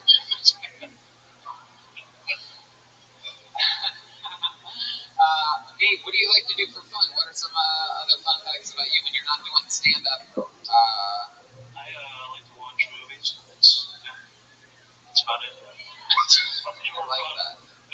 I like that. It's a sweet hobby. Yeah. I like doing theater performance. Really? Oh wow, you do that? What are Theater, like here in Boise. what are some roles that you do? I see you as Fiddler Under the Roof.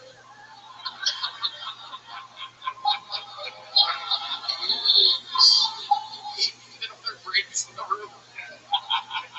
Fiddler Through the Roof. Believe it or not, I was actually in a ballet in 2001. LA? Get the fuck out of here. Is there any change? Did you remember any of your moves? I was more comic relief. I played Sancho Panza for the Idaho Ballet Company. What did you do for it? Did you do something?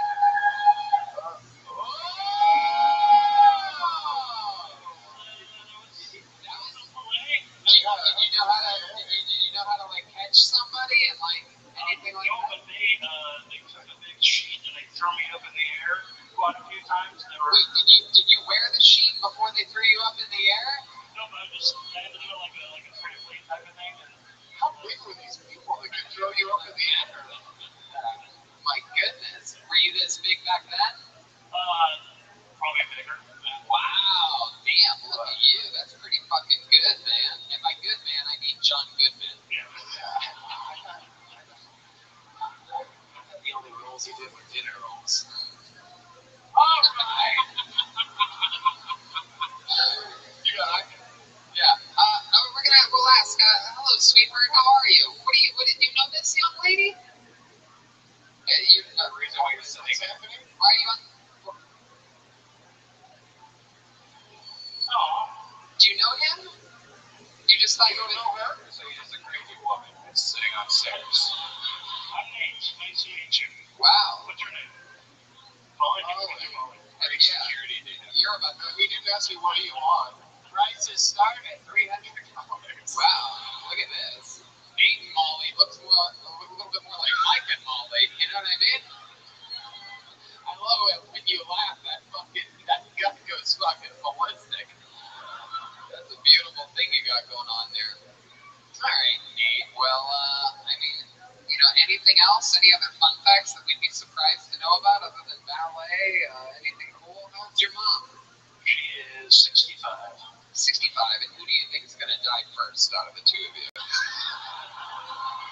There's beds going on right now. For the rest of the family. Yeah. Really? What's It's going an on? above ground Deadpool.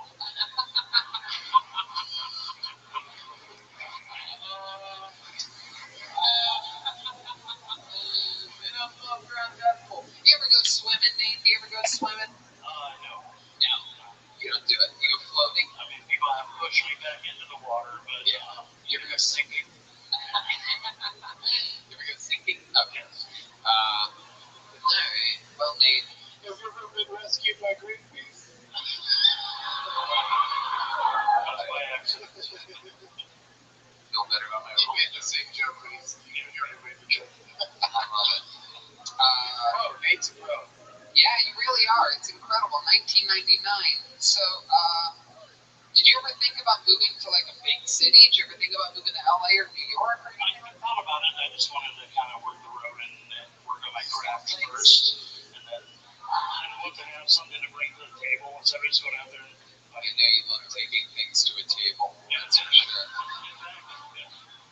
Well, I mean, Nate, I love it. I'm so glad. One of the cool things about this show, I've always said this, to me, the mishmash of different people that sign up. So many first-timers tonight, and then out of nowhere, a home run hitter that's been in the game since '99, started in Boise, is clearly ending his career in Boise.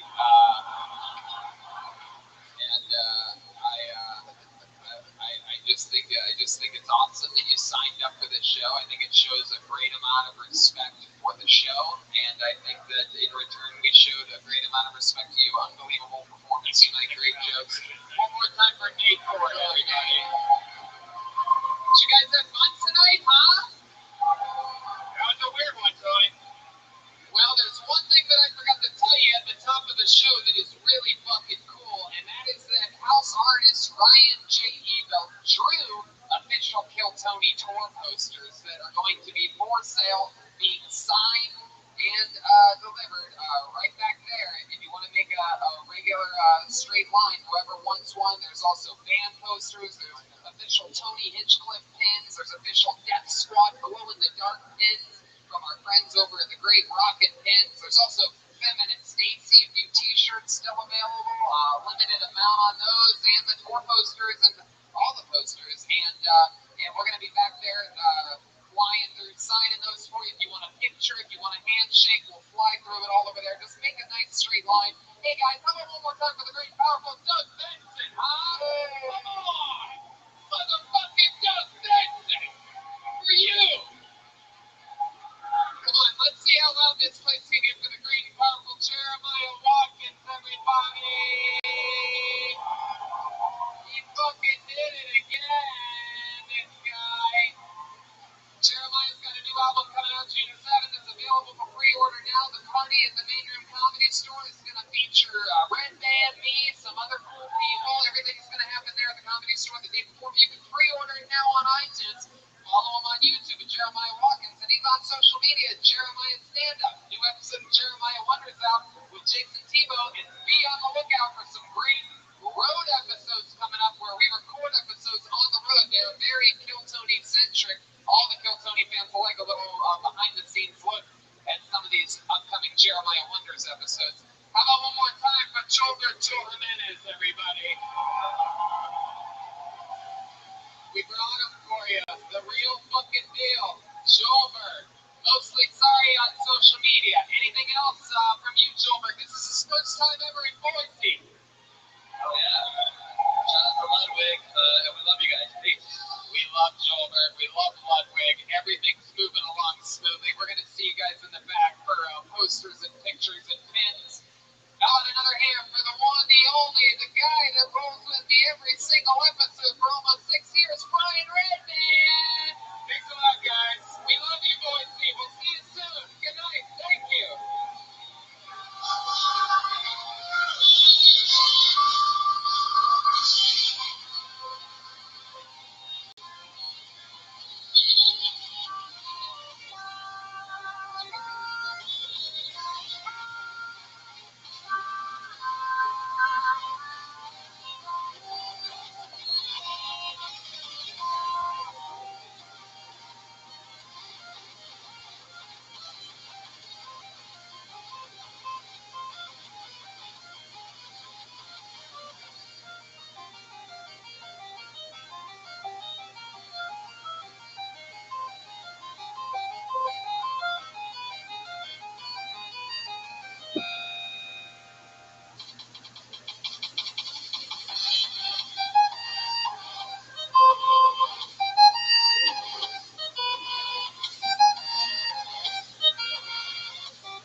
have arrived.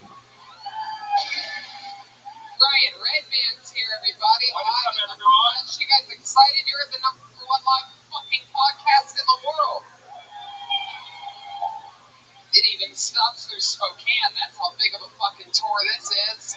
This is a micro Kill Tony episode. It We're in is. a very small stage. Very tiny stage. Everybody's going to be very tight up here. If you're wondering how much I like it, not at all. You know, of all the stages to be small, of all the cities that we go to on this crazy tour, I didn't realize that I would be within a spittoon's reach of a Spokane resident. Yeah. You know what I mean? Might get a little chewing tobacco. That's what we call tobacco for short. It's such a big club and such a really small stage. It's adorable. Look at it. It really is. You know, it's one of those things to where, you know what they say in Spokane, fucking pack it in tight. Look at this fucking guy. Oh, it's a security guy. Hey, yeah, how's it going? I thought you were a teacher, or was it the opposite? Here to keep us safe. We got fucking big tough fucking truckers around here. I'm excited about this. We are in Spokane. For those of you listening to the podcast, the tour continues. It goes on and on. The rest of these dates are pretty much sold out. Yeah, tomorrow, Portland, Vancouver, two shows in Seattle on Sunday. Then we go back for the Comedy Store every single Monday.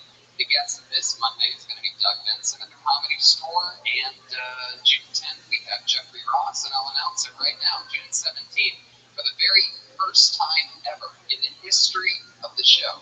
Do your research if you don't know the name. The great and powerful Brian Holtzman will be a guest on Kill Tony. This is huge. This is huge. One of the kings of late night at the Comedy Store. A monster comedian, highly respected by everybody. A comic. The type of guest that Kill Tony fans will love as a guest. Yeah, He's trying for almost 6 years to get him. We finally got him. It could be an instant classic for Kill Tony. You guys are going to ashamed. You'll be back again soon. And then we go back on the rest of the tour. Lawrence, Kansas, at the Granada Theater, Omaha, the Waiting Room, Des Moines, Iowa, at Woolies, Appleton, at the Skyline Comedy, Milwaukee, at Turner Hall Ballroom, Chicago, at Thalia Hall, Madison, at the Majestic Theater, Minneapolis, at the Cedar Cultural Center, Poughkeepsie, and then New York. 2 shows at the Gramercy Theater. A second show has been added to the already sold out New York City motherfucking Gramercy Theater.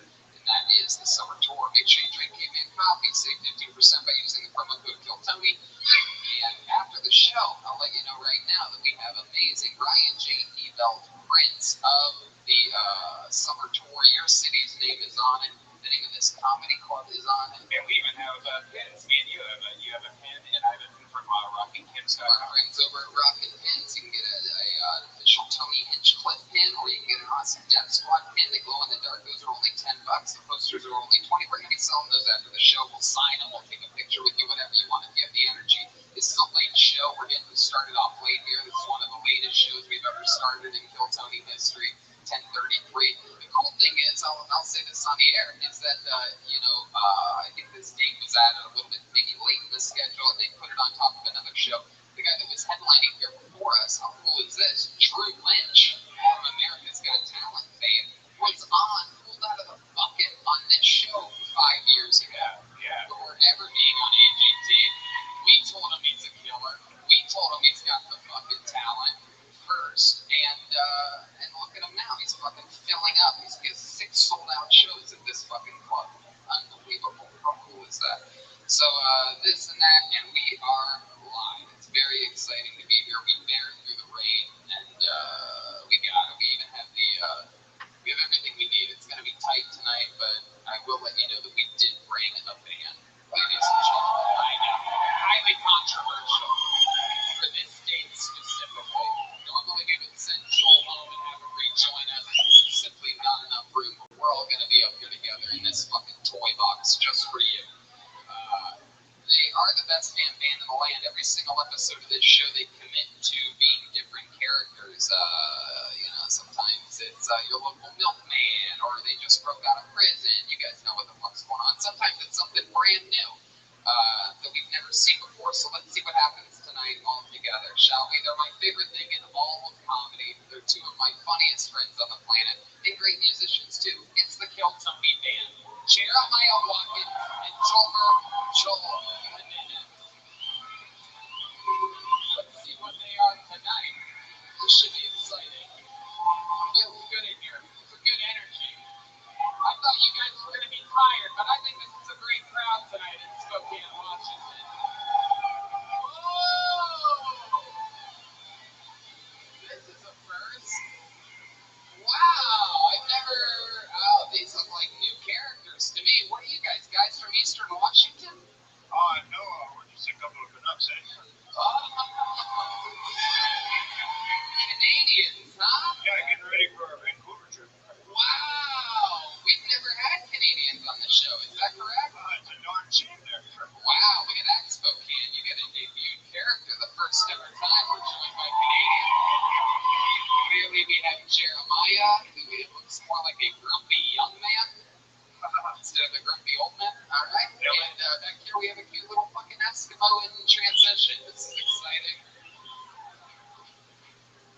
my name is Deanie, and what's your name over there? Timothy Poutine. Timothy Poutine. And one more time your name? Deanie.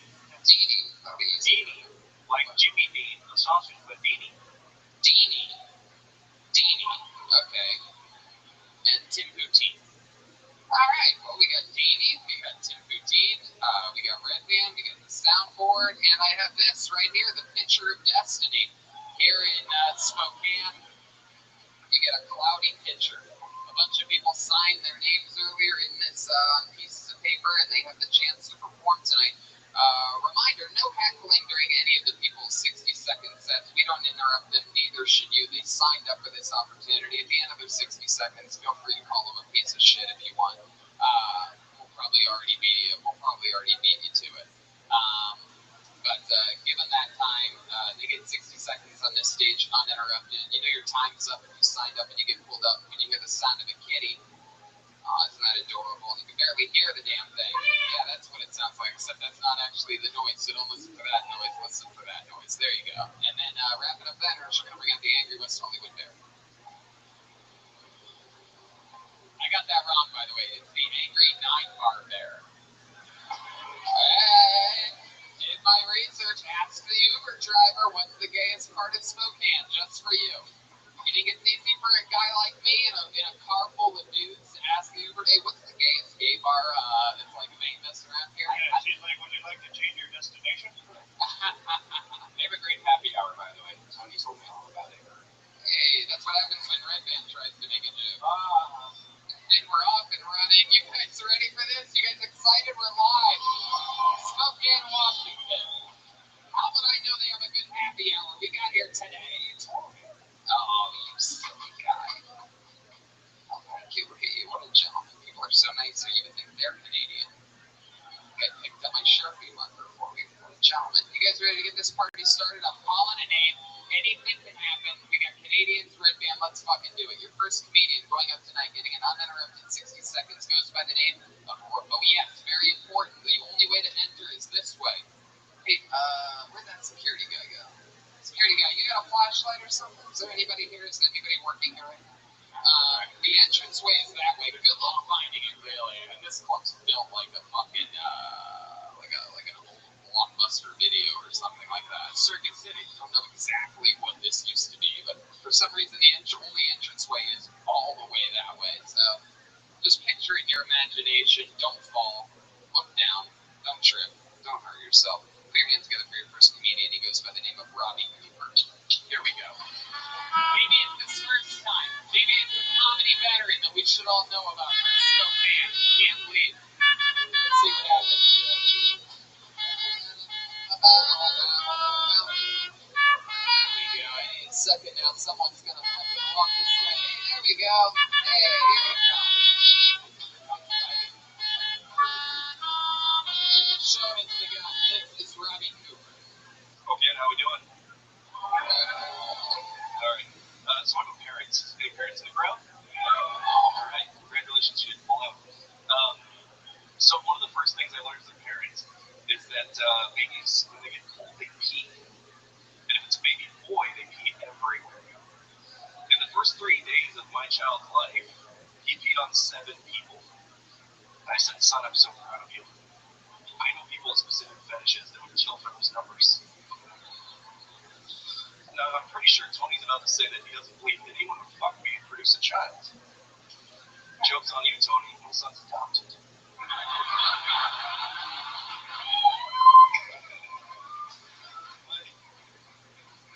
My wife and I are not the same age, but I believe in the rule that it's okay to be with somebody who is half your age plus 7. And that's why I told my son it's okay for him to fuck 8-year-olds. Okay, a little twist there at the end. A lot of math there.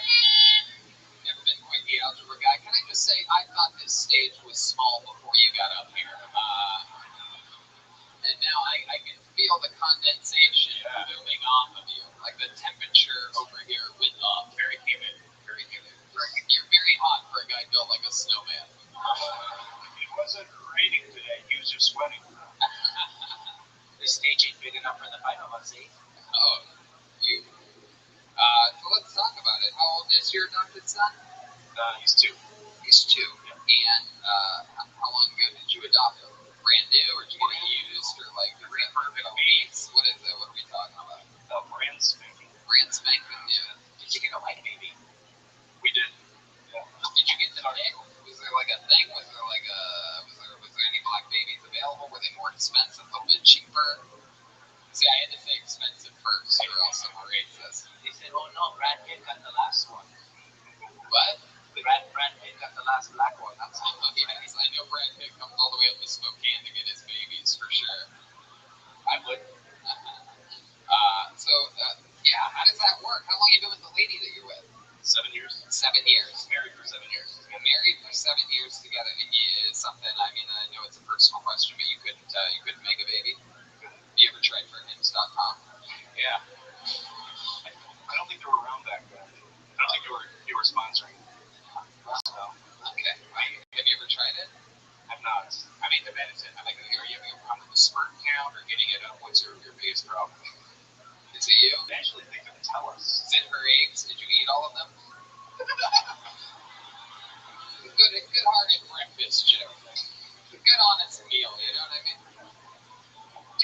Did you drink too much Surge back in the day? Surge. I remember Surge. Yeah, we just got it in Canada. Was it a problem getting it inside of her? Because you could have just taped it in there, you know, so it wouldn't fall out when you moved her. Are you talking about its penis? Yeah. Yeah, you've never done the old penis tape? Everybody knows about penis tape. Yeah, done. What was the deal? What is it, the you? Yeah, they couldn't tell us. They couldn't tell you? Yeah, the doctor said that 1/3 of the time it's a man, 1/3 it's a woman, and 1/3 of the time they don't understand what it is, but it still works. So like the science is. And she's Asian? She's not. She's a white lady. Oh, she's a white lady. No. Was that math? No, I don't know. I thought I heard something about Asian. Oh, half age. Half your age. I thought you said half Asian. Before you adopted, were they like, will you be able to feed this cow? Oh, never mind. You can have the baby. Yeah, so you have a brand new baby. You ever worry that it's like, you ever watch those scary movies where the baby has like a fucking, like a demon or something like that? You ever hear that when you're sleeping at night? Yeah, don't worry about it. He's the best boy. He's the best boy. Wow, isn't that nice? I mean, he was a sweet guy. The women's vaginas are just soaking wet like you are right now. Have you seen the streets? But Have you seen the streets? the streets, yes, the streets are wet. What are you, the fucking weather guy? No shit. We're in eastern Washington. It rains here a lot, right? Not really. Really? No? It's a Seattle thing? You guys have different clouds over here? Is the winters really bad here? No. Yeah, they are. I've spent a couple weekends here in the winter. Yeah, they're not bad for you. Look at you. You're fucking one of those room heaters. You are one. Never mind. You're a furnace. You're a human furnace. Has anyone ever called you that before? That should be your new nickname. No, but I'll take it. Human furnace. Badass. You look like before pictures of Tom and Bert Kreischer. You look like something that they would send to each other to like make fun of one another. Like it's like, hey, this is you, dude. Look at this one. This is you. I don't know what you're talking about. This guy's a model in Canada. So, Robbie, what else? How long have you been on stand-up? 60 seconds. 60 seconds. First time ever, everybody. How exciting is that? In 60 seconds, we talked about his real life, real things, adopted son, having a girlfriend, all this stuff. I didn't see that one coming. Did you, Tony? Like, I really thought that you were a seasoned comic. Like, those were really good jokes. I'm so nervous. Really? Yeah, the seasoning that you felt was just everything he's eaten lately. This is brought to you by Lowry's. Look at you. Big Bear. Hey, there it is. So, Robbie, tell us something else interesting about you. Have any anything fun facts about Robbie that we'd be excited to know? You seem like, what do? You ever do a little, fucking ice cream eating competition or something like that? What are we talking about? No, I'm lactose intolerant. Okay. What is the fun fact about you? You know, ice fishing. I have. What's in Missouri? It's all right. What's it like being lactose intolerant and also having breast milk? Oh, shit.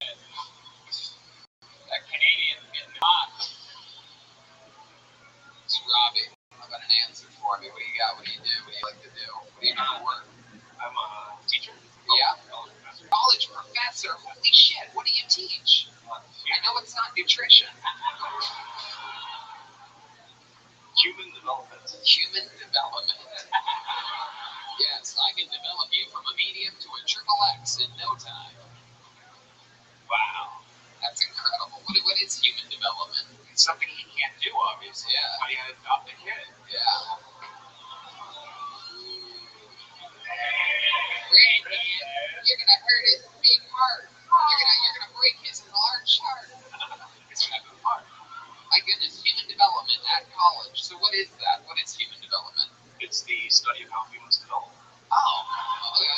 Like evolve or just grow? Like, what do you mean? Through the lifespan from prenatal development all the way until death, how people develop. Oh. What they learn and social skills. Interesting. Can you give us a little fun fact that probably none of us know that sort of is like really interesting that you teach in a course throughout a year? Like one little fun fact, like, you know, when you're 75, your fucking like veins turn yellow or something like that. So one thing is the majority of older adults, like 70 plus, still have sex. And older adults who still have sex live longer. So I always tell my students that if they love their grandparents, to call them and tell them to have sex. Hell yeah, wow, that's interesting. That's a good little fun fact. You're never going to be elderly, Robbie, so you're never going to have to worry about that. So have all the sex you can now. Anyway, Robbie, incredible set for, especially for your first time, man. You did it all right. You're talking about real shit that only you can talk about. Incredible. Way to get the party started tonight, Robbie. Thank you so much. There he goes, Robbie Cooper, everyone. We're off and running. Yeah, basically. So cool. So basically, because, you know, he was better than everybody on last night's show in Idaho. Wow. Like Every single person put together was not as good as him. so far, every city we go to, you shit on the city that we were at before. I don't know. Do you think those people aren't going to listen to the podcast? They care. All these cities are like, well, fuck you guys. All right. Somehow this name looks familiar. We're going to see what happens here, though. I can't imagine us seeing this guy before. Maybe it's someone with the same name as someone that we've seen before. Put your hands together for Graham Cox, everyone. Graham Cox. Maybe it's just a porno guy.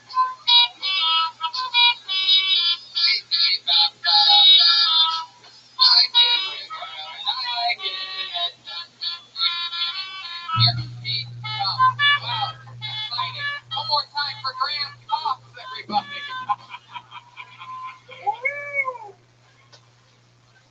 Yeah, like Tony said, my name is Graham Cox, not C-O-C-K-S, but C-O-X. My mom's maiden name is Dixon, and my middle name is Richard. So we got a whole bunch of Dicks and Cox. Dicks and Cox.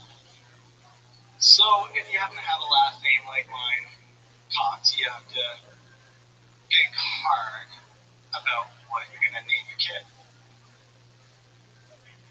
So you don't want to name your kid Juanita. I did.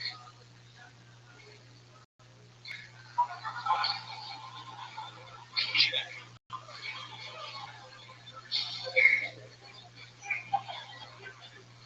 So they say it takes a lot of balls to get up here. Really, not to me. They say it takes a lot of balls to get up here. And yeah, man, one of my balls got twisted around. It's like testicle torsion. My grandfather gave me the nickname Montano. Wow. Fuck yeah. I mean, pretty exciting, Graham. First time doing stand-up? Yeah. Wow, that's so cool.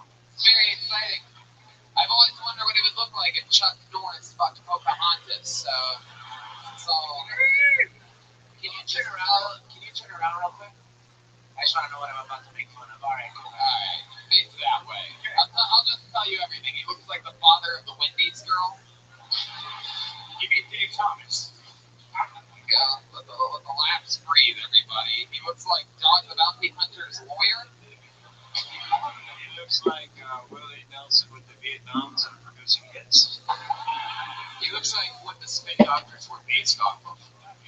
Like Willie Nelson. My friends call me Graham of Green Gables. That's a nickname given me because I'm from Prince Edward Island, Canada, on the East Coast. Did anyone ever tell you you look like if Kid Rock was trying to be an undercover cop? You look like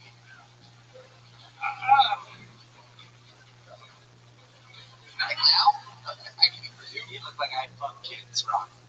There you go.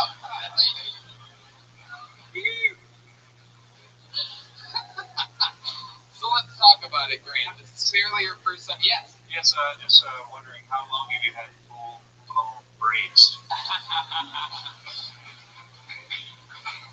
I tell you, I've asked people to braid my hair, and it's a really hard thing doing that. Actually, I'm like, I gotta teach myself how to braid my own hair. So I sit there in the mirror like, trying to. The fuck are you talking about? Braiding my own hair. Let's just tell the truth. You let children dress you before you go out at night. What do you kids want daddy to wear?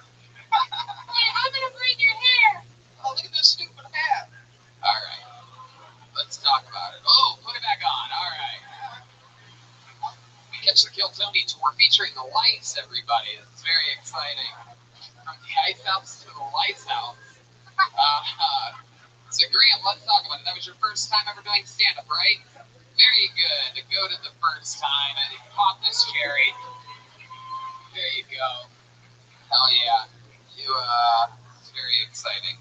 So tell us about you, Graham. I mean, this has to match some interesting fucking life shit. I mean, Well, I live in Nelson, British Columbia. Nelson, British Columbia. We don't know what that is. Can you describe that a little bit? What is Nelson, British Columbia? Beautiful haven. Yeah, in the mountains, skiing, mountain biking, not too far. Do you go skiing? Oh yeah. Really? You go skiing? Yeah. And snowboarding?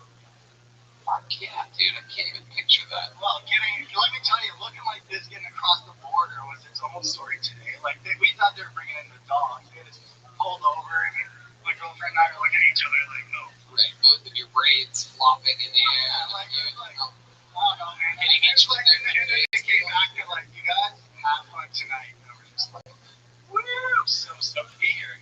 How big car do you drive? Like a PF Cruiser? Like, what are we looking at? PF Cruiser. Redman is thinking of PF Chang's and Phoenix PF Chang's and PT Cruiser. Just to let you know where Redman's head is at. He's Can I take a guess at this? I'm gonna take a two-pronged guess. I'm gonna say it's either an old school sort of minivan. I'm picturing a minivan, or it's a Honda Accord. It's a Honda Element. Element. It's the PF Cruiser of Honda. It is. One of your bets, your girlfriend drive a minivan? No, she doesn't. She does not. I see a minivan in your I really want a motorbike so bad. It's like, you want to love motorbikes. Yeah. I want so bad. So how does it feel being up here with fellow Canadians? Are you? When I saw you guys, I was like, yes. So we saw your set, we're like, oh no. You're okay. That's okay. You're okay, Graham Cox. So what does a guy like you do for work? Yeah, that's a hard question. I don't get along too well with other people, Tony. It's like, What do you do for work, Graham? I'm unemployed at the moment. Really? What's the last job that you had? Are you thinking that hard of the last job you had? Yeah. What's going on there? Pretty much.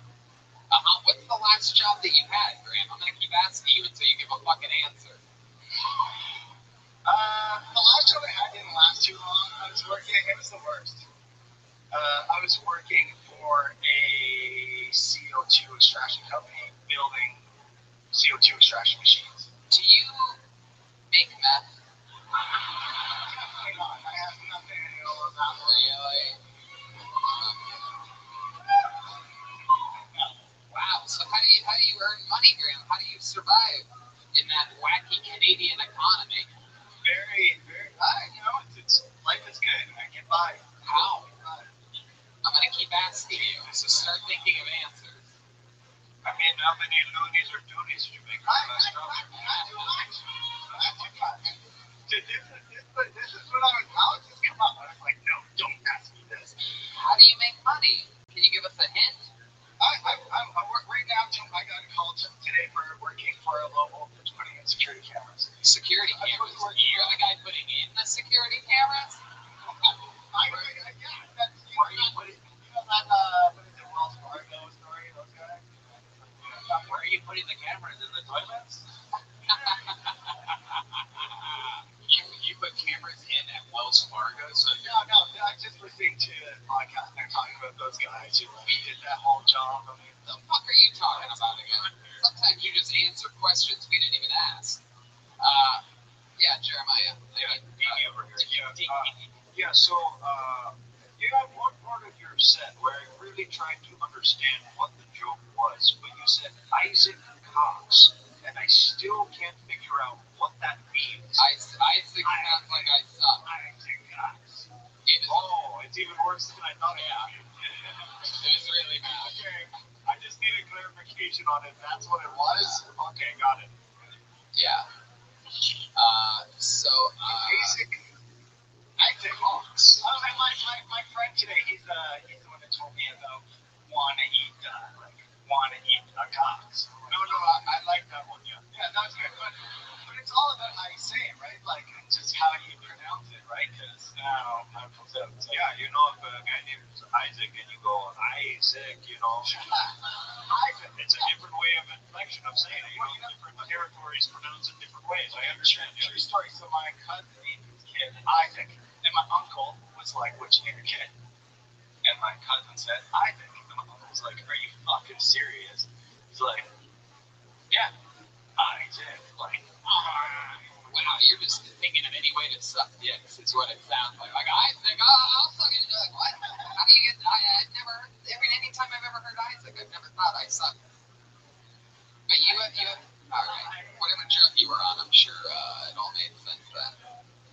Tell us about you, dude. What do you do for fun? You won't tell us what you do for work. So, other than skiing and snowboarding, what makes you? I started skateboarding again, and so I go to skateboard park in the mornings, and You live the life of a 12-year-old. it's like hiking. Yeah. Can I just say, as a skateboarder, my biggest fear is being this guy. Yeah. What does your girlfriend do for work? Does she make money? Does she contribute to this fund of nothingness? She works at a bakery, organic bakery. Oh, where you guys make meth. I'm not giving up on you. Yeah. I think we'll break And it. then we run the car wash business in town. All right. Well, I think you're lying about every way that you survive. I feel like you're afraid to say, and I feel like after the show you're going to tell me, and I'm going to be like, you should have fucking said it.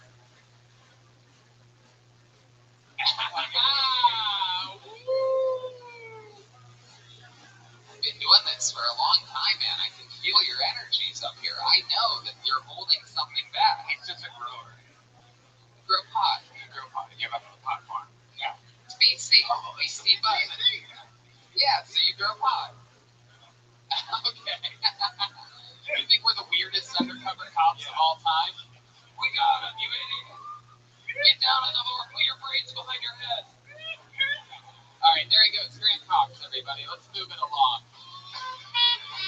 I like this guy. I like you, Graham. Congratulations. It's first time ever on stage. Hell yeah. That guy's up to something. He's definitely up to something. Because it's like, if it was growing pot, why not say it? But I guess he's Canadian, so that's like being a sinner or something like that. It's probably that. What's that thing they always write in the houses? Like they're making the butter. It's almost like a meth place, but it's meth. honey hash. That guy makes meth. That guy is a meth cook, and the name I just pulled out of the bucket is Alexander Cook. Here we go. On to the next one. Alexander Cook. Hell yeah. We got movement. How many of you like to see comedians do good on this show? How many of you like to see comedians bomb? Wow. Here we go. A little bit of evil from Spokane, Washington. A little bit darker than light. Here he comes, your third comedian of the night. You guys having fun out there? Alexander Cook. What? So I'm 22. I'm pretty young to most of you, but I feel like I'm growing up in a lot of ways. And part of growing up is having to deal with your parents in a different way, and that includes Christmas. And this Christmas was no different than the last 5 Christmases, in which my siblings and I didn't get any presents, which is fine. I shouldn't expect any presents, but the worst part is having to watch my dad open presents for himself that he got. And for the last 2 years in a row, he got himself an RC drone. He's really into that, so I had to watch him all day fly a drone around the yard and terrorize the dog. And he just had this big smile on his face. It was the happiest I've seen him since he quit drinking, you know. And so, yeah, so he's hanging out in the yard just all day, ignoring the family on Christmas, playing with the dog, terrorizing it. Finally comes back into the house, and the dog is really scared and looking up and really, really scared. And it reminded me of like those CNN images you see of like the Syrian children. It's like, when am I going to see a drone again? You know, like I don't know. So. Fuck yeah. All right. Alexander Cook.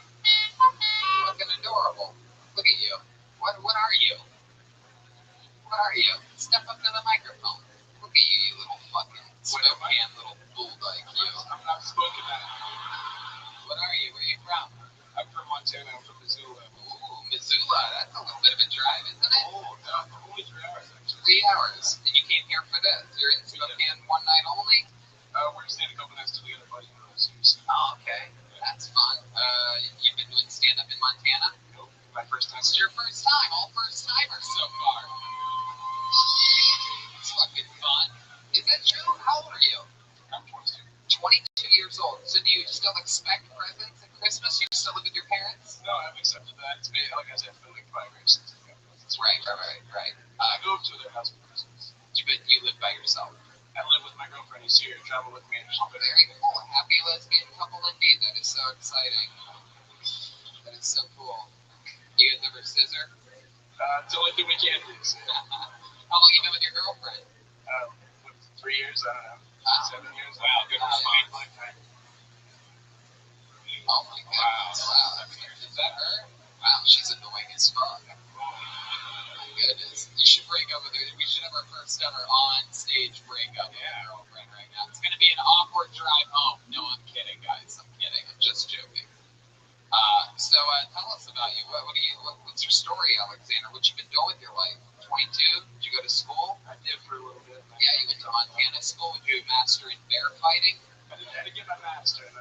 Yeah. Would you learn? I went to music school for a little bit. Yeah. Would you study musically? No, I was a singer actually. Really? Opera.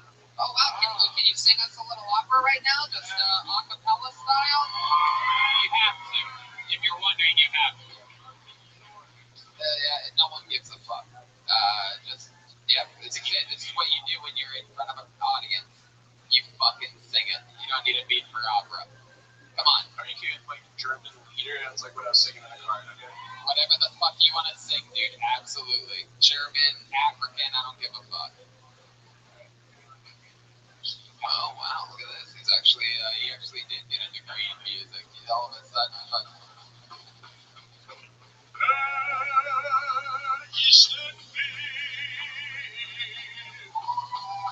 Give him a little more. Why are you teasing us? I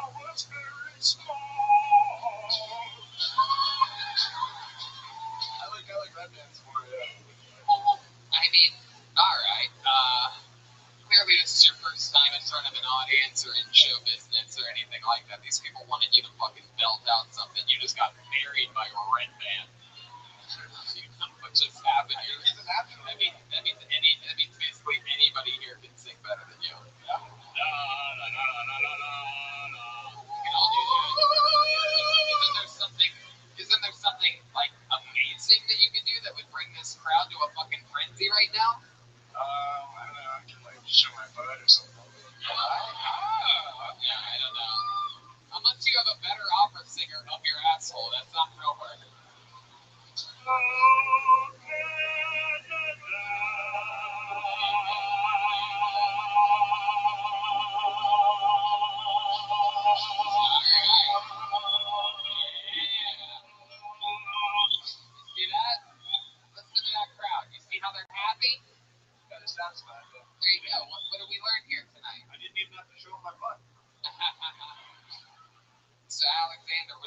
now? What do you do for work? I work in a cafe, serve tables. Serve tables at a cafe in Missoula. You serve food there? Serve food. Yep, egg. How long you been doing that for? Just a couple weeks. It's a newer job, so. Yeah. What'd you do before that? Same kind of shit.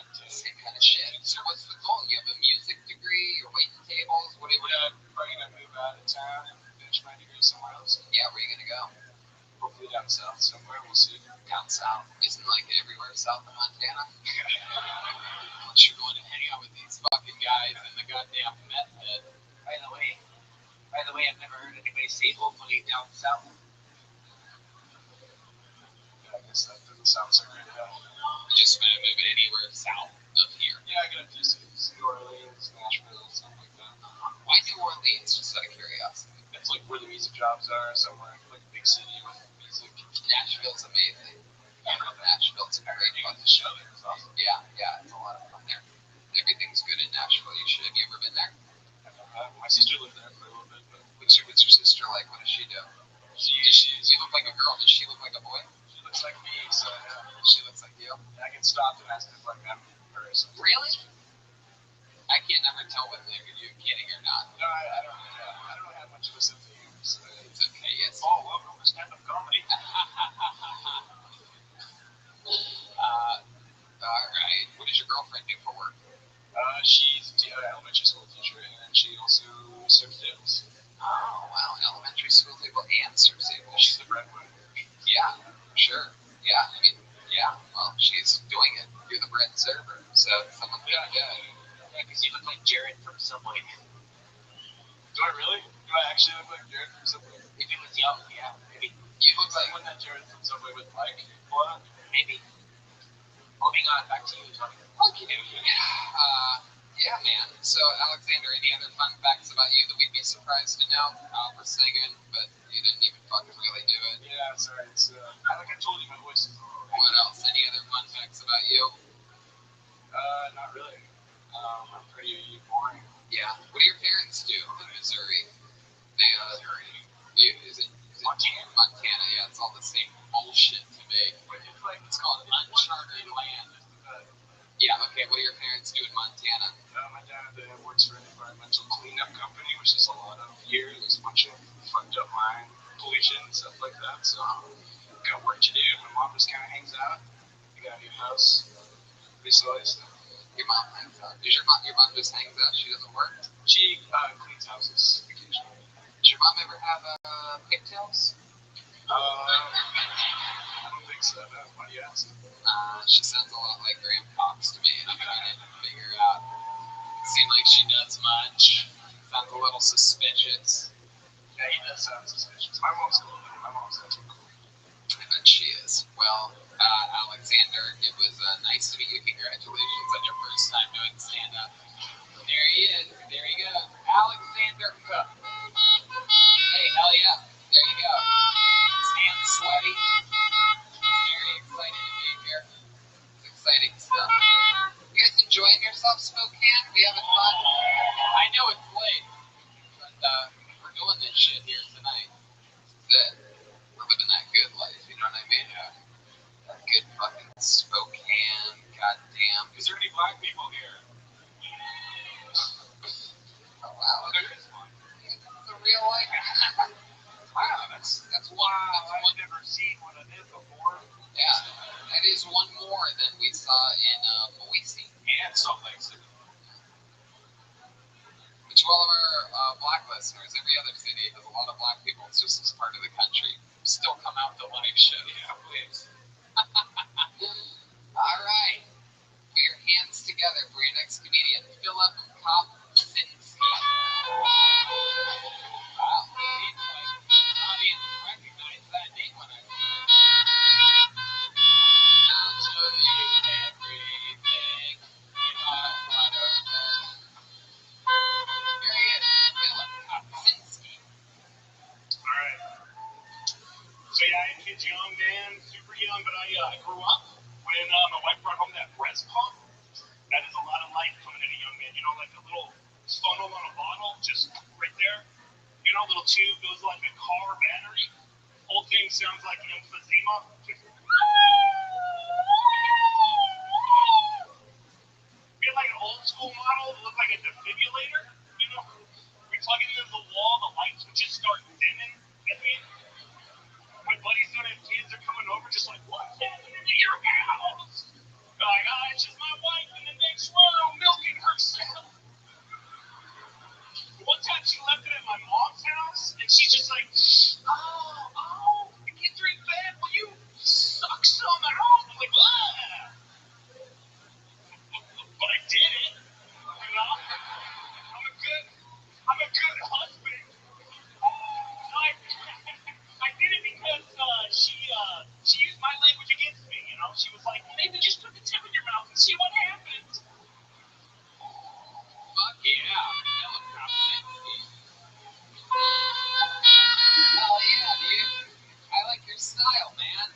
Rob Riggle. Like there's just this very Rob Riggle, like just fucking like it's with John Heffron or something. Yeah. I'm trying to keep it off a little bit with John Riggle, man. I feel like the suits just keep getting bigger. You know? You son of a bitch. Tell us more about you, Philip.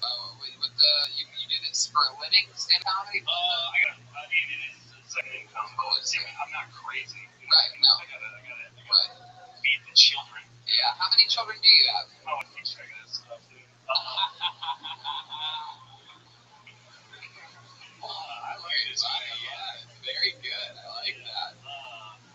2 kids, 14 and 12, 2 boys. 14 and 12. They're still getting breastfed, these fucking kids? Oh, yeah, Incredible. They must be ripped. Yeah, man. I breastfed until I was 19 years. Actually, that first guy is the one that breastfeeds now, my wife says. Wow. Shots fired. No,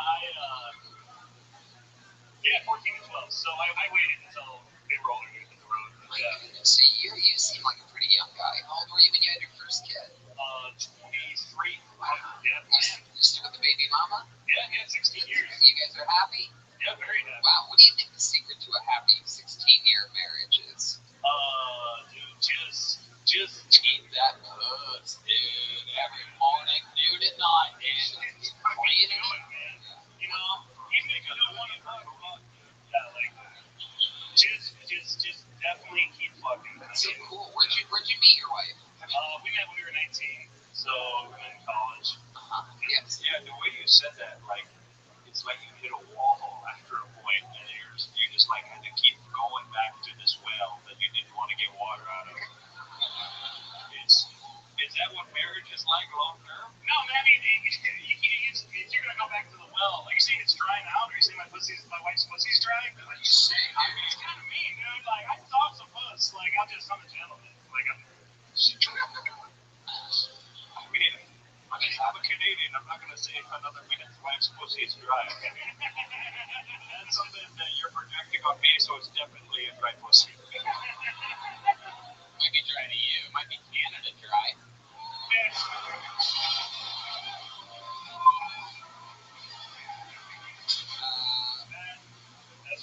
So, Philip, you seem like a guy that has hobbies. What do you do? Like canoe up rivers? Like, what are we talking about here? I ski and snowboard lots. That's Spokane, regular. So, and then I have a skate ramp in my backyard. So, yeah, that's. Do you need another kid? Yeah, you want to come over? Sure, I'll be there tomorrow. Man, yeah, so 14 and 17? 14 and 12. 14 and 12. Yeah. 14-year-old boy or girl?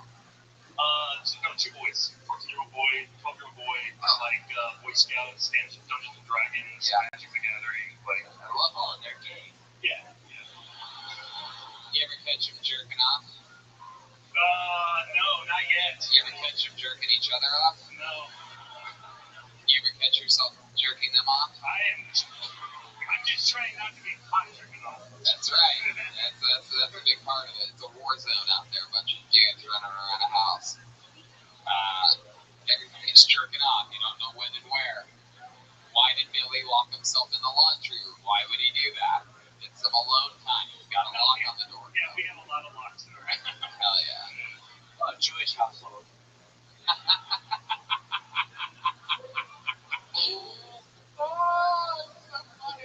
They don't get it. I don't think they have Jewish people here. I don't think Jewish people really. I don't think Eastern Washington is one of their meccas. We went. I decided bagels earlier. That's right. It's true. The laughter stopped when we. It's time for this. Anyway, man. So what else, Philip? Any other fun facts about you that we'd be surprised to know? I used to be a small town news reporter. So. Oh, okay. Can we do something fun? Can you take that mic out of the mic stand? And can you give us like an impression of just you honestly how you were like as a news reporter, like right down the barrel? Like I mean, you just pretend like you're doing like a field piece at live at Kill Tony, like and you are live at the scene and they're just shooting a little. They're about to toss you. No. I was a newspaper reporter. So I can do that. Okay, let's try it anyway. Okay, and now on the scene, live at this big comedy podcast takeover, it's our special correspondent here at ABC News, Philip Cuss. Kosinski. Hi, I'm Philip Kosinski. Here at Kill Tony, we're just here for failure tonight. We've seen a lot of it so far, and we're going to probably see a lot more. Thank you. Back to you, Tony. Wow, very good. And that was Philip Kosinski. Live on the scene on the ones and twos. There he goes. Yeah, sure. One more time for Philip, everybody. Thank you, Philip, for coming. Great set. Come on. One more time for it. That's a 5-year comedy vet right there. Coming up here, showing you how it's done. Funny during his set. Funny during the interview. Not funny enough for this guy, obviously. Get the fuck out of here. Split this off. All right. With arms wide open. Okay, it just says one word name. Is somebody going to come to the stage? One word name? Here he comes. You signed up one word name. Fuck yeah, one word name. Here he comes. Yeah. He listens to the show a lot. I always say one word names are always interesting. One more time for one word name. So, the term active shooter has me a bit confused. Like, if you don't do CrossFit, you're not dangerous with a gun. I can imagine the guy busting into the office. He was like, get down, call 911. Yeah, the guy come in with a gun. Okay, sir, what's he wearing on his, what's he on his feet? What? What's he on his feet? Looks like, flip-flops. Okay, very good, sir. What's he got up top? What's he wearing? I think it's a Marlboro, NASCAR jacket. Oh, that's actually very good, sir. And what's he like, 5'8", 320? Actually, yeah, he looks not like that. Very good news, sir. Not an active shooter. He's very lazy, so you're safe. Hey, we're safe, y'all. Let's get up and we're good. Hey, he's not active. Thank you. Hell yeah, one word name. Hell yeah. I know you like that. Yeah, I do. That's an interesting method. Hey, it works. What's your actual name? Carrie. Fuck yeah. Nice to meet you, dude. I'll just call you coked up Josh Brolin. Hey, you can call me whatever you want. Yeah, I like that, man. I like that. Fuck yeah. Hell yeah, I love it. Okay, Joe Rogan on here. Sure. Yes, sir. Birthday present. That's pretty funny. So my wife got it. that's so cool. Tell us more about you, Carrie. What the fuck's going on in the world? We know your thoughts on active shooters. It's your first time doing stand-up? First time. Yeah. There you go, first time. For Carrie. Like, My son bought me tickets. oh yeah, He signed up. look at that fucking stud right there. Look at that badass motherfucker. Yeah, what's here? He's a wrestler? Yeah, MMA fighter. I'm his coach. Oh, fuck yeah. Yep. Wow, alright. No more mean jokes about you. It's good. I came right from MMA practice. I was gonna say, but I decided not to because I feel like the reference wasn't gonna work. But I was gonna say you look like almost like a fucking dinosaur version of Matt Brown. You get Matt Brown a lot. Now your son loves it. See, the actual MMA fighter, he's fucking dying right now. So watch out. It's a good reference. The dinosaur version of Matt Brown. You'll Google it later. I get it.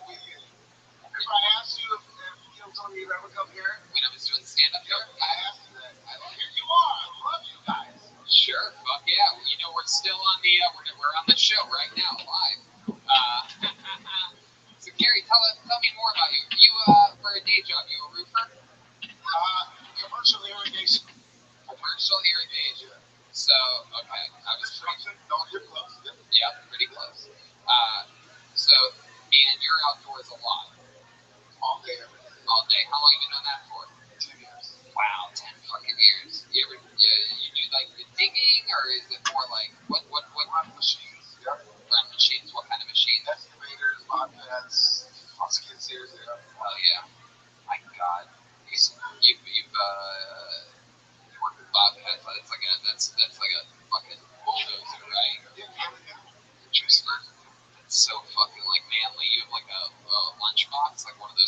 Oreo lunchboxes. You take I it do to work. intermittent fasting, so I don't take lunch to work. Whoa, that's so badass. I'm better than this guy. Oh yeah, absolutely. That's so fucking cool. We're gonna check in with the Canadian Deanie. Oh yeah, I've never met a person that I like more than more terrified of at the same time. You ever have to use any of your? I mean, you are for you podcast listeners. Like I said, this is a real fucking man right here. This guy's got a man head. I'm a pastry chef too, though, so watch out. Really? I make wedding cakes, yeah.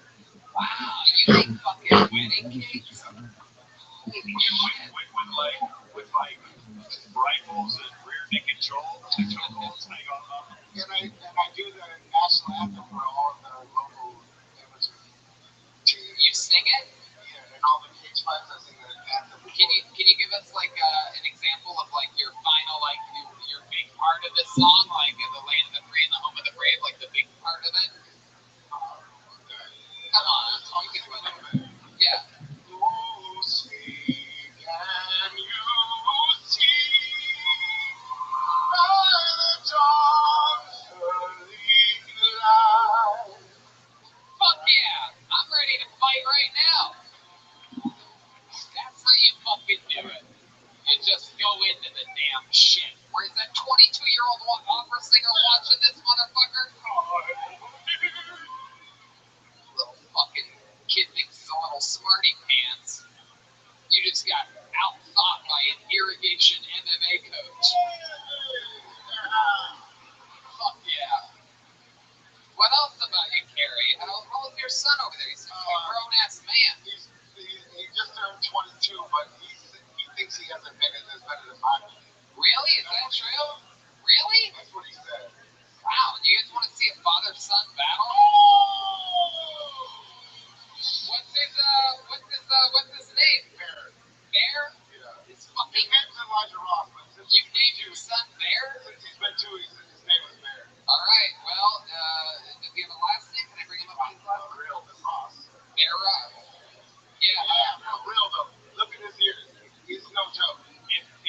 If your son loses, as an MMA coach, you have the right to choke him out on stage here. All right. Let's see what happens. You guys ready for this? You want to just stand in the background here with Joelberg? Put that thing back in the mic stand. Ladies and gentlemen, for the first time in Kill Tony history, I'm going to bring up another comedian. Put your hands together. Father-son battle. The one and only Bear Ross.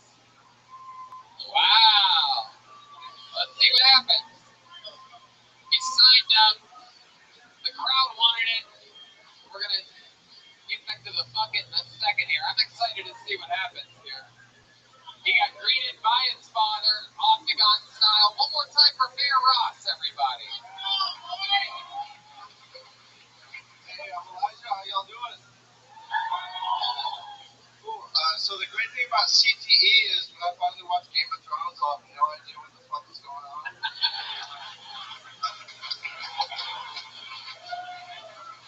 Yeah, holy shit.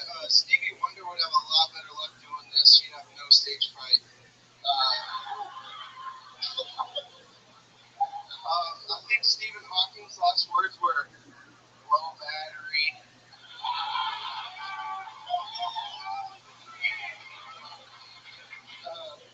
Me and my girlfriend were having an argument the other day. It was which licorice we like better. She says red vine, I said Twizzler, and after different fucking flavor and textures and shit, the only thing we could come to a conclusion on was no blacks.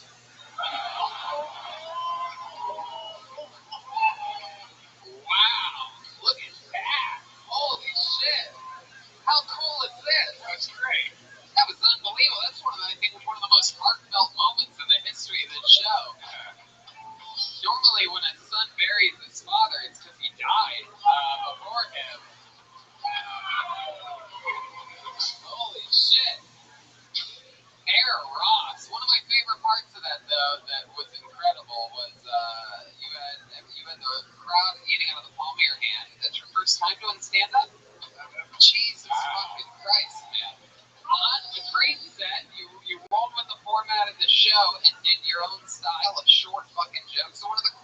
takeaways for me was you had the whole crowd laughing at the jokes, but no one was laughing harder than fucking Pops back here. You never heard that? I had a whole different set until on the way here. I fucking love it. Look at that. What type of pickup truck did you guys drive up here? Ford F-150? Hey, Silverado. That's so cool. Dini? I like how his last joke was like a no blacks joke, but yet his father the whole time was reacting like a black guy to his jokes. Going, Oh shit! Oh shit! That's my son right there! Oh shit! That's funny right there! he even ran away at one point. Yeah. Oh, hell no! Oh! He pulled a sweat towel out of nowhere, started dabbing his forehead. Oh! You guys didn't Started fucking the stool. I love it. So Bear, that's awesome. It's your first time on stage. Was it scarier than being in the octagon? What are we talking about here? Yeah, my heart's still racing. Usually once you get in the cage, the door shuts. Yeah. Nobody else is there, but everybody's still fucking here. Yeah, they're all still out there. They fucking love you though. This is great. So how long have you been fighting in the MMA? I'm done now. Actually, my last fight was about a year ago. I was at your show the day I was cutting weight, so I was down about 17 pounds. And Shit. it was a 2-drink minimum, but I couldn't fucking drink anything. Right. So I give up on my drinks, but Damn, that had to be hard, man. Weight cutting is extremely difficult. Your fight was the next night or weigh-in was the next day? I'm waiting for Seattle next day. Oh, man. Took my first fight when I was 15. Well, 22. Did you have fun that night? It seems like almost impossible to enjoy a comedy show when you're cutting that much weight. No, best thing to do. I guess so.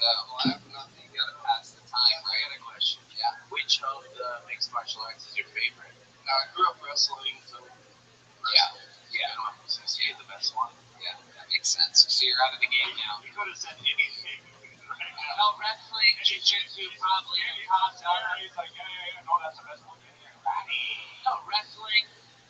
oh, Karate, oh, yeah. Oh, Tai Chi, yeah, I love that. But that says I'm right. Were we gonna say there, Bear? speaking of wrestling, do you think you could sign a wrestling card for me? Sure. Yeah. I was gonna wait till after, but Yeah, I wish you would. Oh, I thought you were gonna do. Jonesy. I thought he was gonna do the.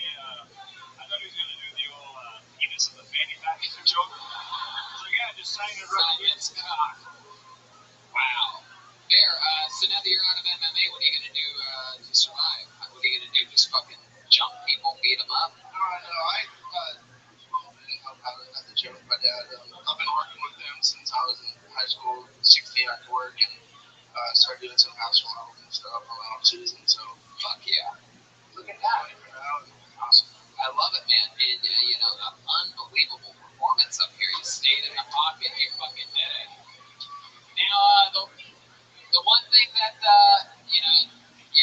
Dini over there had a great idea. Whoever has the best set should choke the other one out. So what do you say? You guys want to see this son choke out his dad? Hey, it's nothing new. He chokes me out all the fucking time. But not with his cock, though. I don't know. We don't want to do that. Maybe it's not a good idea, right? Really? You want him to choke you out? He's saying no. Bear, you're not going to do it. Hey, Bear, I want to do it. real quick, what happens when you get choked out? You wake up like 5 seconds. It's like you wake up super baked and everything's gonna spin and Tony you spin it. Yeah. Not out, but let's let him get his dad to tap. Can you just do it till he taps? Yeah, not out. Yeah, that he can do. Put the mic back in the mic stand. This is our first ever rear naked choke. We'll call it a rear naked choke since it's on Kill Tony. Oh shit. Oh shit.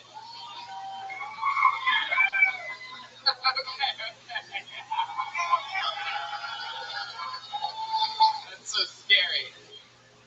Let's see how loud this place can get for this father and son duo. I mean, that's incredible. There, you fucking killed it. Congratulations. Something else you want to say? I've been wanting to do this for like a year, and I told everybody the first time I wanted to stand was on Kill Tony, and I was planning to go out to California, but y'all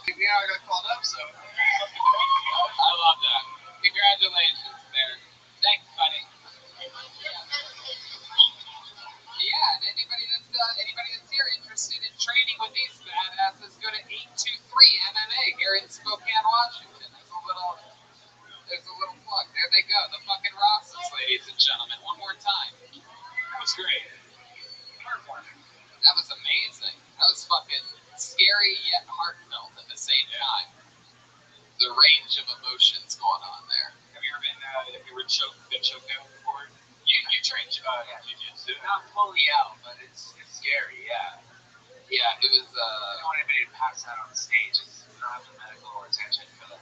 one of my favorite things back in the day was when Rowdy, the great Rowdy Piper would hang out at the Comedy Store a few years back before he passed away, and his finishing move was the sleeper hold. And he was a WWE guy, but he's still fucking, it's the same thing. The sleeper hold is a rear naked choke. And one of the comedians one night asked if he could get choked out by Rowdy Piper, and we were all sort of sitting in the back. It was late at night. We're wondering if Rowdy Piper was actually going to choke him all the way out. And not only did he choke him out, but when he went out, they were both standing. He just dropped him and then walked over his body like that. It was amazing. It was literally the coolest thing I've ever seen in my life. And the other dude got up like 6 seconds later, like, what the fuck, man? What happened? Didn't you do it? He didn't even realize that it already happened. It was crazy. Put your hands together for your next comedian, Shmarmameni Schmickschmala. Shmarmameni Schmickschmala. No way, right? That can't be a real person. Somebody just wanted to check and see if it really happens. He's coming. Where's he coming from? What? Oh, here. Oh, here we go. Put your hands together. Shmarmameni Schmickschmala.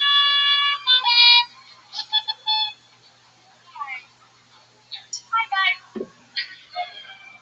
I'm so happy that you could all be here on Thursday night on It's Okay.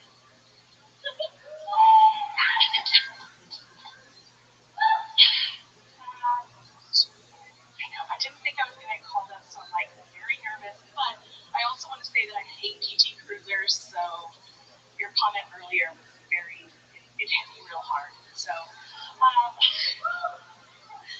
the winter, I am super depressed here. I feel terrible, and I hate everything. And then in the springtime, I'm just kind of like, oh my god, life is a musical. It's wonderful, and I can't believe it.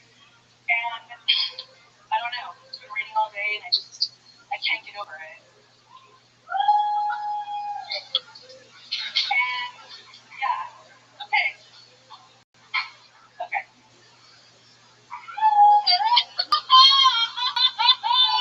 Okay. Alright. Here we go. Shmarmini. Am I saying that right? Shmarmini. In the microphone. Shmarmini Schmulla. So, Shmarmini, when you signed up here, Wait, that's a real name? Sharmini, when you signed up here tonight, Sharmini. okay, yes, is that it? Are we going to commit to it? You going to change it again? Sharmini? Harmony. Is that what you want it to be? Shmarmini? Okay, Shmarmini. Okay, let's check in with Dini. Yeah, I think we should get the father and son back up here and choke her out. Yeah. Yeah. So let's talk about it, Shmarmini. When you signed up tonight, what did you think was going to happen? I didn't think that I was going to get called. Like, I know that's pretty So what did you get called? What was going to happen? talk about PT Cruisers, but then I was kind of like running up here and I was like, I was so depressed this winter and like I felt like that was really funny. And then Shmarmini, have you ever seen a therapist before? yes, I have. Definitely. Do you talk with them about these things, or do you go to the therapist and do 60 seconds of jokes? No, I usually It's incredible. It's been a very... I don't know what's wrong with me, Doc. Oh. By the way, it's PM Cruisers, just so you know. PT, Poor Taste Cruisers. Poor Taste Cruisers. Wow. I would rather be choked out than what's happening right now. Shmarmini, are you...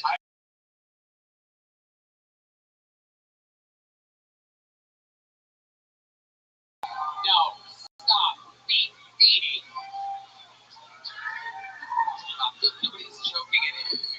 Nobody's choking anybody out. Jesus Christ, the things of these. Alright. Shmarmini, stick with me over here.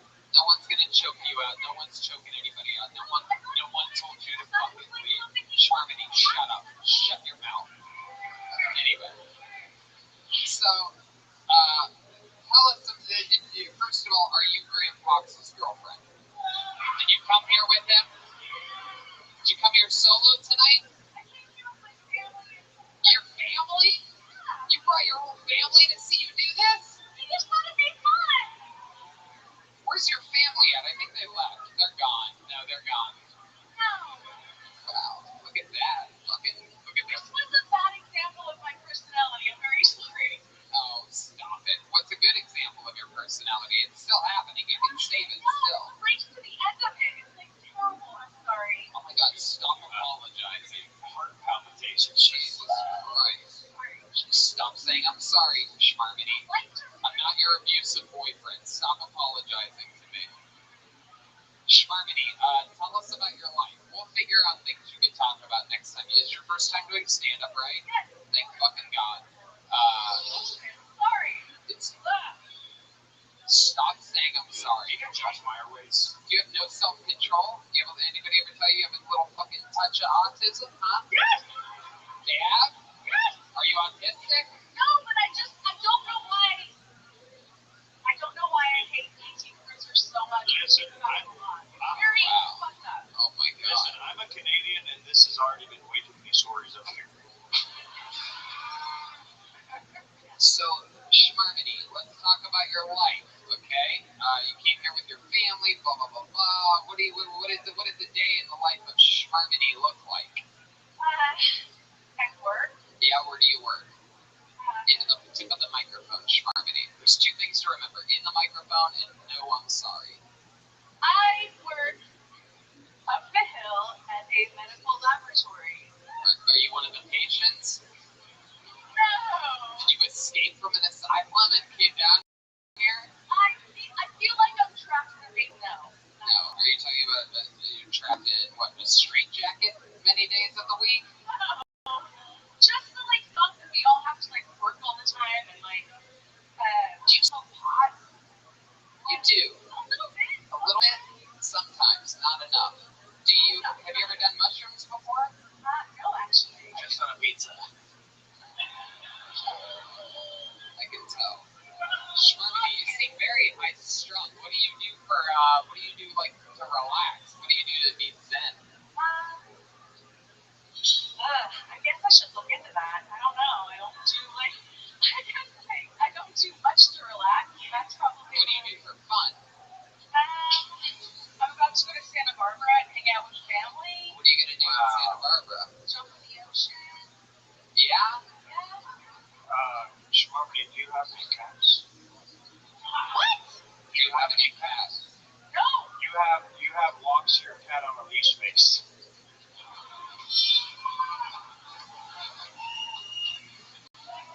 Do you have a dog? 3 dogs. 3 dogs. 3 dogs. We have 9.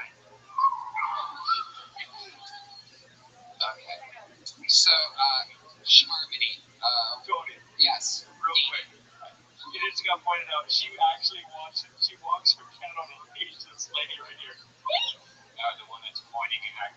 What in the world are we paying attention to right now in the darkness of a Spokane audience during a live show? I mean, I cannot even fathom what's going on over there. Joel, So you seem very sort of closed off from your emotionally, but what's the dirtiest thing you've ever done in your life? Are you into sex? What kind of crazy shit are you into? I like that. Good question. Sharmini, right into the tip of that microphone. Butt stuff or other things, man, I feel like I'm just into monogamy and very Yeah, but when you're monogamous, how dirty do you get? Yeah. not dirty at all. What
It's just really. Hey, watch your mouth back there, all right? We'll be fine. Thank you. I mean, it's like it's always so interesting to me when the people that listen to the show and watch the show, and then they come here and they sign up. Even if the 60 seconds goes bad, legends were born in the interview portion of this show. Like it's like it almost has the 60 seconds is just us getting to sort of meet you and how you talk and sort of a little bit about you. But you know, to give up and self-destruct during the interview portion, of course, she started bombing the second she signed her name as Schmarmity McSchmulla. So Yeah. she not only did the interview go bad, her sign-up went bad. That's very rare. Okay, hold another name out of the bucket. You guys ready to cleanse your fucking palates or what, huh? Put your hands together for Brian Hood. Here we go. Brian Hood. Hey! Hey! Here he is, Brian Hood, everybody. All right, so I'm sure most of you guys are very familiar with like the Purge movies, right? I had a different idea for the Purge. I wondered, like, what if it were possible for every male in the world to ejaculate at the exact same time? Like, what if that were possible? Because you know that for the next 6 minutes to an hour, there'd be true peace in the world, right? Like, the sun will be shining, the birds will be chirping, there'd be calm across the universe. But then, of course, there'd be the cleanup.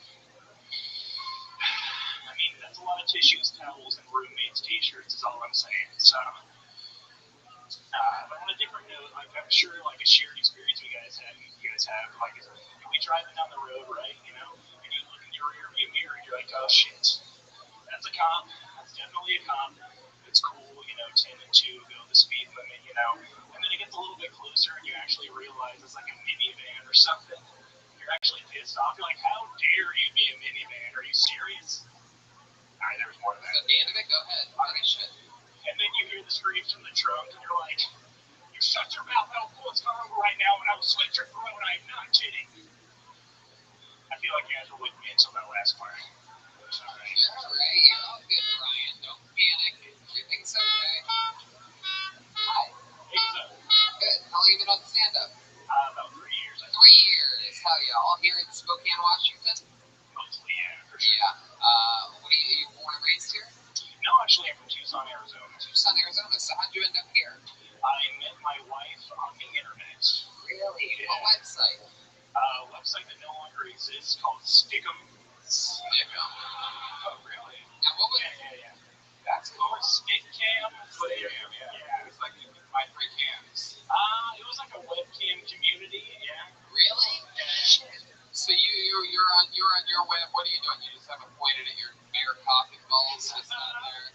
That was actually not allowed on that website. It was supposed to be just for like chatting with people and stuff. And you really were on it. Yeah. Yeah. So I mean, so then you see her in one of the rooms or something. You're like, hey, you want to go to another chat room or something? Like, how does that work? Okay. There you go. I mean, generally, I wasn't really looking for anything. I was just kind of talking to people and stuff, so I just went in there and tried to not be weird like the rest of the people that were in there, you know? Can you give us an example of you trying to not be weird? Like on a chat room? Like, let's say there's a chat camera pointed at you, like straight from across you there. I mean, for the most part, I wasn't on a webcam most of the time. Like, it would be hosted by, like, the person, and then everybody else would just be, like, in a text chat. Yeah, exactly. So I just kind of shit on everybody else who was being weird, talking about how their cock was shaped like a banana or something weird, you know? And here you are, Mr. Nice Guy, just the white knight in the chat room. Like, yeah, I'm not like these other guys. I don't even have a webcam. I don't even have a dick.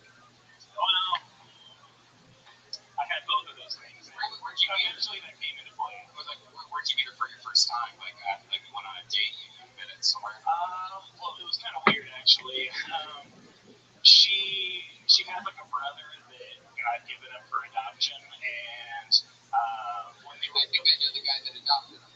You do? Yeah, Who was it? 2 years old? Alright, anyway, go ahead. I'm just kidding. Go ahead, Brian. I didn't mean to interrupt. No, it's fine. No, and basically she bought a ticket for him to come and visit her, and he just flaked on her so that she only had a certain amount of time to use that ticket, you know, because airlines are shitty. So she was like, hey, do you want to come and visit me and see how that'll go? So I flew up, and To Spokane. Sure, I'll move here. That's fine. That'll be Wow. fine. So the first time you met her, when you flew here, Yeah. and you saw her in person, right? And you guys have been chatting for how long? It was like 5 months, something like that. 5 months. And at this point, you're talking on the phone a lot, right? Or you still just, you guys stay in We did all chat? of it. We did like the internet and the phone and everything. We went to all that fun stuff. It's so wild. So then you came here, and she's like, "What's up?" You made sure pussy didn't stink, and then you moved up here. That is no class step, yeah, for sure. I mean, there's certain things that you can only do in person. You know what I mean? You can't smell through until you can smell through the internet. We were pretty sure that we were in love, so we copulated. Yeah, you're in love until it goes. Anyway, what happened to you two? Now I don't know why I'm admitting to that. It's so weird. Yeah, there was some weird stuff. I mean, like, it wasn't all roses for sure. Oh, so she did like a garbage truck. It smelled like a vagina smells, which I like. That's fine. Yeah. Oh, yeah. Well, you're used to a Tucson, Arizona vagina, which is a very humid, very warm, worked up vagina. Unless you hit that right after a shower, that's the old drain the swamp. You know what I'm saying? For sure. So what else about you, Brian? What do you do for work? I work for a health and wellness company, which basically just means I sell weight loss pills to people over the internet. So you're not getting high on your own supply. No. Fair. I would really consider Brian fat. You got to remember we're in Spokane. He's like a featherweight in Spokane. Yeah, that's true. You're right. Brian, what's the big difference moving up here? Is there anything fun that you found here that you didn't do in Arizona? Well, there's snow up here, which is pretty different than the desert. Yeah, what do you do with that? I shovel it begrudgingly. For the most part, like, I don't really like ski or anything like Philip does. I'm not What do you do for fun? Shit. Something on computers or something like that? I mean, I play games, like online games. Yeah. A little bit of that. Anything else? Anything else fun that you do to get away? You have kids? Yes, I do have. How old are your kids? 4, 14, and 17. Have you told them the romantic story about Stickle.com? No, I'm saving that for when they're all over 18, I think. How long have you been with this new Spokane? Well, we've been married for almost 10 years, so I think we've been together for like 12 or something like that. Oh, okay. So the 17 and the 14 different baby mama. Father, yes. They have a different father I married into. Oh. Yeah. Yes. Very good. Fucking nailed it. Perfect. Absolutely perfect. Wow. They already existed. Let me ask you this. How long into your first chat session did she bring up having a 17 and a 14-year-old? Did the other ones hers too? They were not 17 and 14 at the time, so she never brought it up. They were like 7 and 3 and 3 and 6, something like that. So, but the third one, that's you and her, Yes, for sure. right? And the As far 17-year-old, as I know. 17-year-old, is that a boy or a girl? They're all boys, all 3 All boys. Yeah. You close to the boys? The older boys, the ones that aren't yours? Or is it always like, fuck you, Brian, you're not even my real dad. You're just fucking my mom that you found on some dirty fucking chat site. You mean nothing to me. Stop telling me what to do. You dress like a 12-year-old. Bear's dad trains him in MMA. Yeah, why can't you be more like Bear's dad, dude? What's going on there, you idiot? Why can't Luckily, they do not know Bear or his dad. Luckily, I don't know if you see how close you are to getting your ass beat right now. They're looking at it. What happened? The dad's No, they like wrestling, actually. They'd probably be into it. This is cool. Yeah, have you ever gotten into a fight? Very infrequently, no, like not really. I get along with people. How about an argument? What's the last good argument you got into? You ever yell at, you said that you hate airlines, that airlines are assholes. You ever yell at someone? I think the last good argument was with a 17-year-old for sure. Oh, yeah? What was it about? Can you give us I want to know what it's really like. I think it was something stupid, like he wanted to have his window open in the winter, and we didn't want to pay for the heating, and he insisted upon having it open. So So he smokes weed. yeah, probably. this bedroom window? Definitely cigarettes and vape and everything else that teenagers think are cool. Yeah. Does he vape? Have you this vape? I have broken a couple of vapes with a hammer. Like a break? Set fire. You're one of those dads. Yeah. Man, you're not even his real dad, dude. I'm kidding. Brian, They get real hot when you smash he's them. a god. I don't know why. I love it. Well, Brian, congratulations, dude. I love the fact that not only are, anybody who's a real fucking dad is the highest type of hero in the world to me. So, congratulations to you. Great set tonight. Thanks for signing up. Comedy Bet.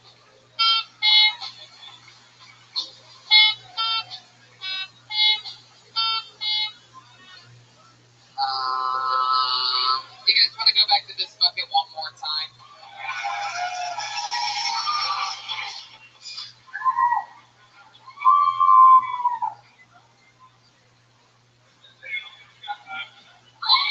You guys still having fun? You sure you're not too exhausted for this?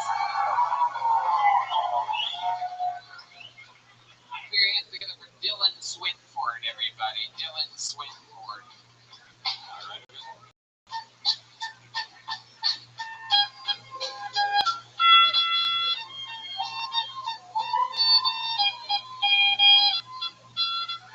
One more time for your final comedian of the night, Dylan Swinford.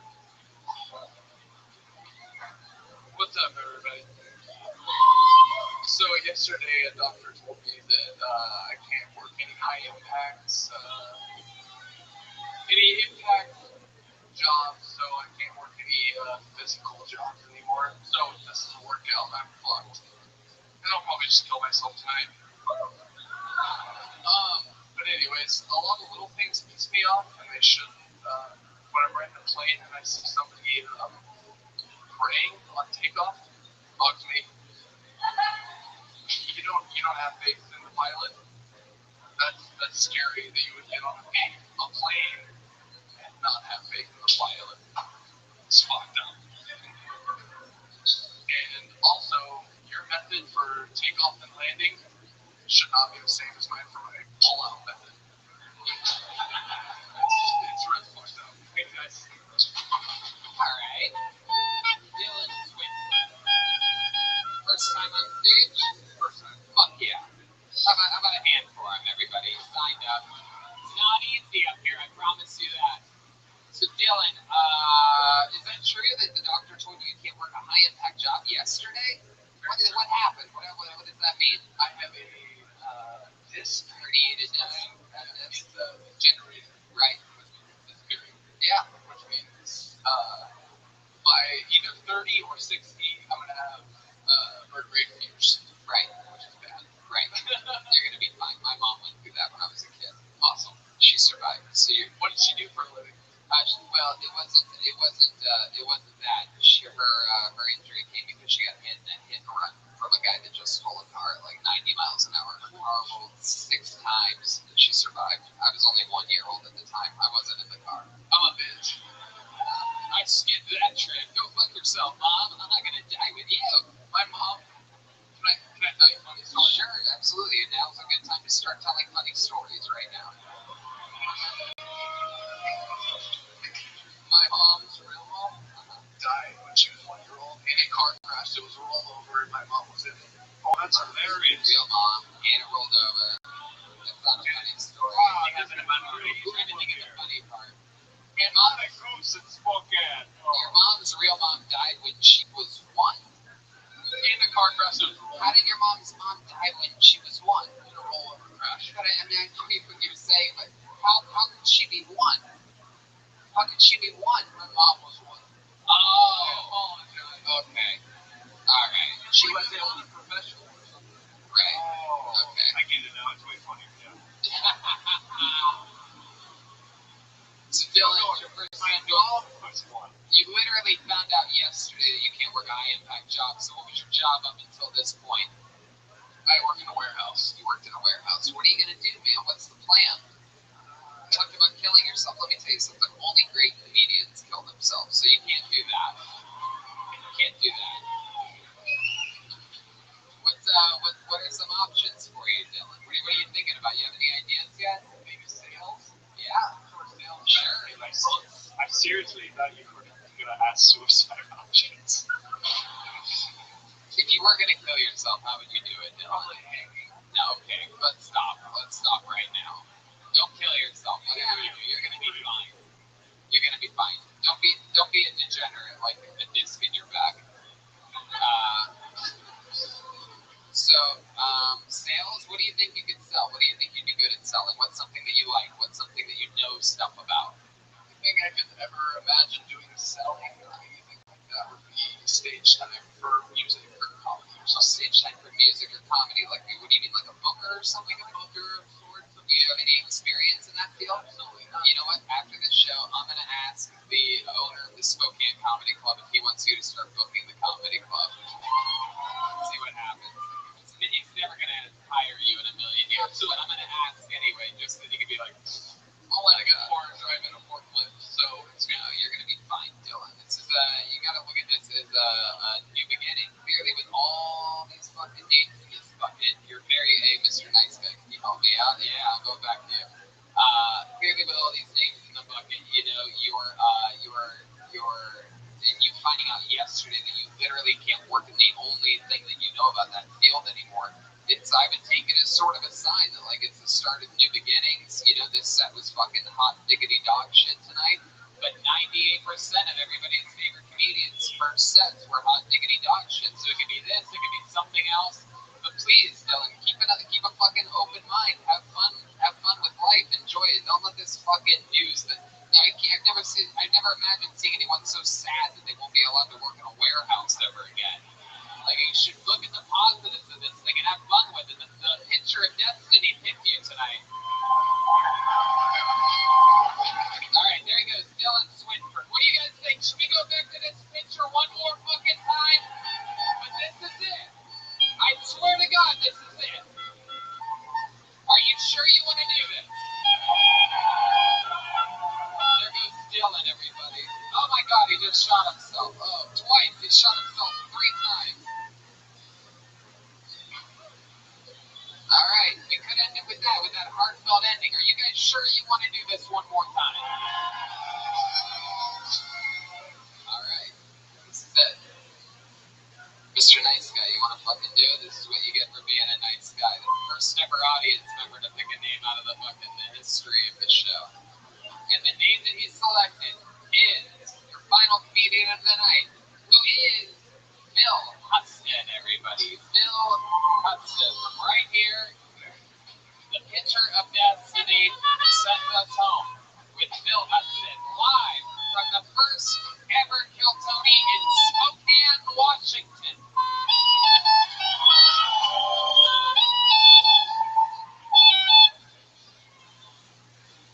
So I suffer from depression. Clinically. No, which actually, if you think about it, depression is like the shittiest of the mental health issues. It really is. I mean, like, look at the schizophrenics. At least they got someone to talk to. Get advice from. You got the bipolar folks. Sure, they get a little down sometimes, but, you know, they get those cool euphoric highs. They don't have to smoke nearly as much weed as I do. I mean, even psychopaths, sure, they get a little violent and murdering times, but, you know, at least they're focused. Now, I think my depression, maybe it comes from my childhood. You know, when I was like 11 years old, my brother died in a terrible accident. Yeah. No, he fell asleep behind the wheel of his car. Now, fortunately, at the time, the car wasn't moving, but unfortunately, the hose from the exhaust pipe to his window didn't help the situation at all. What can I say? Mental health issues in my family are about as rare as 3-leaf clovers. All right. I love it, though. True set there. You started with the depression joke and ended with the suicide joke. That's the full. There was a theme, I thought. Hell yeah. Phil, do I know you? How do I fucking know you? You hung out the last time you were here a couple times. Really? Were you in the audience? What was it? I was right up here. And you thought. Yeah. What did I call you? Like Walter Whitecake or something like that? Like, look at you. There's a Bert Kreischer reference in Bert Kreischer? Like Bert Kreischer's rotting corpse or something? Like, I can't even imagine. I lost a little weight since then. You did? Wow, I barely recognized you. It's all right. Mythbusters on the golf course? I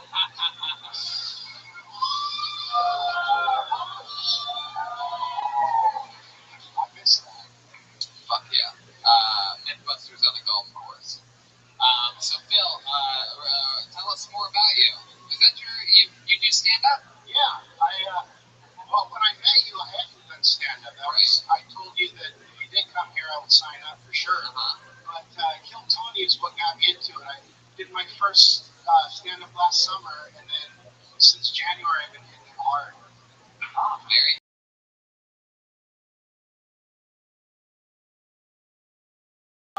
Most of it's really perverted and gross, actually. Can you give us a short perverted joke that you bring? Oh, shit. Okay, yeah. Okay. So, on the spot. Okay. So, what if it's my pursuit of happiness is missionary style? And of course, by missionary style, I mean going door to door preaching the benefits of autoerotic asphyxiation. Excuse me, I was doing something earlier before I had it. What? Oh, I see. You choked because you were choking yourself earlier. If you were choking. Anyway, okay. Yeah, why does this guy look like the assistant manager of a haunted bowling alley?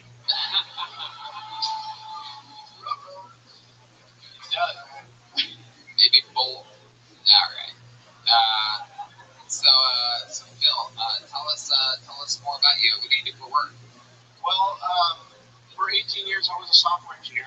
Software engineer. Yeah, and then a couple years ago, I basically actually did have kind of a mental health crisis, and I took the last couple years off, and now I'm just kind of getting back into things. I love it. Wait, are you willing to talk a little bit about your mental health crisis? Sure. What happened exactly? I was just living a life that was just miserable. Yeah. I didn't like myself or my life very much, so I decided to make a change and you're my life better. And you're happy now. Yeah. I love that. So cool.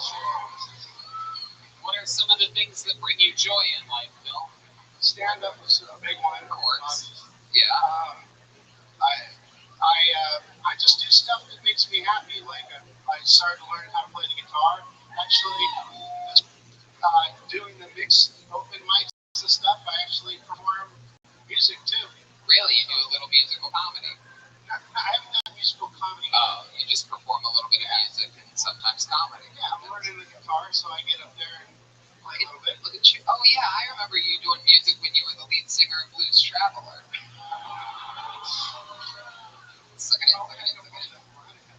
Yeah.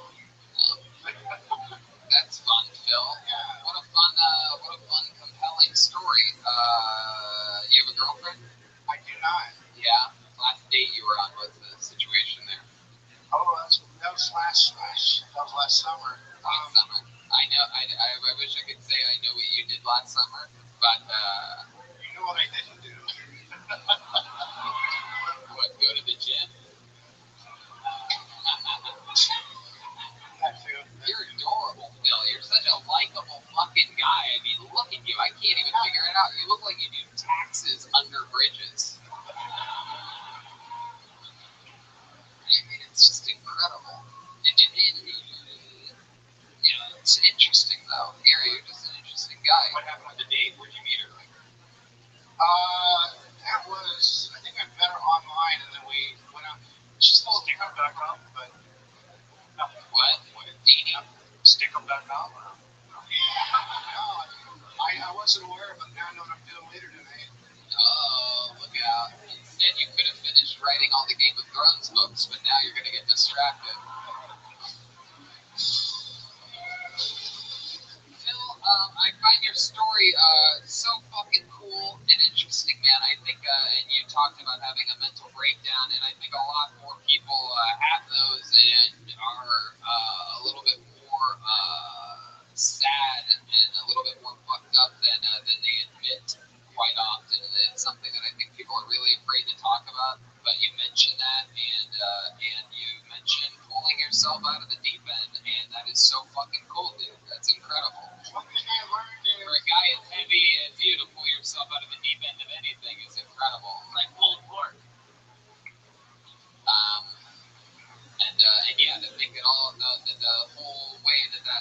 for you that your life began to change once you met me and hung out with me after seeing me do stand-up.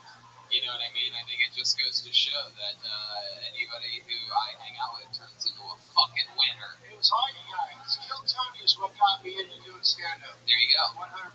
Absolutely. Well, we love you, Phil. Thanks for sharing your story. Thanks for closing out tonight's episode. Phil Hudson, everybody. How fucking cool is that? Good pool, dude. Very good. And that is Kill Tony live from Spokane, Washington. We're going to be signing posters right over there on that fucking side, right there, in just a few minutes. Signing posters, taking pictures, shaking hands. We're doing it all with you and for you because we love you, Spokane. I've done stand-up here a great many times, and I had to bring Kill Tony here. I'm so glad that we had this kind of fun. Thanks for coming late on a Thursday. Very late show. Let's talk about it. One more time for the great Jeremiah Watkins, Dini, ladies and gentlemen. He's got Jeremiah Wonders, a new episode out that with Jason Tebow, a new episode's coming out with the whole crew of Kill Tony. We do interviews on the road. Follow his YouTube page at Jeremiah Watkins. Follow him on social media at Jeremiah Stand Up. Listen to his podcast, Jeremiah Wonders. You can find the album on pre-sale for Reagan and Watkins. Comes out June 7th, but you can pre-order it now on iTunes. And if you're listening from Los Angeles, come to the album release party on June 6th at the Comedy Store. Anything else, Jeremiah? I just want to say I love you guys. Thanks for coming out. He loves you. He fucking loves you. Spokane. How about one more time for Chilberto Jimenez, everybody? An artist that is officially sponsored by Ludwig Drums. He's on social media at Mostly Sorry. Anything you want to tell these people in Spokane? It's first time ever in Spokane, Washington.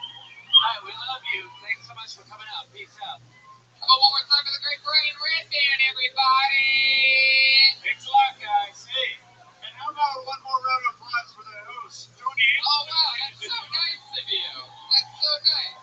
Thank you, Spokane. We love you. Take care of yourselves, and we'll see you over there. And if not,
out with in one of my favorite cities in the country, Portland, Oregon.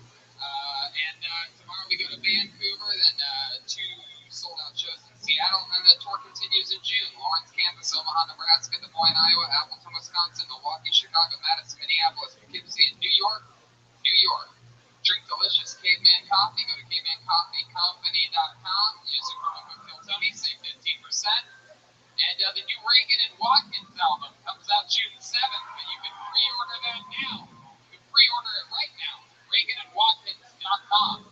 And Ryan J. Evelt, the house artist, could not make it tonight. However, after the show, out in that lobby area, he already drew an amazing summer tour first leg of the tour poster that has Portland all over it. We'll be happy to sign those for you, and they're only $20 a pop. Amazing, and we'll take pictures with you, shake your hands and everything after the show if you guys like. Does that sound cool? And we have some pins too, from our friends at rockandpins.com. We have a Tony Hinchcliffe pin. We have a little Death Squad pin that glows in the dark. We might do those off. Yeah, the Tony Hinchcliffe pin does not have facial hair on it, however. But if you'd like, I have a lot of black Sharpie markers. I can make a couple lines. I'll leave a little space for you right underneath my nose.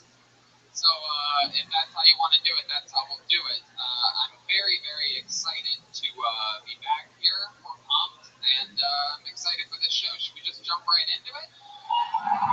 As always, there is no guest here on these road shows. However, on this show, it just so turns out that we do have a band. Every single episode of this show, the band commits to playing different characters. They've debuted a lot of new characters this week. We've seen Puppeteers. We had Vampire Elvis Presley. It's been a crazy week. What were they last night again? I can't even remember. They were what were they? Target employees. Were you guys there? That was last night. Very impressive.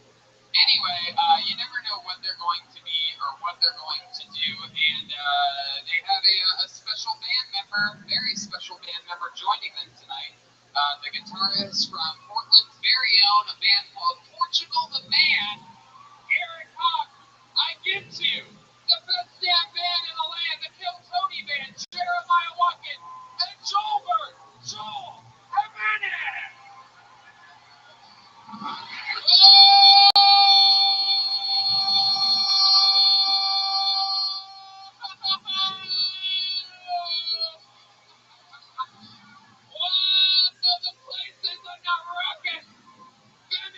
Stacy is here, live in the flesh. She is back. Wow, it has been a long time, Feminine Stacy.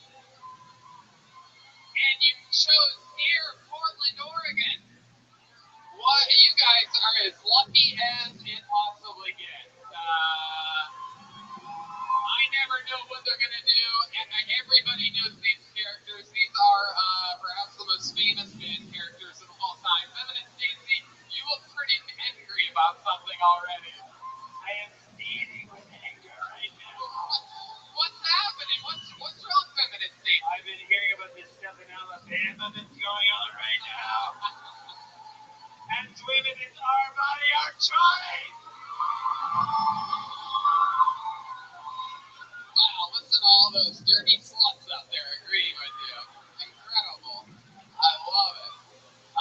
Feminine Stacy's here. Eric Hawk from Portugal the Man is even offended. No. Yeah. That's Garden from Waynesboro. Everyone knows that. This is Feminine Stacy. And then all the And we're Portugal the Woman tonight. I like that. And then clearly back here we have a Mexican Smurf of some kind.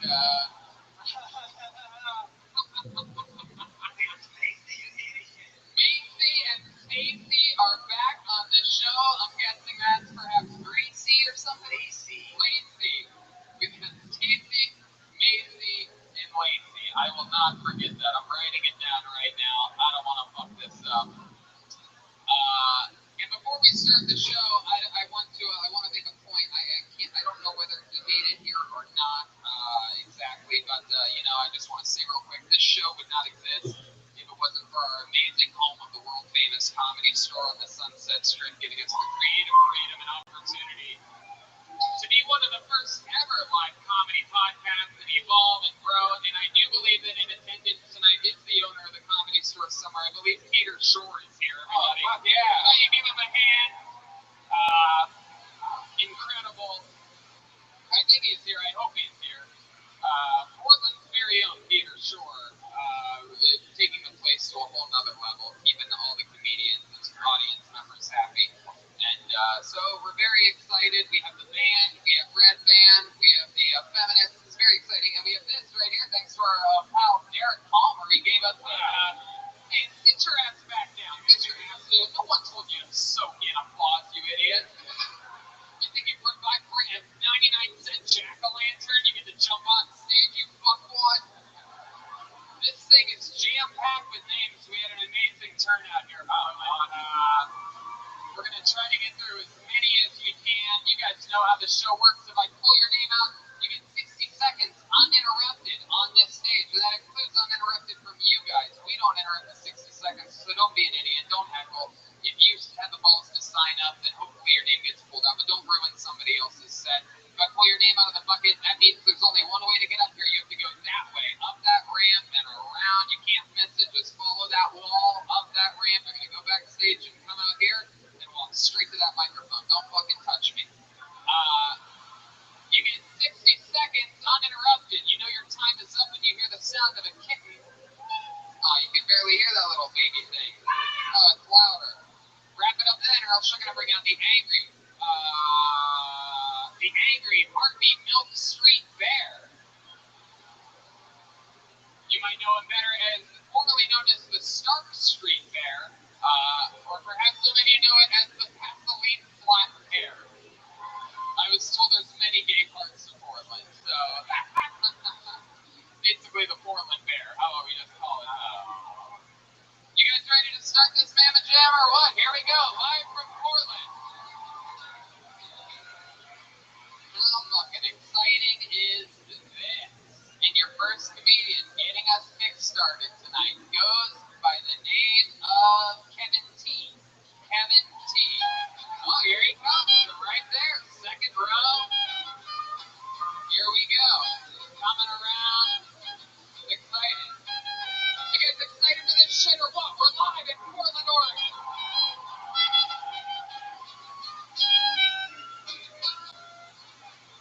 Whoa, what's going on, Portland? Yo, so my favorite meal is hamburger helper, and my favorite flavor is the beef stroganoff. I like it so much, I think I call it the beef stroke meal. And it would make sense because their mascot's big hands, so it would do well.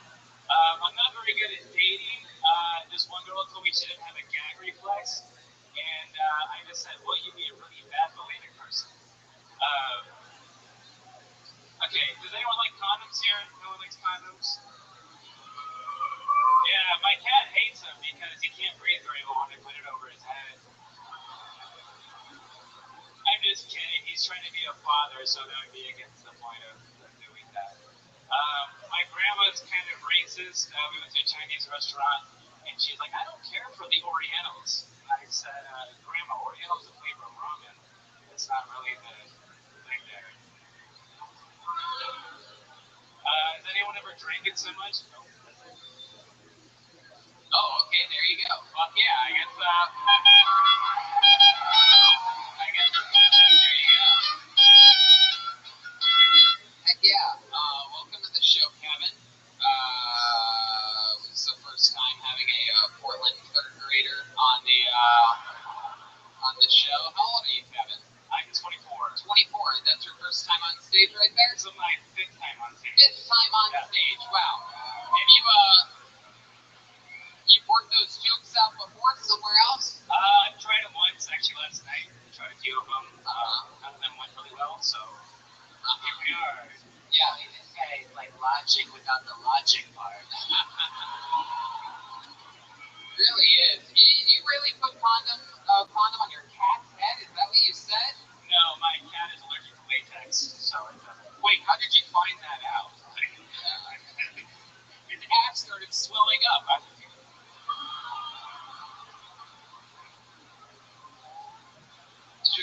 they allergic to latex? I don't know. There's lots of used condoms around, and she seems fine. How are there? You jerk off in the condoms? I don't understand. How are there used condoms laying around your place? I just find them on the street, and whenever I find one, I just keep it. I see what you did there. Well, that's what. Look at Kevin trying to improvise. Like a guy who saves used condoms from the street. Wow. There you go. Have a little sip of your Kool-Aid, pal. There you go. Oh, shucks. My goodness. Kevin, you born and raised here in Portland? Southern Oregon, yes. Southern Oregon. Lived in Oregon my whole life. Yeah, there's some other Billy good here. Southern Oregon, it seems. What do you do for work? I'm a student. Yeah, what do you study? Computer science. So Wow. my team and I like computers or What? I'm a student and I know Yeah. No, I know your skin's better.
years. How long have you been working up for? About a year and a half. What happened?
Look at this list.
Stacy already inequality value that'll help her like you. What's something that the United States people like about you? What do you even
He was having that much more fun than me.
Chest.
Hello, John.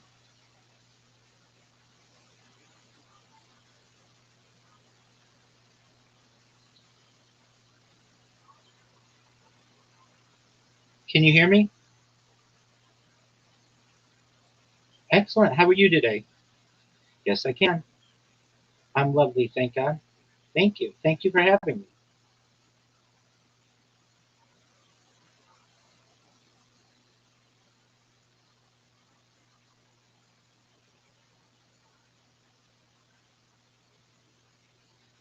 Excellent. Well, I appreciate the opportunity.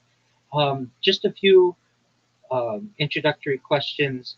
Generally, how long would you like the podcast to be?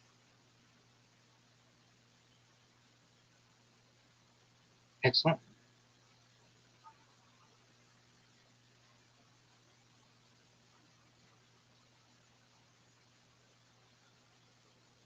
Wonderful. If possible, and I know that you have some esoteric topics that you speak on. I was looking at some of your podcasts, including the aerial school phenomenon that happens in Zimbabwe. If possible, I'd like to talk a little bit about perhaps some alien topics as well as futurism, in addition to my live stream.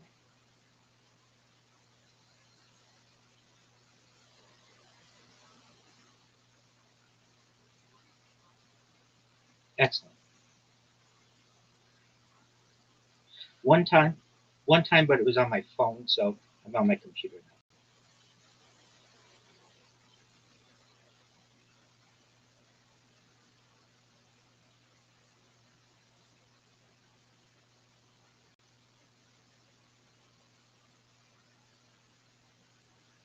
Most certainly.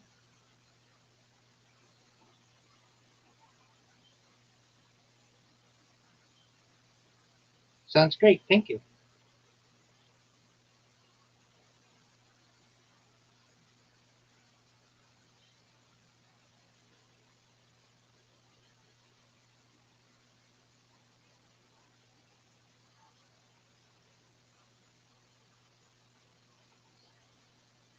Thank you for the opportunity, John.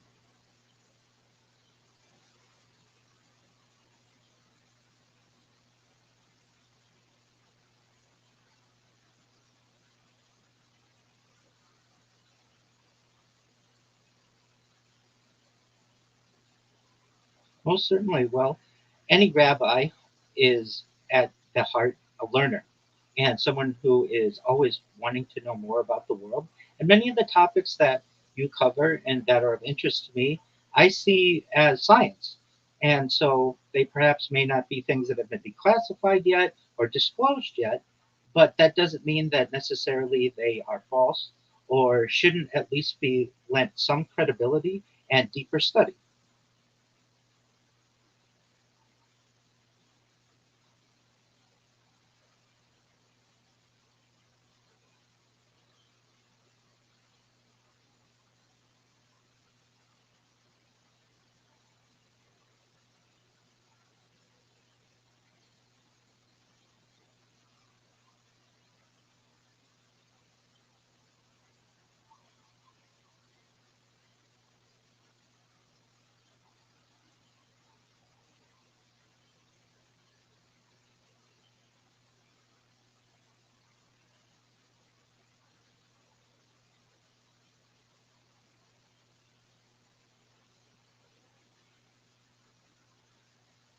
Absolutely. And I think most Jews in general, but especially rabbis, if you get them behind closed doors and you are able to speak with them candidly and present to them the evidence, just like any rational person, they're going to have questions. And all we're doing is asking questions and wanting to learn more about this phenomenon, especially with the recent disclosures of the United States government. Even the government doesn't necessarily know or is willing to disclose everything that is known. And we had the UAP phenomenon on the front page of the New York Times in 2017, and that lends it some credibility as well. So this is no longer something that you're going to find in a comic book or something that you're going to find perhaps on a non-verified source, this is becoming mainstream.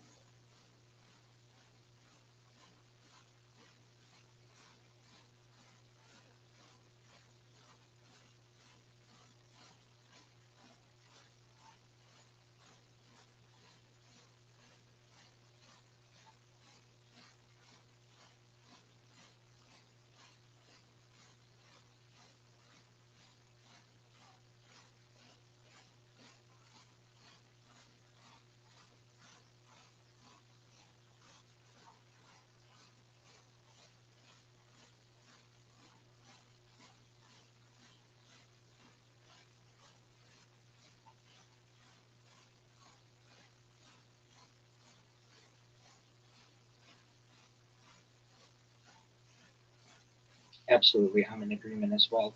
Um, when I was a kid, you didn't have the internet. The best place that you were going to find anything regarding this was generally, as I would find it, a radio program known as Art Bell's Coast to Coast AM. If you're familiar, that's where I would first learn about people taking the alien subject seriously. And it wasn't something that was science fiction. These were people who had some type of experience, whether it could be validated or verified, that's up to the listener. But basically, the idea was that was a source where you could get information. And then as the internet expanded, uh, the, the, the more credible witnesses and websites would arise. And you would learn. I mean, I was a young person, so I couldn't attend UFO conferences, but you would learn these things were going on, and like, wow, people are meeting in real life, IRL, as they say today, to discuss these types of ideas. And it, we talked a little bit about the religious aspect, but the idea that perhaps we may have had some type of guided panspermia, some type of this might be a zoo, the Earth might be a zoo, or perhaps it isn't just like we would see in Genesis or Bereshit. In the beginning, there might have been something different to that, and it opened my eyes and my ears. And I would say the thing that really started to change my opinion was when the internet became strong enough to be able to support video. So you would get people who upload different videos to YouTube, and you might get some different sightings and footage on different forums and such. And the video that really changed my mind, in fact, I would say I was a UFO skeptic. So for anyone who's listening out there, if you are a skeptic, you're not alone. I was once a skeptic, and I think many of us were skeptics because that is what many times the media would force us to digest. But I would publicly debate people on the subject. It was one of those. There's not evidence. Where's the science, et cetera, et cetera. But the thing that really changed my view was the Disclosure Project of Dr. Stephen Greer. I'm sure you're probably familiar with it, which was May 9th, 2001. And while I saw it years later, it was the first time that I ever saw credible witnesses, government whistleblowers, who were talking about this subject in a real, calm, scientific way with data and with some veracity to what they were saying. And it was one whistleblower after another, after another, after another. And that to me certainly opened my eyes. And then with the um, production of more evidence that would come out during the teens, especially the 2017 New York Times article, especially with the David Grush, the Tic Tac from 2004, that FLIR footage. There's certainly something there. And if you were to ask or poll, and I've seen polls on this, the American public at least, we are now the majority of people who are demanding answers to what is going on. Why aren't we getting better answers from those in authority? We're no longer a minority. We're no longer the fringe. And if it's one thing to speak about these things publicly, It's another thing to get people around a table behind closed doors and really ask people what they've experienced, what they think of the issue. And many times people are much more vocal about it and they just have some fear about being seen as some kind of fringe ideologue, or perhaps they have a career that they need to um, uh, avoid this topic altogether because it's not generally accepted in some mainstream discussions. But I'd like to change that. And I've seen in a generation major changes come. And I'd like to see even more in the coming generation.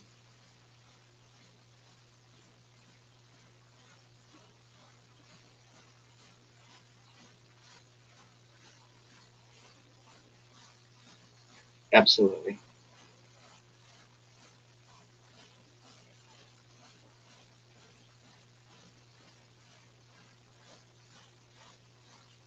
Absolutely.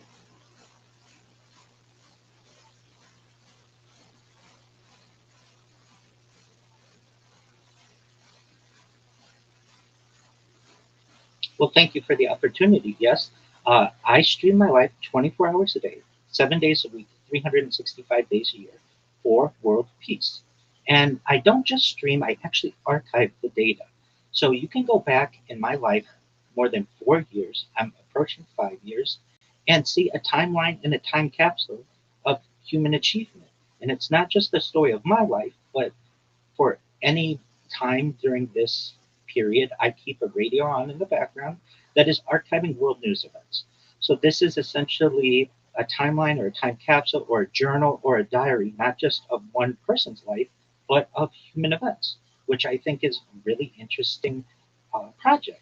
Additionally, I was inspired somewhat by the movie The Truman Show back in the day in the 90s, if you recall that, or the television show Big Brother. The idea that you could give people a portal into your life.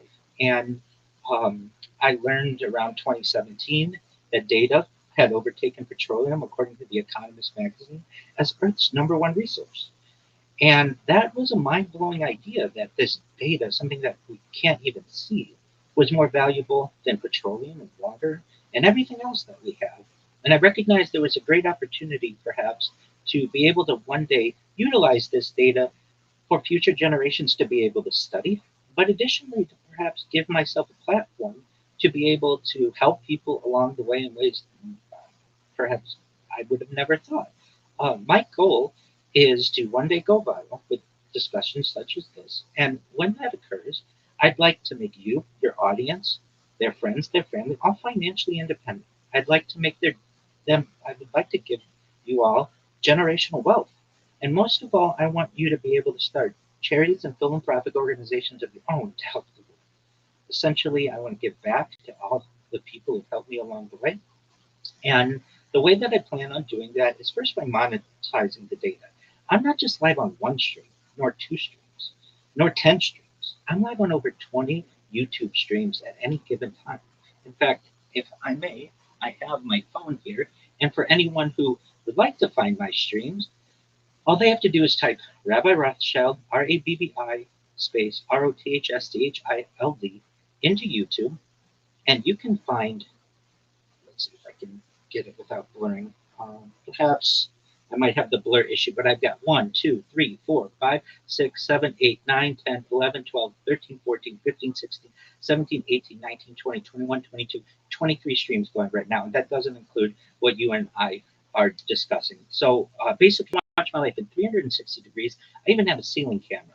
And what this gives people the opportunity to do is view a portal into someone's life from any angle that they wish, from any angle in which they may feel comfort, and to be able to watch my life, see my interactions with people.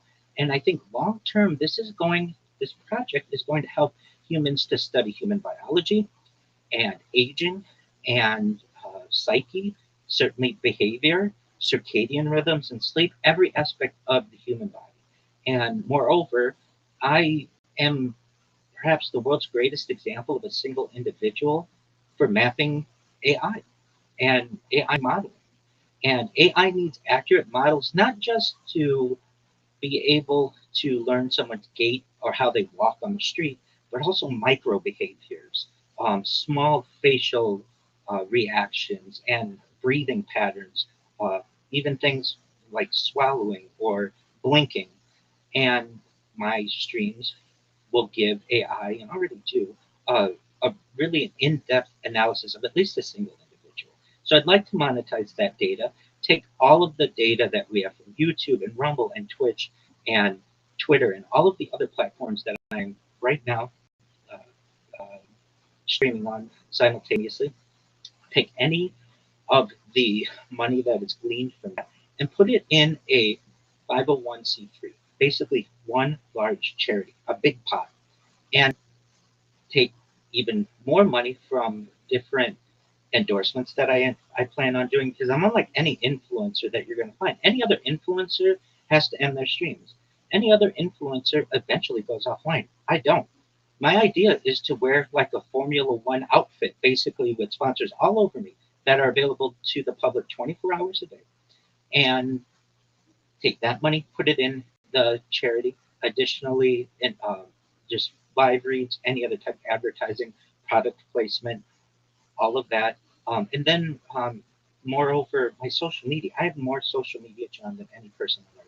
I have over 100 YouTube accounts, over 200 Instagram accounts, over 500 Twitch accounts, over 1,000 TikTok accounts, over 2,000 Twitter accounts, over 5,000 Blue Sky accounts, and over 10,000 Kick accounts. And it's basically the world's largest treasure hunt. And when people start to delve in to see that I have tens of thousands of posts and tens of thousands of really just hours of video that have never been seen, it's going to have a revolutionary effect on the world. And some of the things that I'd like to promote and with my stream are things like futurism, are things like alien disclosure, but really are things about giving back to the world, ending world hunger through the use of technology, such as agricultural drones, floating greenhouses, saltwater greenhouses, hydroponics, vertical farming, cloud seeding. I want to help end world thirst. I'm already sponsored by some organizations, including cryptocurrencies. And one of the things that we do is we already build wells and water towers in developing nations such as Nigeria for the benefit of the less fortunate. I want to maximize that type of potential globally. Additionally, I'm an advocate for the Life Share program and most importantly, desalination technology, where we pump earth seawater onto land to make it drinkable. I envision in a generation or two a world, God willing, where no person goes without food, no person goes without water. So in addition to promoting peace, which is the absolute core of my project, I want to help give back to the world and also enlighten the world on many of these subjects.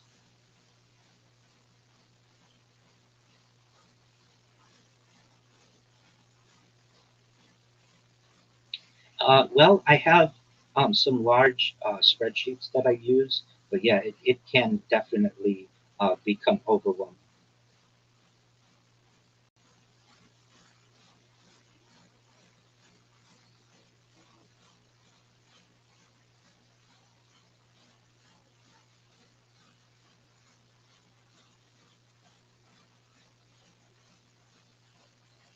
That I haven't gone viral yet. um, when I first when I first started this, I thought, oh, somebody's streaming their life 24/7. This is going to go viral within a month, maybe 2 months, 3 months.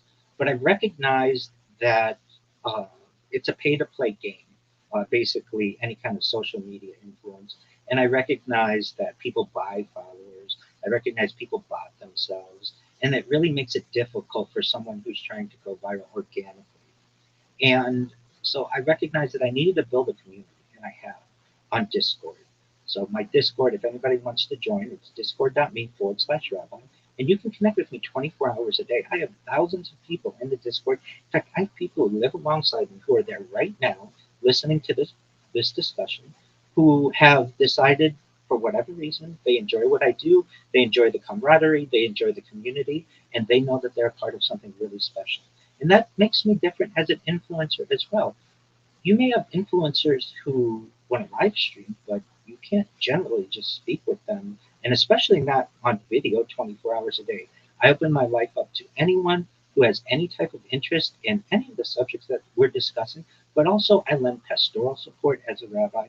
I'm someone who lends guidance and just good old-fashioned common sense and advice to individuals, basically being a resource for anyone who's looking for help for whatever may be, whether it's relationship advice, um, employment advice, or just they want to learn more about a certain topic.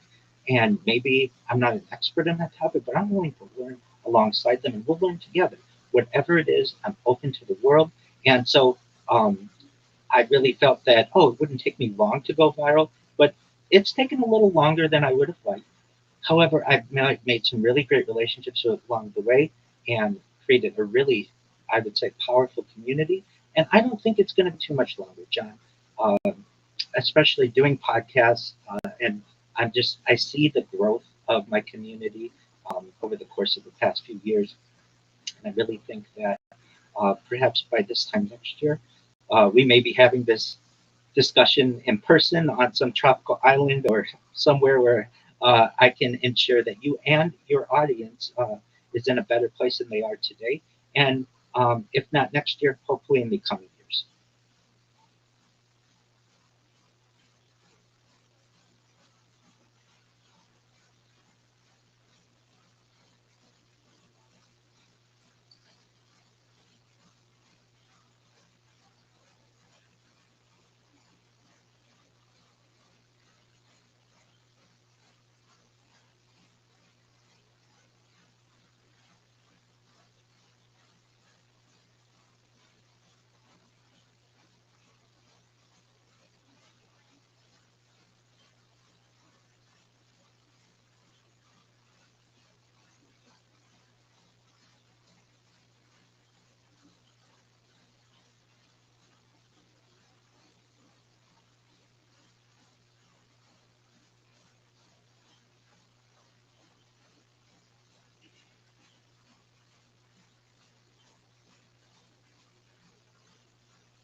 It does sound quite familiar. Within Kabbalah, we have a famous story of, in the book of Ezekiel and Ezekiel's wheel, and many theologians, many of my fellow contemporary rabbis, but also rabbis of generations ago, have at least found some connection to um, the wheel, Ezekiel's wheel, and perhaps some type of UFO. While we don't necessarily know it, and I don't want to necessarily infer this, we do know that the people of the past in antiquity most certainly had their eyes to the sky. And the idea that aliens could be amongst us is not something that's necessarily anti Jewish by any means. The main rabbinical voices of uh, really the 20th century, specifically Rabbi Menachem Mendel Schneerson of blessed memory, the seventh Chabad rabbi, Rebbe, uh, had written that there isn't a distinct um, contradiction between Judaism and perhaps alien life. Whether we had found it, whether it was real, those were all questions that he didn't necessarily delve into, but that doesn't necessarily mean that it couldn't exist. And I, as a contemporary leader within Judaism, am asking questions that I know my colleagues are curious of as well, like practical questions. So we do have people who participate in space tourism. And as an Orthodox Jew, generally our clock is on the 24-hour basis of Earth, terra firma. But what happens when you get into orbit and you're traveling around the Earth multiple times a day? Uh, does that mean you have to pray more often? How does that work? The general consensus, but there isn't a solidified stance, is that you would treat this as you would on Earth. But there are some sources that say once we get into space, then much of Judaism may be considered earthbound. There are other arguments that, especially in the traditional world, that it is not earthbound. But these are questions that are being raised and were not necessarily contemplated in antiquity. In terms of more liberal, of the more liberal mindset within Judaism, there's a lot of openness of having these discussions on extraterrestrial life in a mature manner and not necessarily defaulting to what we have been told for the last few centuries or even before then, that perhaps there's only Hashem, or what we call God, and that's it, and there are perhaps no other civilizations out there. I know I personally uh, have had this question and have brought it to Chabad rabbis in particular, and I've shown them a just video of a uh, it's a famous video of a UFO flying um, parallel to like a Russian MiG. And I remember this rabbi, just so happened to be from Israel, said there is only God. And that's the more traditional sense. However, I've brought this to other rabbis, and they've said, I can't explain what's going on there, but it seemingly doesn't seem human. So it depends on the source that you go to. And in the end, just like with religion, no one really knows. It's really a subjective opinion of what people have. But I am excited that the generations of today, specifically within Judaism, are more open to the idea of extraterrestrial life and perhaps even um, our creation story and the traditions that we have and incorporating that within our current traditions.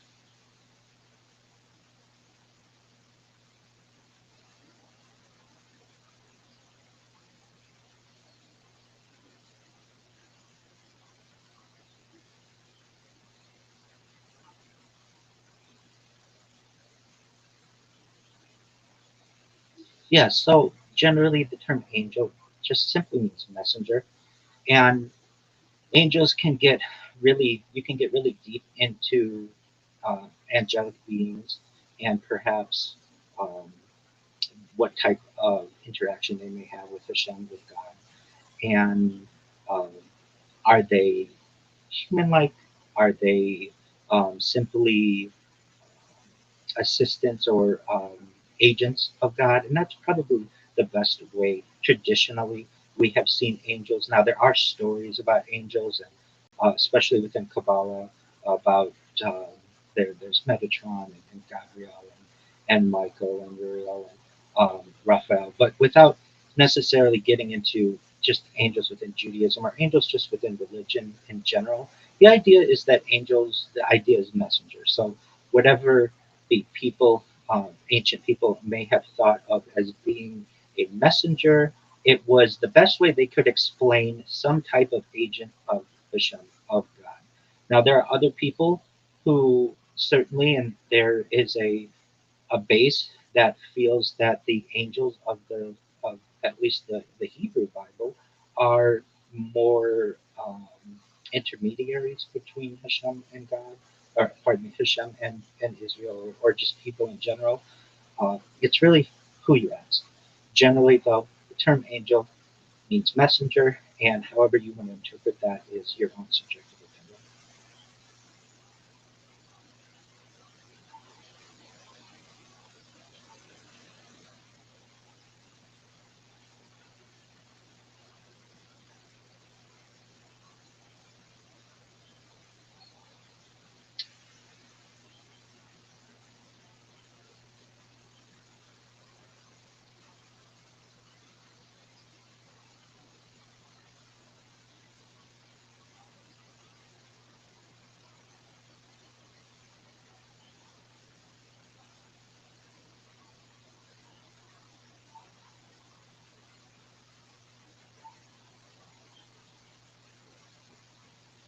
Yeah.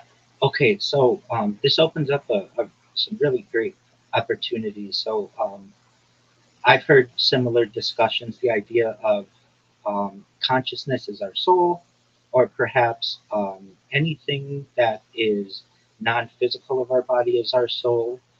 Um, I've also heard that aliens, depending on the source, and these can get wild, that aliens are that our bodies are just um, capsules of for our souls, and that when we die, perhaps our soul goes somewhere else. Um, and I think that what some people may call consciousness, other people call the soul. What I reference this as generally is the internal, uh, our central nervous system and our peripheral nervous system, basically. Those are the things outside of the more physical aspects of our body that that represent our consciousness and basically control our consciousness. And um, moving that toward the discussion of how these crafts are controlled, there's an idea that aliens are so advanced that they are able to communicate in multiple methods. Specifically, the big one, though, is telepathy.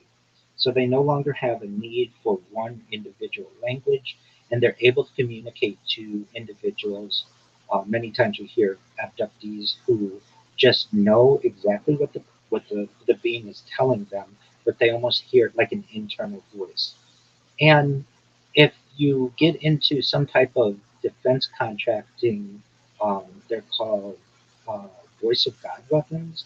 There's an idea that there are types of weapons that can be used to create a voice inside someone's head without the the uh, weapon actually utilizing the person's eardrum or ears at all. It's like an internal um, uh, vibration that they undergo or that um, they feel.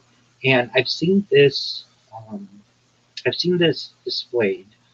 You probably I know on Jesse Ventura's had a show years ago, and he actually showed that you could put these basically like um, oh these how would I say like almost like prongs or on the human skull and be able to get certain messages from individuals uh, feet away or yards away or even around the block if needed. So it seems like that type of technology is possible both from a human standpoint and an alien standpoint. I've also heard stories though of aliens who grunt or make noises. Um, and so maybe, I mean, if one type of alien existed, then there's probably a giant chance that hundreds or thousands or tens of thousands or even more types of aliens exist, even within just our galaxy. So the idea of consciousness right now, I think, is something that we just have really scratched the surface of. We don't even really know what it is. Uh, we think we know, but it's really difficult to define. It's really difficult to know even if other species have consciousness, but there is a connection between consciousness, I think, and being able to um, control these types of crafts. I don't know if you've seen, or I'm sure you're familiar with Bob Lazar, but most recently there's an S4 documentary that just came out, I believe on Amazon. And in his stories, one of the things that he references is that these crafts had uh, they were pretty bare boned inside, and it was basically like a pewter metallic, very smooth, almost like 3D printed as we know it today, or just like wax cooled. Everything was very smooth, and there aren't like traditional controls. And at least his speculation and some other speculation of ufologists is that these crafts are controlled with the mind or some type of consciousness, and but how that's done is still, I think, a mystery to most people. And I would also say that in his stories, they did some experiments with the I believe it was uh, the sport model, and the craft would take off the ground, and sometimes they would have, I believe, a human inside the craft, but that was not confirmed, and they were able to communicate with that person via walkie-talkie, I believe, um, in at least some of the stories. And some people may say, um, Bob Lazar, he can't verify what he's saying, and I understand, but we only have so many sources on this, so take it with a grain of salt. But perhaps consciousness from a traditional humanistic perspective and a technological perspective is much more powerful than we previously may have imagined.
Well, many times people use religion as a realm of that which can't be explained. And maybe, you know, hundreds of years ago, when someone would die of a certain disease that couldn't be explained, it would just be that was that was God's intention. Perhaps that's true, but there was no real way to explain it. But as we eventually would learn germ theory and our science advanced, elements of religion somewhat recede to some extent, and religion becomes a filler for that which we can't explain. And there are questions that science hasn't been able to answer. Why do bad things happen to good people? And uh, are humans moral? These philosophical questions that science and just hasn't been able to necessarily answer. But some other questions that exist in terms of like disease and perhaps depression or other behavioral issues are much more explained through science, and people no longer necessarily feel that it's a religious reason why something may be happening, or it's specifically that they're being punished, but it may just be a part of their environment or some type of medical issue that they may be having. And as we continue to make strides in science, I feel that as some aspects of religion will continue to recede. However, there is a role that some people put into science that is there to fill the gaps, so to speak. Now, there are secular individuals who I have immense understanding and, in many ways, empathy, who will say that it is wrong to put religion in the cracks, so to speak, and that that is just something that we may not be able to explain currently with science, but we will be able to. And I'm in agreement with that. So for anyone out there who um, is listening, you should know first and foremost, no one really knows whether you're secular or religious. No one really knows. It's subjective. And at the heart of it, what one person may call Hashem or God as energy, as perhaps Spinoza would have said, another secular person uh, would just call it energy, and that's it. And they're actually not disagreeing. What one person may call God, another person may call energy, and we get into divisive discussions about the um, minutia of what that can mean. But in reality, we're not too far off from each other in many ways. And I think religion is really, I mean, if you look at statistics, people are becoming less religious than have been for the past century, but even more than that. The highest rate of religiosity on Earth, the known history, is about 1200 of the Common Era. And since then, especially with the Enlightenment and the rise of secularism, religion in general has been uh, waning to some extent. Not to say that it's not still very powerful and has a role in our society, but I think we'll continue to see these trends as science begins to uncover more and more mysteries. And I think religion eventually will perhaps evolve into humanism, into self improvement, into positivity, which in many ways it already has and already does. And so, what perhaps people of the future may consider to be a religion uh, is no different than these types of positive thinking, uh, morality, uh, the idea of just the basic golden rule: do unto others as they would do unto you. That's basic behavioral. Um, that's basic human behavior as we feel to work in a society. While some people may consider it religious because it has religious sources, other people who may have never been exposed to that type of religion just say that's common sense, and that's fine. We can agree on that. So, in answer or in summary, I think that the more that we discover with science, the less we are willing to necessarily say that there's a religious reason because of this. And religion itself, no matter what it is, whether it's the three major: Islam, Christianity, Judaism in the Western world, or any of the Eastern religions, or even indigenous religions, are all in their own way, if they get exposed to the larger consensus of society, they're moving away from traditional doctrines and more towards self improvement, more towards humanism in general.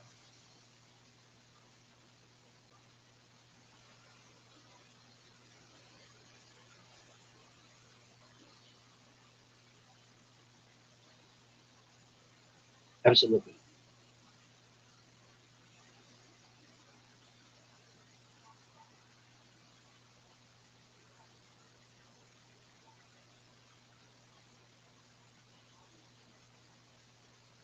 Yes.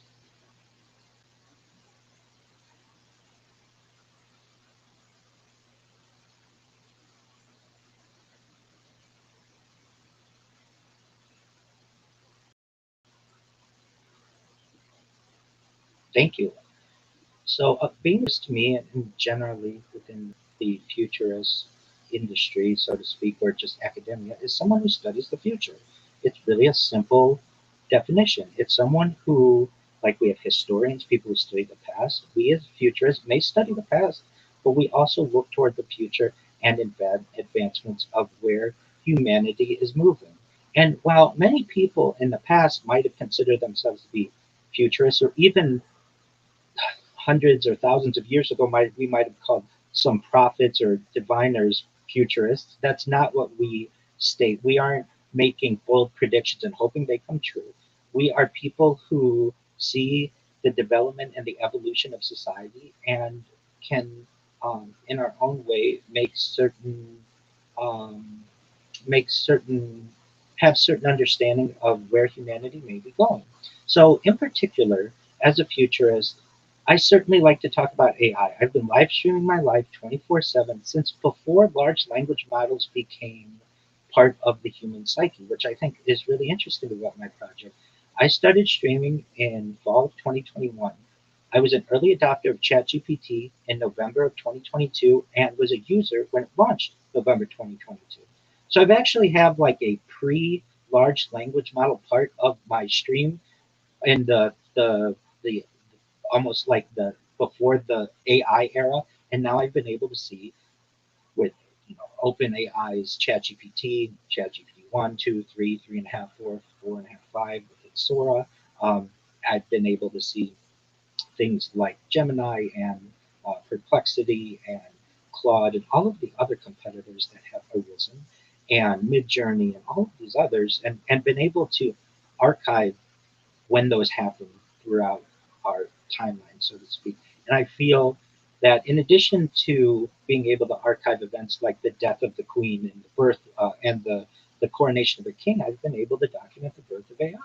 And what's I feel really special about this project is people will be able to see what life was like, certainly from other people's videos, but how my streams and my archives have been able to document this.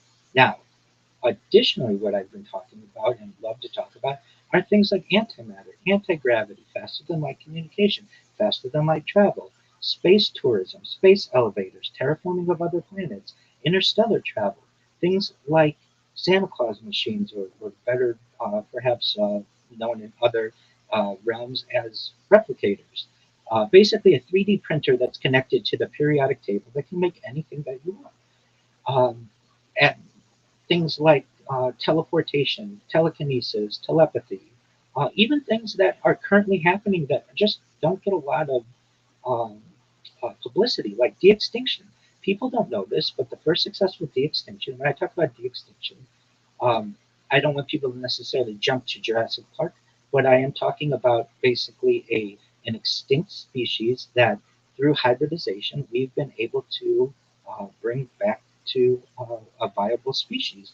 The first successful de-extinction took place in the year 2003 with the Pyrenean ibex, which was a goat located in northern Spain, southern France.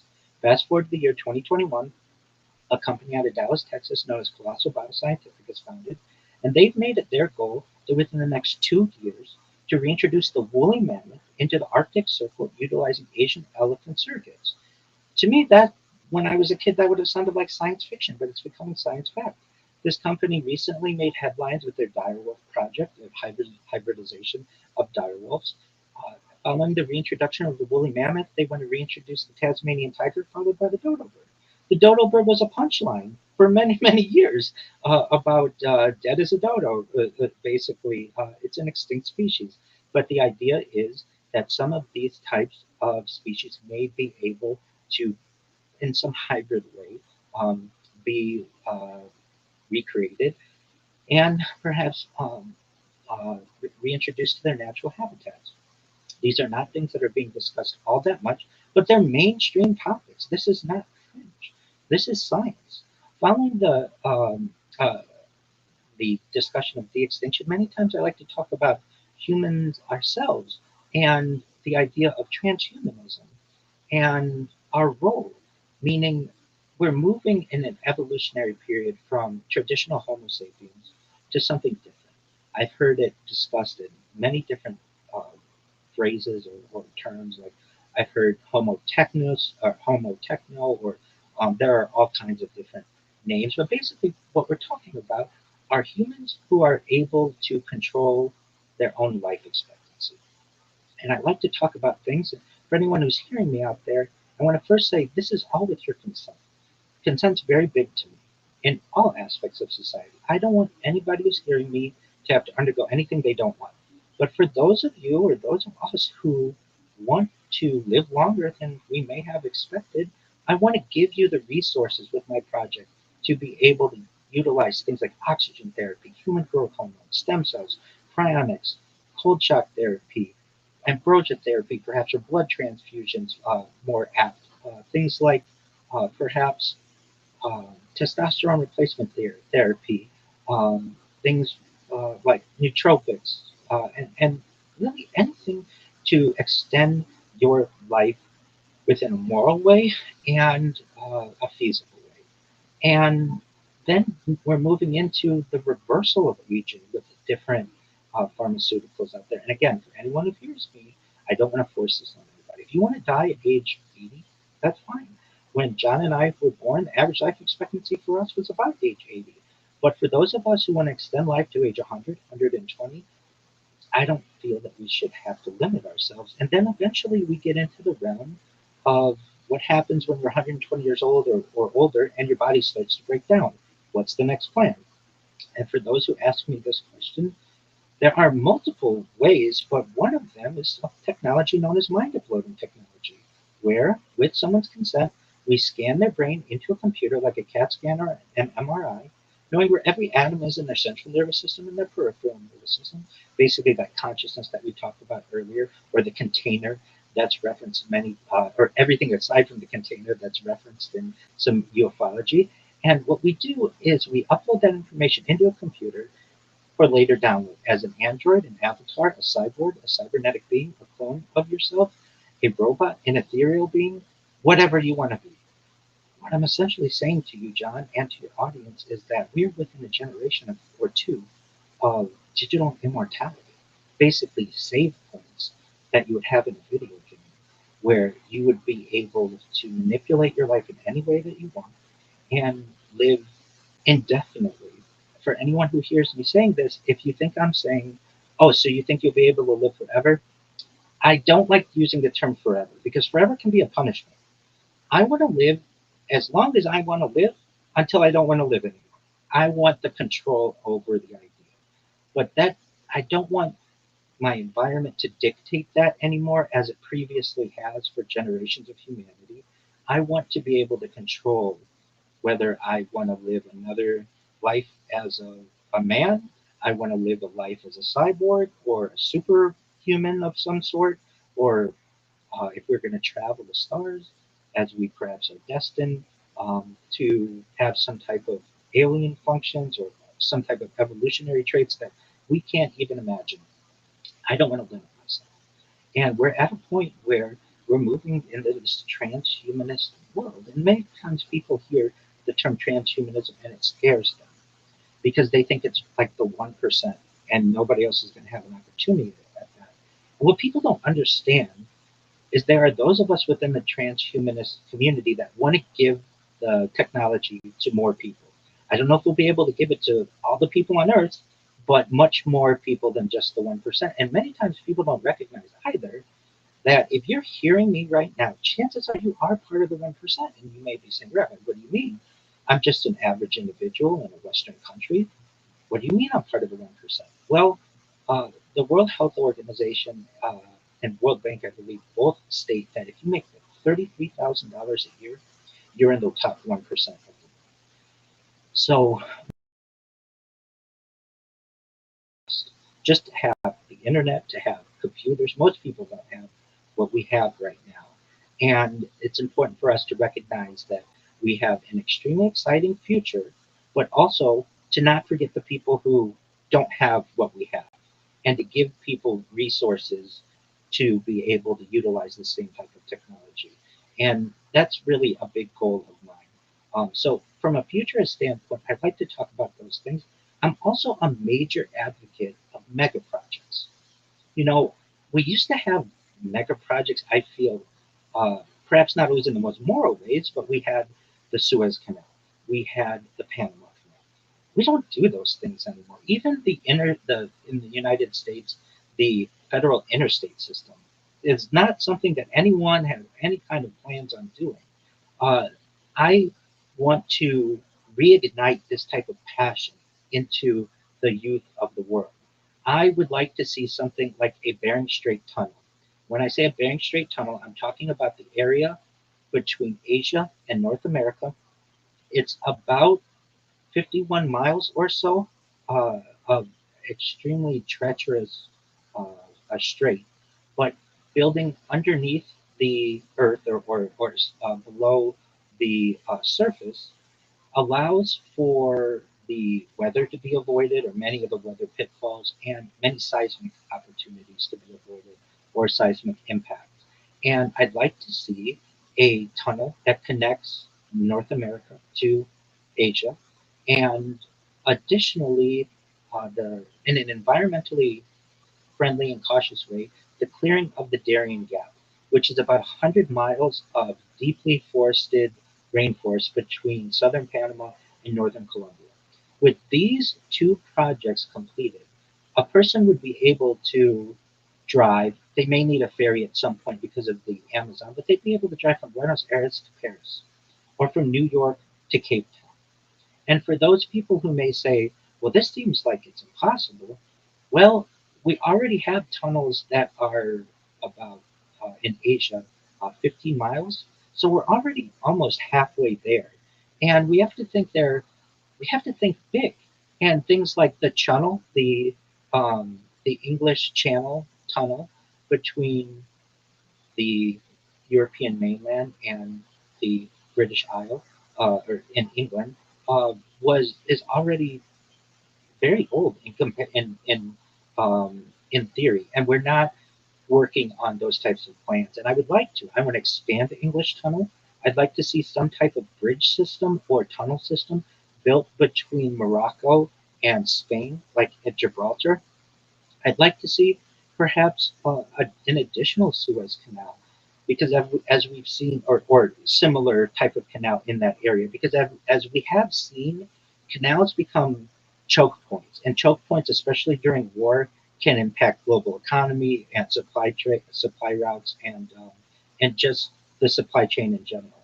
And I don't want one nation or perhaps a conglomeration to have too much impact by just holding one choke point. I'd like to see in Central America. This has been planned, and these are just it's about unification and it's about motivation. But plans in Nicaragua or Honduras or even Mexico to be able to build a channel where the isthmus of Central America is, and uh, these are things that will take time, but they also provide a lot of jobs. And we have robotics for the more dangerous aspects of this. And those are some important things. I'm a big planner, and mega projects are really important to me. And really more practical things, at least here in California, we've been talking about bullet trains or high-speed corridors for 30 years at least, and just seen black hole budgets that haven't really built any mileage to this. And then we look at our Asian counterparts. I think in Japan, they just celebrated 60 years of no fatalities directly from the bullet train. So when people say, well, it's unsafe to travel at those speeds, not in Japan, it's not. And they have more seismic activity than most places in North America. And now they have had some people who perhaps have uh, no one within the actual trains has died. They just recently celebrated this, and China, in its own way, has utilized this type of technology to be able to connect its major corridors. And the fact that we don't have this in North America is a shame. And so those are some major projects that I'd like to see the world over the course of the next few decades and century at least attempt or just get the conversation going. And so, as a futurist, it certainly is about the scientific developments that about which I look forward to, robotics and AI and such.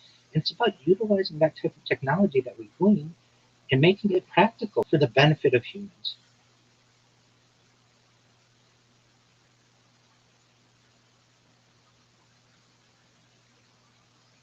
Excellent.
Artificial superintelligence. So we're approaching artificial general intelligence, which is seemingly the idea of artificial intelligence that is at the human level, and artificial superintelligence expands that then to a point where the intelligence surpasses what humans can even foresee. And when we get into quantum computing and speeds, and even different kinds of not just quantum computers, but we would consider supercomputers, plasma computers, holographic computers. There are many types of supercomputers out there aside from quantum computing. That's just one type of what we would consider different level of supercomputer, and there are many different types. And when we get into processing and speeds, that's a really exciting opportunity for the world, I feel. I hear many of the fears that you hear when it comes to AI. And I'm not sure if the audience is aware or familiar, but in the 1800s, there were people known as the Luddites who basically foresaw all of what was happening in their own way, specifically with an invention known as the loom. The loom was a type of invention that many computer historians tied to the earliest type of computer because it was basically a machine that had some primitive programming to it with wool, and the Luddites rejected this type of development and foresaw that technology may perhaps be a our enemy. I think you can go in that direction, and that's fine. Or I think that we probably agree. You can see these types of advancements as a tool, not for good, not for bad. It's how you use the tool. Humans at one time had discovered fire. And as we see, even to this day, fire can be used for good, it can be used for bad. The wheel, same thing, can be used for good or bad. Moving into more modern age, steam or perhaps electricity can be used for good or bad. Computing, good or bad. Um, Rocketry, gunpowder. You name the technology, it depends on how people want to use it. And I feel that we are people who still have control over AI. Perhaps, I mean, you never know at a certain point, but seemingly we do. We can unplug it. We can choose to stop powering data centers and such if we wanted to. And I think that's an important aspect of it. It gets into the science fiction realm of like the HAL 9000 from 2001: A Space Odyssey, where AI actually rejects human input. I think there's a really important uh, safety protocol that we need, that we always need to be able to have the final say for whatever reason it may be. Because we don't want different types of hypothesized endgames. One is known as Grey Goo, where basically nanobots take over the entire world. Self-replicating nanobots take over the entire world. The idea of self-replication can have very good aspects, but very bad aspects as well. Autonomy can have very good aspects and very bad aspects as well. And these types of discussions, I think it's important that they're not just had behind uh, academic meetings or academic um, rooms or board rooms, that these should be public discussions, that people should have a say of what type of technology impact is going to affect them in their local community. These are important discussions that we have to have, and if people who are listening to this aren't having them, they should be. And I invite people to talk about these things. Talk about robotics with your children or the young people in your life. Talk about AI with your parents and neighbors and have these discussions. The more educated we are, the more power we are going to control in terms of what these tools can do for us. But overall, I see AI and robotics and autonomous vehicles and technology in general to have a game changing and really a planet changing future. And it's important how we program it and what kind of safeguards we put into it. But I think that it's a really bright future. So I'm positive towards it, but I know a lot of people aren't as positive.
I've heard that as well, that the grays, sometimes they're references to zetas, perhaps they're the same, perhaps they're different, are the worker bees of some type of other um, superior.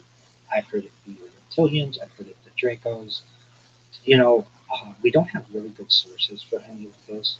One source, perhaps the audience may be familiar with it. If they're not, you can get it on archive.org. It's a Soviet manual, or purported Soviet manual of the 100 or so different species that they're able to um, document. And if you read through it, it does seem like there may be some type of hierarchy. And then there allegedly, and I don't know for sure, I'm basing this a lot on um, a uh, uh, a um, series of discussions and writings of Chaim Eshed, who was from a 2020 interview from his book The Universe Beyond the Horizon. He summarized this idea of a galactic federation. And so if you don't know who Chaim Eshed was, he's a former Israeli military officer and professor of aeronautics and he and astronautics. He was the head of Israel's space security program from between the 1980s to 2010. He helped develop Israeli satellite and defense space systems. He retired, later became a visiting professor and author. And what he claimed is that there's a galactic federation. He claimed that there's an organized alliance of extraterrestrial civilizations, and uh, basically multiple alien species cooperate allegedly, and they coordinate activity involving Earth. So when we talk about perhaps this has been guided panspermia, when I say that, generally people say it's panspermia, maybe organic life came to Earth through asteroids or something like that. Guided panspermia generally is considered to be some type of extraterrestrial or alien civilization. And those two terms are used sometimes interchangeably. If you really get into the minutia of it, they do have some differentiations, but generally what I'm talking about is some other type of species seeded either life here on Earth or intelligent life. Bob Lazar has stated that in his briefings at Area S4, or S4 of Area, which is Site 4 of Area 51, uh, at the Nevada test site, he stated that in his briefings of the United States government that at least 65 uh, major DNA alterations have been made by these by another species on human DNA, and that would somewhat explain if how we're so evolved and much of the other beings on Earth are not seemingly as evolved, but there is some really intelligent life out there, especially when you get into other primates. But it would explain some of the development that we've seen so quickly. Um, and with the idea of the Galactic Federation, this gets into the idea of the different um, the the evolution of humanity and that we are still primitive in terms of where all these other aliens are, and uh, the idea that these alien species are not just coordinating activity involving Earth, but they do their best to avoid public disclosure of their presence as well. And we, in our own way, do this with animals in the wild ourselves. We may uh, put a tracker in a being, but we do our best to stay hidden so that uh, we're able to observe them in the most natural environment as possible. And there's an argument to be made that perhaps alien or non-Earth, non-human entities do the same. Another thing that Chaim stated was that there is some secret contact, perhaps, with the United States. He stated that the U.S. government has been in contact with extraterrestrials and that there is a long-standing agreement or cooperation. He claimed the purpose was for scientific research and that experiments were conducted on Earth in coordination with alien entities. He also talks about underground or off-world cooperation sites. He suggested that there may be joint facilities involving humans and extraterrestrials. Perhaps there's some type of base on other planets, maybe Mars. and that there's cooperation between humans and U.S. personnel and alien groups. He did not provide any verifiable physical evidence for locations or infrastructure. But as we know, it's very difficult to do this. If you do this, you're going to have men in black or some type of authority at your door the next day. So there are good reasons for that. And there's been an explanation that humanity is not ready for disclosure. It's a central theme of his claims. He states that aliens are intentionally withholding public disclosure, and the reason given is that humanity would experience panic or instability, and disclosure is delayed until humans are more prepared. And that would lend credence to this idea that we're in a period of soft disclosure. Basically, if you look for it, you're going to find that we aren't alone. But if you don't look for it, you are going to perhaps reject this idea as hearsay or without any type of evidence. And I think that there's some major um, truth to many of the things that he said, even though we may not be able to perhaps verify much of it.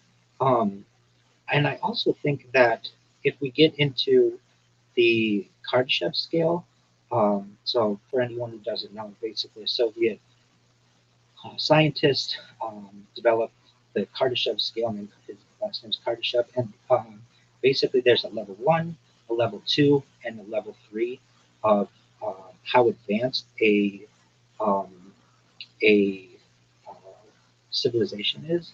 And it has been proposed that we are approximately like on a scale of um, a uh, on this scale, just to quickly review what the types are. There's type 1 is a planetary civilization. It uses all the energy available from its home planet, meaning its climate systems, its oceans, planetary energy grid. From an energy scale, this is approximately 10 to the 16th watts. Humanity today is not a type 1 yet. We've been estimated at a type 0.7, and I think that that is a little too liberal. I don't think we're at that point. But that's what um, has been hypothesized. Then there's a type 2 stellar civilization that uses the energy from its entire star with possible megastructures like a Dyson swarm or a Dyson sphere, basically um, a a construct to be able to around the star to be able to absorb its energy. The energy scale at that is approximately 10 to the 26th watts, and as we know, humanity is still far from that level. And then there's a Type 3 galactic civilization.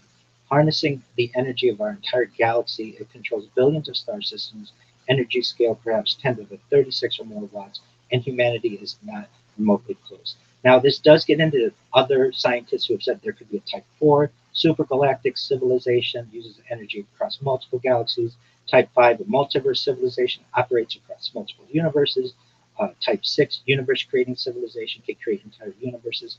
Type 7, meta reality civilization, exists beyond physical reality itself. Without hypothesizing, because we're so far from there, the idea of being a 0.7 may be something that, whether it's accurate or not, I think that we have to get closer to being a type 1 civilization before we're able to be brought to the table to have these discussions amongst other alien species. And I would think that that will come perhaps within the next 1,000 to 10,000 years. And while that may seem really, really far in uh, the life, the life of the Earth itself already, it's just a mere second in our lifespan. And once we get to that point where we're at type 1, we may be offered a chair at this Galactic Federation. Whether or not that's true, um, there's an argument to be made. Now, there are other hypotheses that I've heard that I never really considered. I always figured, okay, so we as a species, eventually, and with any species, you have I reference this to what we would see with colonial nations. Basically, they need to have peace at home before they go exploring. And that's why one of the reasons why I'm such a major advocate for world peace. Because if we want to start exploring the solar system and then eventually interstellarly, we have to have peace at home. We can't be arguing about race or about religion or about nation states when we want to be explored. And we found this with colonial empires, and the same will be true of Earth. We need some type of unification. However, I figured once we have peace at home, then you just have peace forever, and you become a member of this galactic federation. And I've heard proposals, and many times these are either through abductees or even just what I could find with AI. So I'm saying this is extremely hypothetical. But there may be a galactic federation that has unified against another group. That there may be another type of alien being out there or civilization. Many times they're called draconians, many times they're called reptilians, that may yield or wield some type of power. And the Galactic Federation, in its own way, may have some type of space wars with these groups. Whether or not that's true, I have no idea. This is very speculative. But I don't want to close our minds off to thinking that once we get off world and we get an opportunity to sit at the Galactic Federation, that everything is going to be peaceful. I would assume that it would be to some extent, but we always have to have our minds outside the box or use outside the box thinking to think maybe there are other entities out there that may perhaps be utilizing other types of species, alien species, for their own good or for whatever reason. So with in answer to your earlier question about the different species that we have and really where they may live, I think the closest species to Earth that exist are the Zeta Reticuli. And for those who don't know, Zeta Reticuli is approximately 37 light years away. And for those who don't know how long is a light year, it's basically the distance, it's not basically, it is the distance that one travels in a year at the speed of light. So meaning if John and I took a craft to Zeta Reticuli, we'd be 37 years older, just about exactly from this very moment before we would be at Zeta Reticuli. And Zeta Reticuli is a dual star system, which is unique. And the stars are slightly smaller than our sun. So they're about 0.8 to 0.9 the size, and there are two of them, which means that the planet, and I believe it's the way that astronomers categorize generally planets away from their stars are so like we have Earth, which is the third rock from the sun, third planet from the sun. But if we weren't so familiar with it, it would be considered Sol 3. What does that mean? Sol is the name of the star, and then Sol 1 would be Mercury, Sol 2 would be Venus, Sol 3 would be Earth, Sol 4 would be Mars, etc. And so, as I understand, this is Zeta Reticuli 4. So basically, their fourth planet of this solar system that's 37 or so light years away has some really advanced type of species. Where am I getting this information from? Where generally it's from the Barney and Betty Hill abduction, which many of your audience with which they may be familiar, but for those who aren't, in the early 1960s in New Hampshire, a couple was on their way back from a trip and had a period of missing time. Under hypnosis, they were able to have the vision that they had been abducted by some type of aliens who they referenced as small gray beings. And Betty actually was able to draw a star map of Zeta Reticuli that at the time could not be verified just due to the lack of technology, but later would be verified. And if you've ever seen a star map, it's pretty primitive. But the fact that she was even having this discussion and that there is a solar system that far away leads some credence, at least some evidence that what she was saying may actually have some truth to it. And so, to my knowledge, the closest intelligent life that we may have or the home planet that they would have is about 37 light years away. And to give people an understanding, the closest the next closest star to Earth is Alpha Centauri, which is about like 3.8 or so light years away. So for anyone wondering, like, okay, well, um, are there other alien species out there? Absolutely. Perhaps in our galaxy, certainly in our galaxy, but almost assuredly somewhere else in the universe. And to give those who are listening an idea of the um, locale, it's achievable. We're not talking about 100,000 light years away or something. Like 37 is something that perhaps could be undergone with sufficiently advanced spacecraft. But then also we learn that these non-Earth entities are able to manipulate space-time. And this really gets into Babazar. If anybody hasn't heard his story, without going into it too much, he basically uh, makes the claim that aliens use uh, an element 115, also known as unpentium, also known as Moscovium, uh, that creates an immense amount of power and allows these beings to be able to manipulate space-time, basically create a force field around their craft and work space-time. And there are like two different ways to be able to utilize this type of technology. There's the A and the B. One of them allows them to travel extreme distances very quickly, and B, the second one is allows them for more closer um, uh, distances to their desired outcome. Basically, they're super fast, and then there's close. The, they're super fast, and then there's the slow version of it. And those are just a few of the ways. There are wormholes that perhaps maybe if the beings may be able to utilize.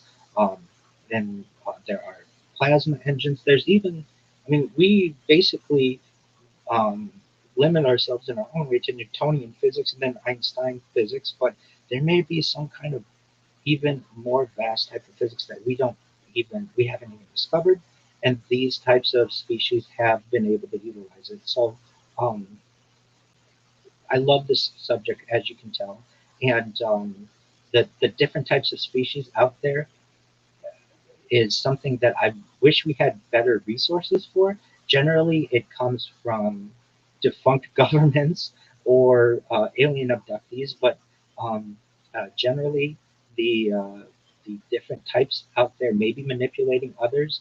The zetas or the small grays may be manipulated by other beings. And then I've also heard that they're just like they're worker bees or they're robots or um, uh, cyborgs or something like that. Uh, it's really something that we don't know the answer to, and I hope over the course of my life we're able to learn more about it.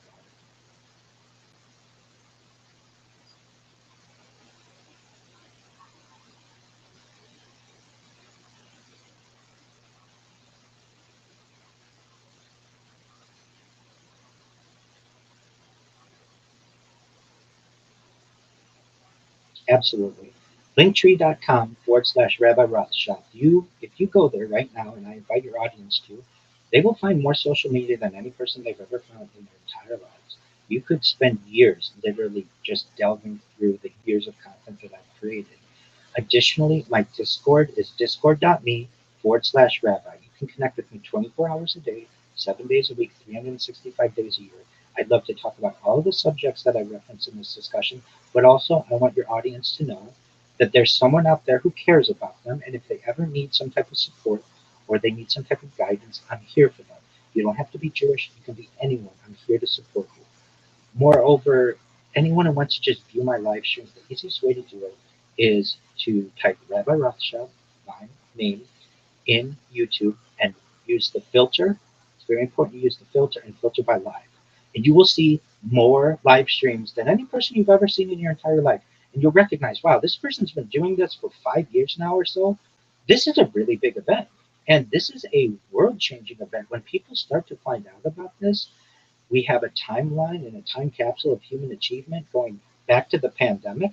This is really exciting. And the person, and I would say this to your audience, I want to do this the rest of my life. So basically, be an example for humanity.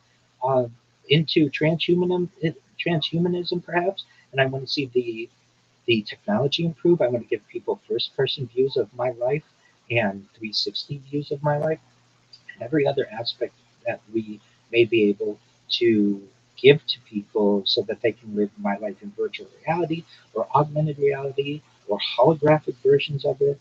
And overall, these types of discussions are something that I have every single day on my stream. So if anybody finds anything that I have discussed on here with John or that John and I have discussed together of interest, come to my Discord, check out my streams, check out the other interviews that I've done. I know if I do this enough, it's just a matter of time. It will go viral. It is the biggest potentially event in global history because it encompasses alien disclosure, it encompasses a human timeline. As I said at the beginning, this is essentially a diary of human achievement. It's a timeline of human achievement. A century or so ago, I would have been a diarist, someone who just writes in a diary, or a journalist, someone who writes in a journal, except I use video as my medium. And when people recognize that I have more data archived than any person ever, and that perhaps generations of people will study this from an academic level, from a behavioral level, biological level, scientific level, and at a historic level, it's of extreme excitement to anyone who comes into contact with this project. So with that, John, I want to thank you so much for the opportunity to be here. I loved our conversation. To the audience out there, again, you can find everything at linktree.com/Rabbi Rothschild. Come discuss these things with me, discord.me/Rabbi. Thank you.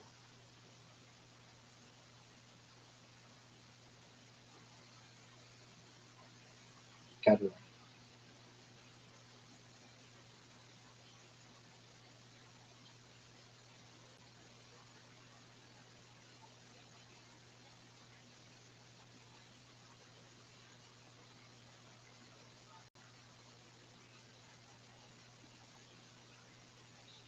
That's okay. It says 2 seconds until uploaded. It's at 82% on my end.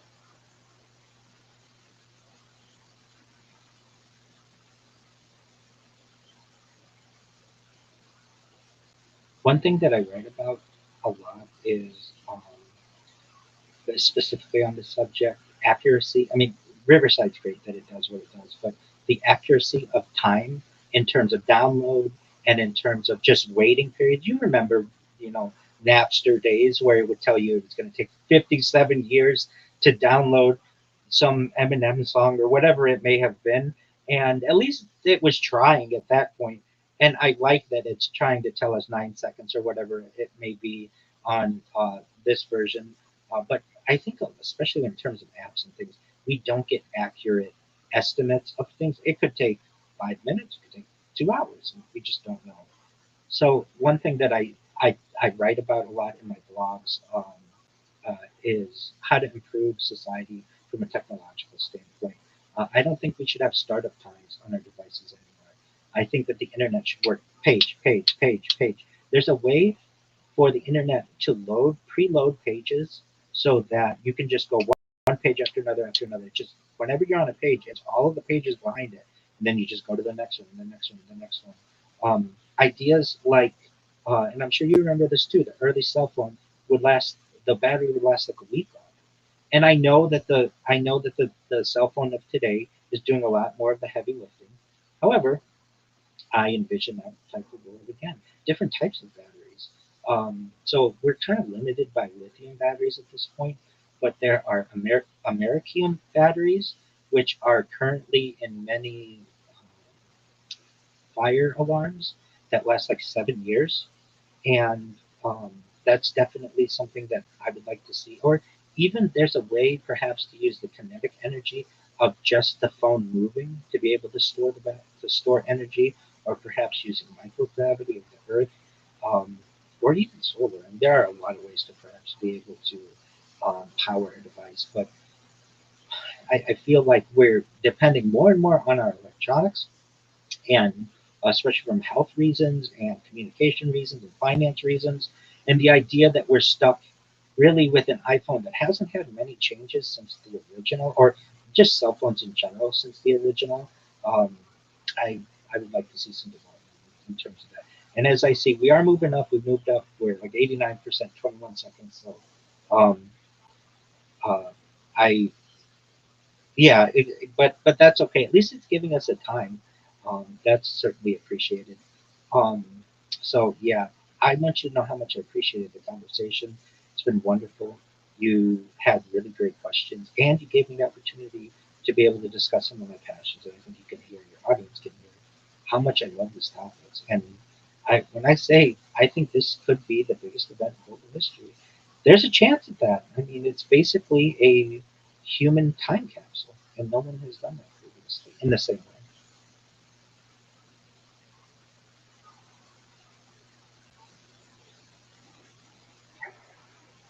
If you ask AI, have had people do this on my behalf. When's Rebel going to go viral? And many times AI says there are some watermarks, basically, and 5 years is a big one. When I say to someone, "Oh, it's been 4 years and 9 months," or whatever, okay, that's cool. But 5 years then becomes like, wow, that's half a decade, and that's a lot of time to have archived. And we've seen three different Olympic Games. We've seen more, perhaps more. Now we'll be in our second World Cup.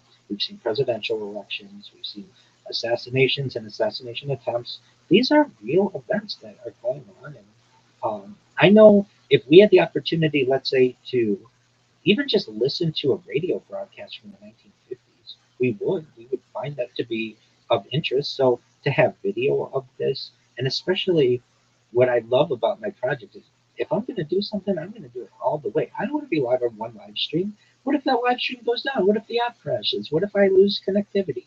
I want to be live on 20, 25, 30 if possible, to have redundant streams, to have different angles for people. And uh, I know that it's difficult um, to ponder all the things that I've done, but I've created AI robots that create blog entries for me, and so I have over 2,000 blogs, not blog entries, blogs, meaning like from Blogger. Each Gmail account that I have hundreds of Gmail accounts, but each uh, Gmail account can have up to uh, well, actually, you can have more than this, but I have 20 of them that have 100 blogs each. And then I have a robot while I sleep that has a list of like cool topics like time travel or telepathy or telekinesis or um, teleportation or even just pop culture or music or cars or transportation. And there's this really long list that I have, and it just takes that subject, puts it into ChatGPT, gives an academic journal entry with pictures, and then ends up publishing that while I sleep at night. And I created these robots to basically always be going, even when I'm asleep, I'm creating content. I've created other robots that um, on TikTok and Instagram that um, the Instagram ones generally will record 1 hour of my life and upload it. Record 1 hour of my life and upload it. Record 1 hour of my life. So I like have like years of my life on Instagram. Far more. Nobody has years of a life on a platform by any means. And then on TikTok, what I've done is I took like more than 20,000 of the most popular songs of all time, everything from the Beatles to some indie band in Portland, and um, it's a robot that just every 3 minutes makes like a music video of my life. Basically, takes whatever I'm doing and has music uploaded to that. And it's amazing how these little bands are like, "Thank you so much for making a video of my music." And I feel like I'm going to be able, with this project, to certainly highlight the great aspects of art, but also the more hidden artists that we have in society. I look forward to a future, perhaps a second renaissance, because we're going to have AI that is going to be taking a lot of people's roles. And I feel like human made art will have much more appreciation than perhaps it does right now, because it will be rare. Everything will be AI created or robotics created. But if you can tie someone's human hands, human touch to something, it may have much more value. So I'm excited for just the future in general. And I'm glad that you have a positive take on where we're heading for the future. Many people aren't as open minded to where we are, and it's just it's exciting. I say this. I didn't have a chance to say it, but You won't hear many people tell you that in my heart, honestly, John, I don't think you're going to die. Not in a traditional sense. I think you'll be able to freeze aging, basically reverse age, and then if you want, be able to mind that. And no one talks like that. I mean, maybe some areas of the transhumanist world will hear some people talk like that, but generally, okay, I see it successfully uploaded, but generally, you don't hear a real person talking about avoiding death. And hey, if I'm wrong, we tried, right? But if I'm right, I may have the privilege of being the first person to tell you that I think you may be able to live indefinitely, which is exciting.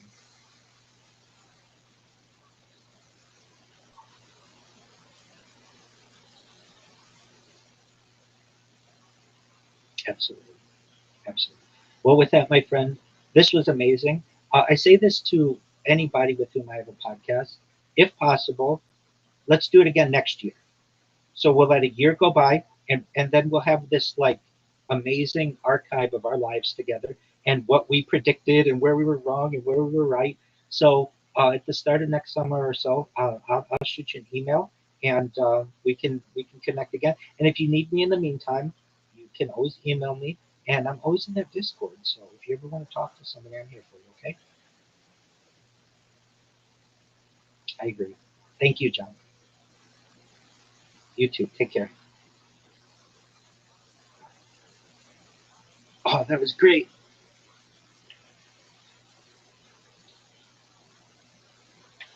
John, you're amazing. If you ever see this, I'd really appreciate it. That was one of the best podcasts I've ever been on. Great questions. Really, really, really, really great. And I love the topics. I loved it. It was great. Was there anything you didn't like about it? No. It was amazing. Loved it. That was great.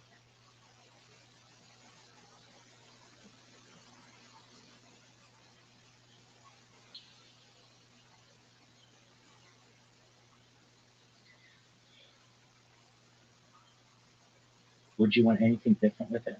No? Really?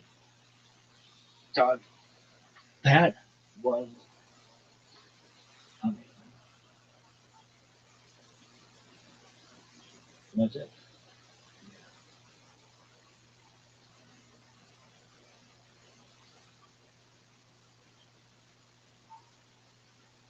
Yeah. You didn't? Do you feel it could have gone better? I, if anybody's watching this, I always do this after a stream. It's like a, what do they call it? Decompressive, whatever. It's like, how did it go? Briefing, basically. No, it was great.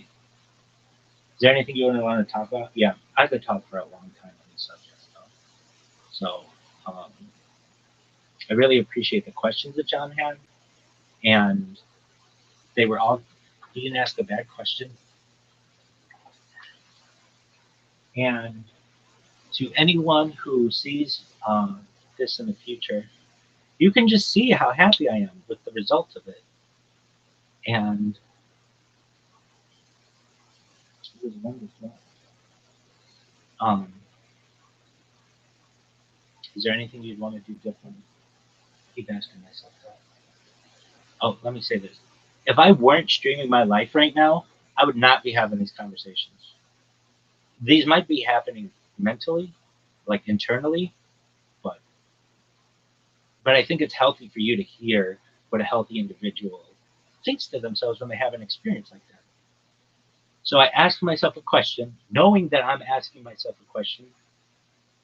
Usually this would be an internal monologue, but if I do that, then I'll just be like. So I think it's important for people to be able to see how I feel and how I react. I like that Riverside. That's cool technology. Now I see. Shout out to who's my man?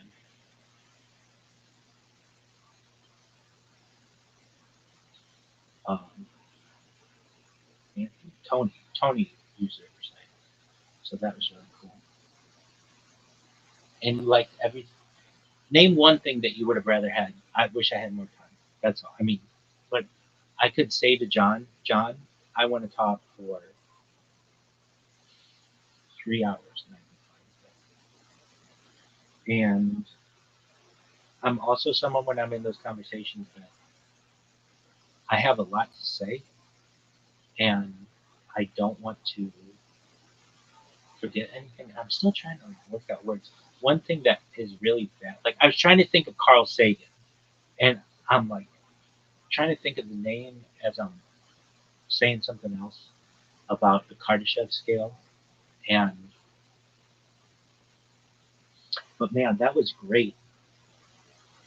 That was great. So, okay, aside from not uh, having more time, what would you want to change? It was great. I wish I had answers for the religious questions, but nobody has these answers. These are the best. This is the best you're going to get, kids. Um,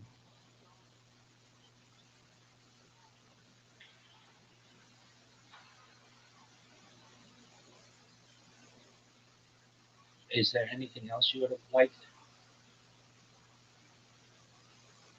Do you think it made a difference with your pillows and stuff? Yeah. People don't take that seriously. People take both versions seriously.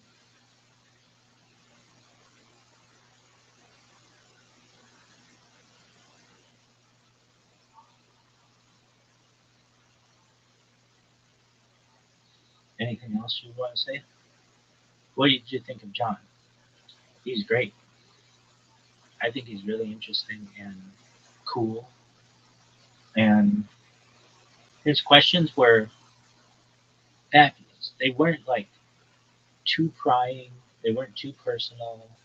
They were open ended, really interesting topics. And um, have you ever had a too prying question?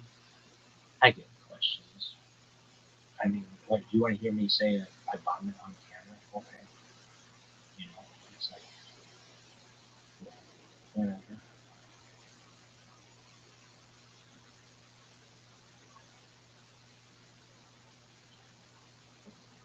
Is there anything you would have changed about that interview? I really enjoyed it. It's fun. It's fun. Also, I would say, from John's perspective, I knew after speaking with him for a little bit that he was not out for gotcha moments. He was out for to learn, and that's what we're all here to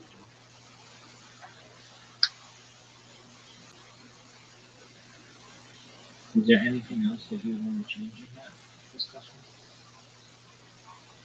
You know, maybe I say perhaps too much or generally too much or whatever. People are gonna understand. But,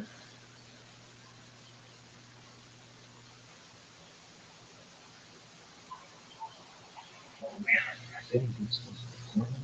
Is anybody seeing this?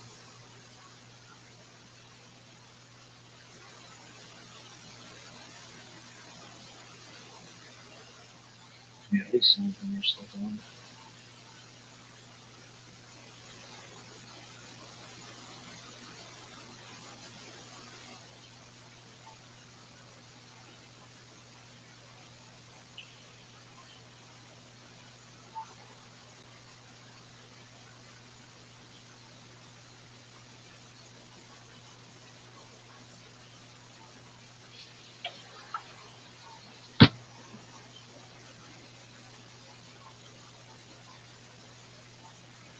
And anything else you want to say in that discussion?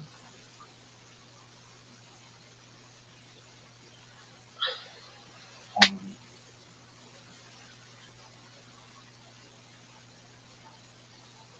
pretty much it. Yeah, Doug, is there anything else you want to say?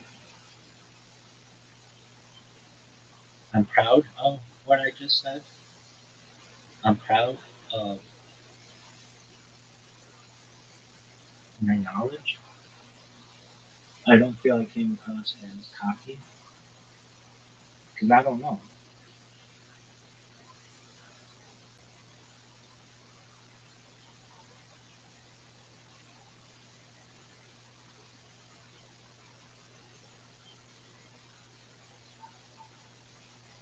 We're just asking questions. And I feel that's healthy. And John was super cool, just super cool. Experienced podcaster. Seem I don't know, but yeah, I do know.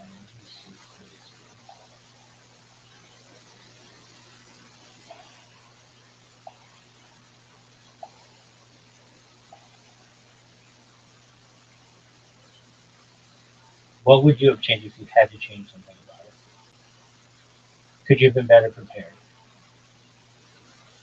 I feel like I'm prepared really well. Everybody can be better prepared, but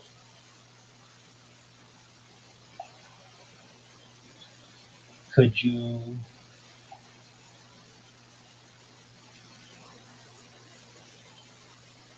there's nothing you would want to change about it.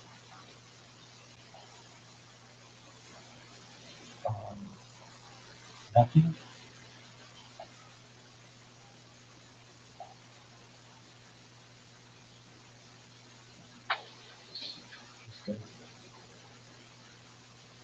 or name something you would want to change? I'm really happy with it. 10 out of 10? As close to 10 out of 10 as I could have. Maybe, okay, if I had to name anything on my own, I wish I would have known more Mega Crunches. Or we could have gotten into that discussion more. But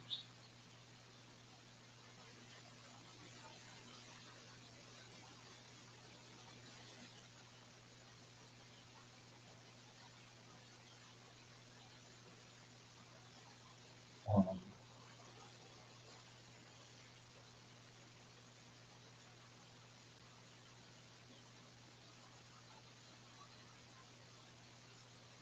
I would have liked to get into like maybe some deep underground military bunkers. That might have been cool.